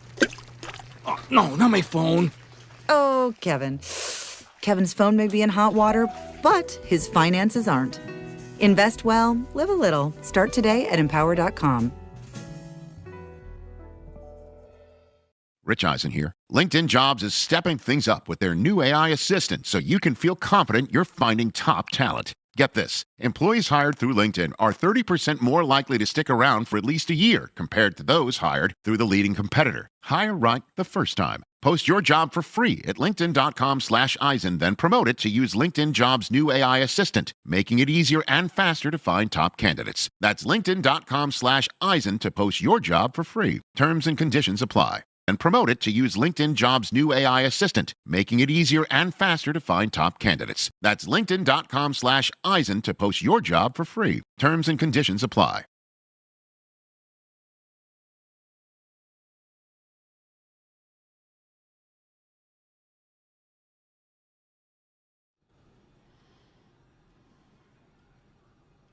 Jock Jams. This is like greatest hits Jock Jams. I remember that. Where do you put this, though, Don, for you? Because, I mean, it is AC/DC, right? Right. So, like, I know you probably have a high regard for AC/DC. I have a regard. A I wouldn't regard. say It's not a high regard. Okay, I thought you had a high I regard. like them, but I'm not like my brothers. Like So AC/DC to you is sort of, you'd put them in the category of the Guns N' Roses and all them, right? Like, you don't feel, Hard it's rock. glam rock. You call it hard rock? It's definitely not glam rock. Well, you know what I mean. Like, it's No, not it's not the Poison. No, and, right. And, yeah. Pretty Boy Floyd or anything like that. No. But it's not the metal that hard you rock. you listen to metal that makes people cry. Yes, that's what the metal I thought you listen liked to. the music that makes you cry. Well, that was Johnny Ninema. Okay. But no, you like the metal that not makes you cry because it's emotional. It makes you cry because it's scary. That's what you love. There's Death metal. a death metal, thrash metal for There you sure. Speed metal, whatever Speed you want metal, to call it. yeah. AC/DC falls in the category of Aerosmith, Van Halen, hard rock. There's hard rock. I don't hate that. They're not metal. You can play AC/DC at a metal station. Nobody's going to bat an eye. Right. But I kind of put that more into the hard rock category. Is that fair? It's very fair. Very fair. But this was one of those classic arena songs. Just getting people going. Didn't like it. I am more of a Bon Scott fan than a Brian Johnson fan. Yeah, that's fair. But I do like For Those About to Rock. That's probably the last AC/DC album that I really cared about. Mm-hmm. So the first two albums with Brian Johnson were Back in Black and For Those About to Rock. And then I was out. So the Thunderstruck and Who Made Who, not a fan. Yeah, they became a little more mainstream by that point, right? Mm-hmm. All right, 800-919-3776. Here we go. We've kind of hit everything today, haven't we? We're covering it all. We're doing it all. We're doing the bull dance. But we have now. We're doing the what? The bull dance. I'm not familiar. Yeah, you are. Of course you are. The bull dance. Doing the bull dance, feeling the flow. It's Happy Gilmore, man. Of course you're with All me. right. I knew you didn't leave me. Feeling the flow. Kevin Nealon, baby. Yes. Yeah, he's very when we were discussing the Knicks and their whole situation, right? This is rock bottom. At least you gotta hope it is. By the way, they play the Nets tomorrow. I think they've won like 10 or 11 in a row against the Nets. Now the Nets are one of these they have a great coach, Jordy Fernandez, a very good coaching staff. The whole idea is they're supposed to be losing. They don't want to win. But Fernandez doesn't want to hear this crap because he's a coach and he's coaching them up and they're really feisty. And so the last thing you want, if you're the Knicks and you lose this game tomorrow, this better be rock bottom, right? So this is why after the game, another not must win. Oh God, it is. But after the game, as we'll hear from Ramona Shelburne, that the Knicks had what you would expect would happen after a performance like that, where after the media left, Jalen Brunson closed the doors and all the players got in there, and they had one of these players-only meetings. Yeah, you heard Jalen Brunson say that I'd be booing us too. Well, after the game, Jalen Brunson called a players-only meeting for all the guys in that locker room and said, guys, we got to stop looking to the coaching staff for answers. We got to stop looking elsewhere. The answers to what is wrong with us right now are right in this locker room. We got to look in the mirror. And it was, it was a longer meeting. A lot of people had something to say about what was going wrong. But this is a team that came in thinking they had a chance of, it's finals or bust, right? They have those kind of expectations. And to fall to 25-18 right now, you could see them in the play-in if they keep going this way. That offense, which was humming, bottom 5 in January. Right. So, again, players-only meetings, this kind of stuff, sometimes you look at it and kind of give, like a side eye to it. And sometimes you're like, all right, well, this is saying something. Let's see. How do we feel about Jalen Brunson calling this meeting? Like, what are we going to grade this thing? Is this like, this had to happen, he's being a leader, or does this feel cliche? How could you be anti? How could anyone have something to say about it? Because sometimes it also feels cliche. Like, oh, you're just doing it because you know you have to. It's a bad loss. but it's not going to change anything. It's not going to do anything. But you got to do something, right? Yes. And yeah, it might be cliche, but this is the cliche thing to do, and the timing is perfect. Going up against the team tomorrow, you've beaten 11 straight times. Like, so you don't want to do this going into OKC, where you end up playing great and losing. You want to make sure you win the next game. If we get that it becomes together, a rallying cry. we will win. But I'll tell you this, because I'm sure a lot of Net fans are all on board for tanking and all that. But if you're a Net fan and you hate the Knicks, how badly do you want to beat them tomorrow? Absolutely. When you see things falling apart, player-only meeting, and you go out there and you beat them tomorrow, Well, just come for on, fun, man. It gives you something to live for. Absolutely. Yeah. Like if you're think about it. That's why I said Jody Fernandez. He's a bulldog, man. Like I really have great respect for him as a coach. If you don't think that he's got that message in the ears of his players, like they have owned us for years now. Yeah. We're going to walk in their place. We're going to make their fans boo them. We're going to watch them turtle, and we're going to walk out of there with a dub. It's going to be our Super Bowl. I've talked to the one of the Nets fans. We found one. You found one? Joe Leo. Oh, yes. Joe is a big He Nets fan. desperately wants to. He beat the wants Knicks. this bad? Yeah, he does. Oh. He said very badly. Very badly. Yeah. We need to get him on the mic tomorrow. He's here right now. No, it's tomorrow. We don't have enough time now. Yeah. This is better for tomorrow. That was tough. Yeah. Well, we don't. Is he in tomorrow? Is he in tomorrow? Is he around? He ain't in tomorrow. Come on. You have today. He's like Matt Damon. All right, bring Joe in. I want some trash talk. I want some Nets fan trash talk. Well, I don't know if he's going to try it. Oh, just I 'cause think he wants should. it. No, he wants it bad. Here he is. All right, here comes Joe Leo, and he is a Nets fan in New York. In the flesh. There is one, and you now have the opportunity. Like the Knicks fans want to believe that yesterday was rock bottom. You have the ability to take it to depths that no one could even consider. How bad do you want this game tomorrow? Oh, extremely badly, because to Net fans, this is all we have. We don't have a North Star. We don't have playoffs. We didn't have the NBA Cup or the play-in tournament. No. You have to take the minuscule wins. Like the win against Boston, Peter Celtics in December or November. That was a nice win. Where MPJ was basically KD reincarnated for 3 hours. That win will get me to June. This is all I have. Wow. Yeah. But yet it could cost you on draft. Whatever. We have your draft pick. Stop with that. Yeah, it's not that good. Doesn't matter. We could trade it for something. And it's not the Sean Marks NFL. probably You got to win won't. some games. You might as well win this one. No, I'm kidding because when you brought up Porter Jr., it's funny how he's really playing well. And he's building up some serious trade value that I'm sure will happen, right, February 6th. But it's funny that fans are like, dude, you're playing great. Can you dial it back? Like, there is this kind of concern of you're playing too well. But am I right about Fernandez, about your coach? He's like, damn the tank. I want to win games. Well, we saw it last year where Sean Marks sold off half the team in December because they were winning too many games. Yeah. So Jordy is in a very interesting position where he has to win enough games to keep his job, but not too many because we're going to ruin draft position, even though it doesn't matter at all because the Dallas Mavericks with a 0.2% chance can just walk into the lottery and get Cooper Flagg. So maddening. This is the position that all Net fans are in, that we have to tweet at Michael Porter Jr. to please not be too good of a player and an all-star, even though I want to keep him and a lot of Net fans want to keep him around. You do want to keep him? I want to keep him. All right. All right, so here's what I need to know now. You want this win bad tomorrow night. What are you willing to do to get this win? Yeah. What could you do? And if it does happen, what's the craziest thing that you can what can happen? Is it a pinky toe game? Oh yeah, this could be a pinky toe. If I had a cigar, a cigar cutter, and I was like, give me one of the piggies. That's it. And I'll give you this dub, but one of them's got to go. I'm just going to chop right down. You won't feel it because it's really quick. Which are you willing to do it? Yeah, I think I am. Really? Oh, I like that. Yeah. There you go. That's how big this is to Nets fans. All right, let's put a face on it. That's how winning tomorrow would be like dating who? Oh, I like this. Is tough. Abella Danger? Well, I can't go Abella Danger. That's too easy. That's a softball. Sitting right there for you. He said a softball, as if that would be a real thing. That would be a problem. Sydney Sweeney, maybe. Oh, okay. Look Come at on, it. That's how big of a game this is. Look at it. This is We like a don't game have 7. Alan. We Wow, don't all have the way to- anything. We have it Think open back to, tomorrow.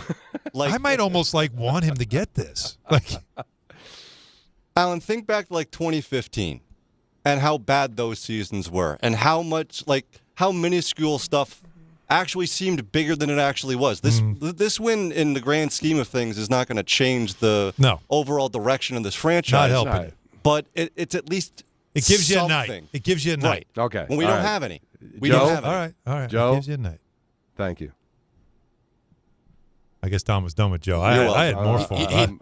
I'm good. Oh, my God. Well, Joe, you had a good run in radio. That's it.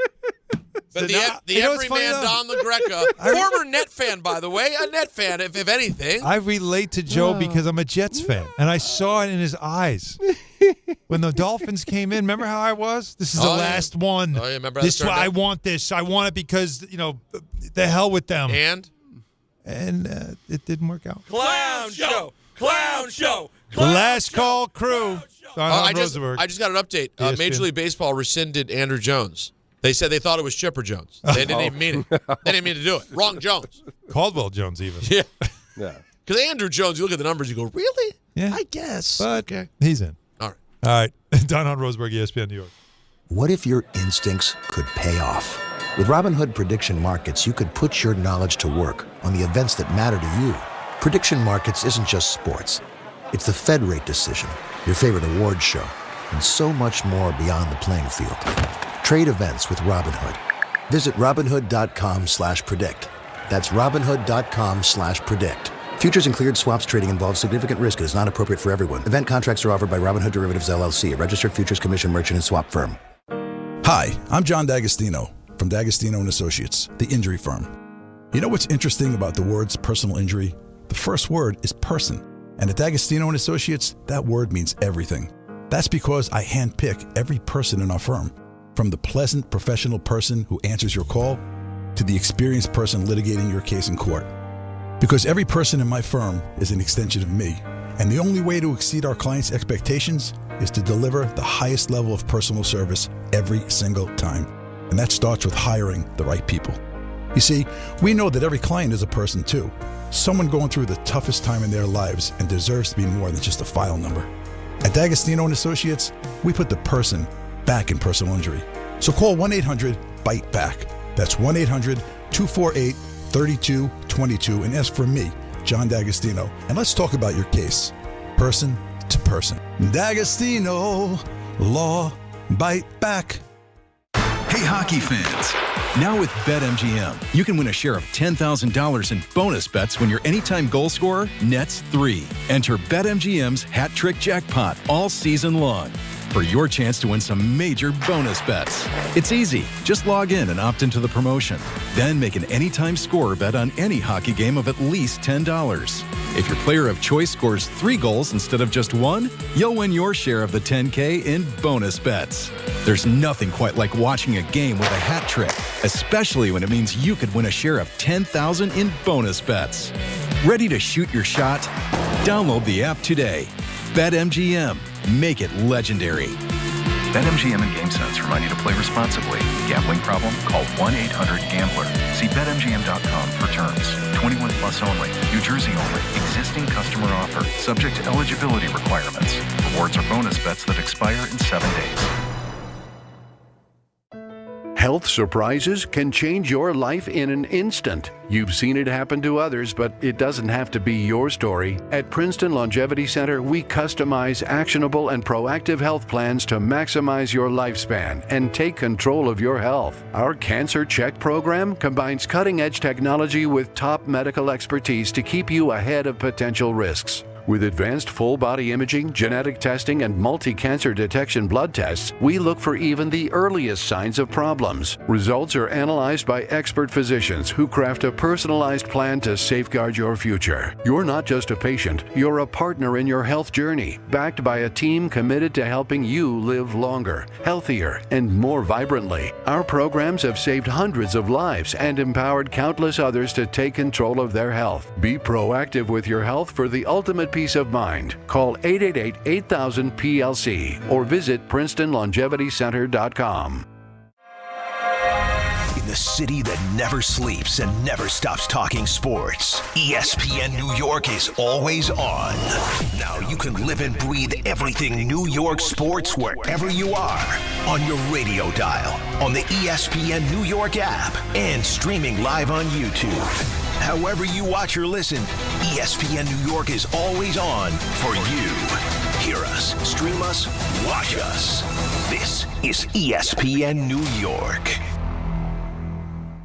Out on the course, they're the PGA Tour's best players. But in the arena, they're prime time. And Season 2 of TGL presented by SoFi is back with lights, cameras, action. We're talking big moments, big personalities, big names in the stands, all on the big screen. Big-time matchups with shot clocks, hammer drops, timeouts, overtime, and playoffs. It's city versus city, squad versus squad.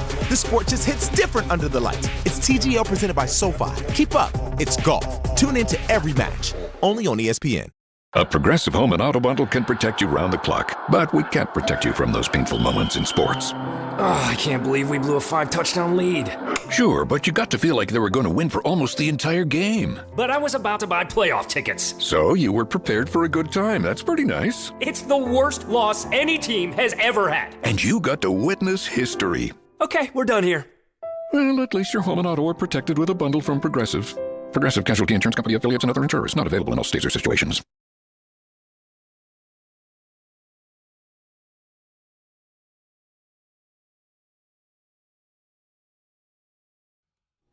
All right, I'm thinking before we call it a day today, and it's been a really fun day, and Don's going to continue to have a fun night in Edmo.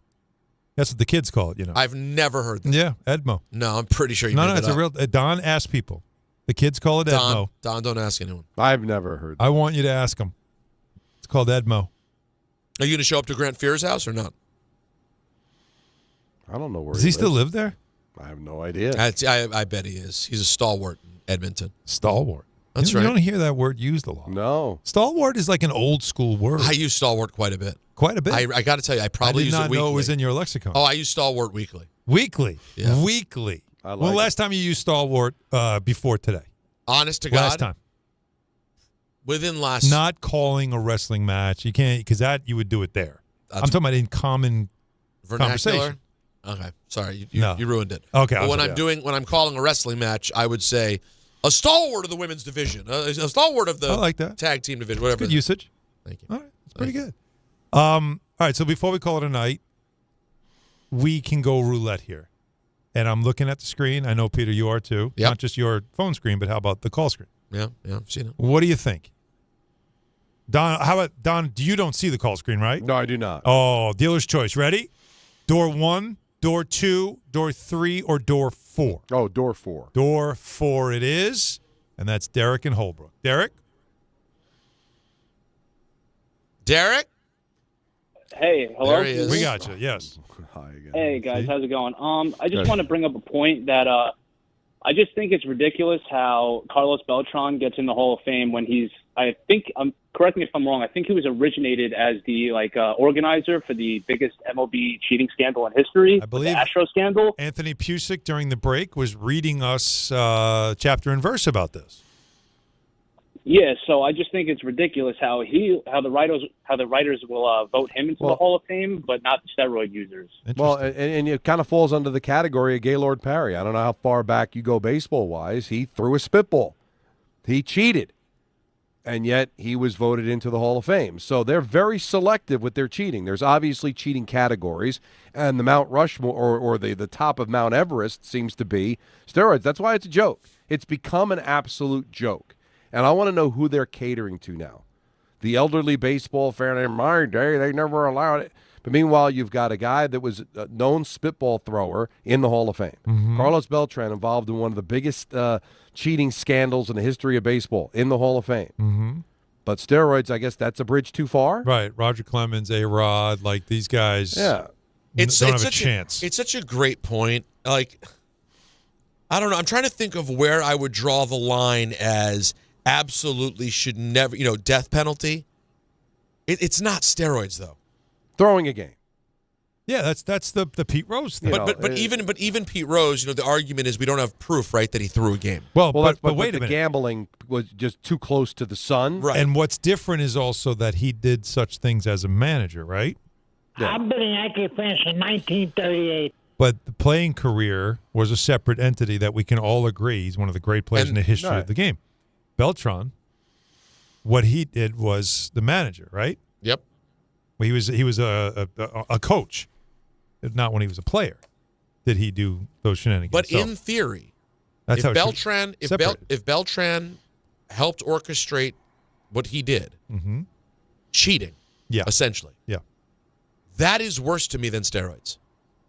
Steroids is not you doing something to you're trying to be manipulate better a game. with steroids. You're affecting your body. You're not just manipulating trying to a be game. great. Yeah, I agree with that. It's different. Game time, one more to do. Brought to you by Tullamore Dew Irish Whiskey. Because when it's game time, Donnie. It's time. Sure is. Rangers, they're also on the West Coast. Yeah. They're actually literally on the West Coast. L.A., they take on the Kings. Coverage immediately follows Dan Grassa, who follows us. That coverage begins at 9:30. The Devils tonight are in Edmo, taking on the Oilers. Again, not a. I think he set me up. I'm not going to ask anybody. No LaGreca, no MSG. This will be on TNT, so Don's just going to be in the building enjoying some hockey. Yeah, I wonder who's doing it for TNT. I'm You'll anxious know. to find it. You think it might be Brendan? Oh, that's a good Because call. he was in Vancouver last night. You never know. Yeah, if you see I'd him, like say to hi. see Brendan. I haven't seen him in a while. Tullamore Dew, the original triple distilled, triple blended, triple cask matured Irish whiskey. Be sure to grab a Tullamore Dew or try the new Tullamore Dew Honey during today's action. Glasses up to enjoying Tullamore Dew responsibly. How far off is the clock here? Because we know this is an issue. So we got to fix this problem. Yeah, you're along about with your lighting 10 seconds out. and everything else. Donnie, have a great time tonight Thank in Edmo. you. We will talk with you not tomorrow. Edmo. And thanks Tomorrow everybody from Vancouver. for watching. Later, buddy. Good Karma Brands is proud to be an equal opportunity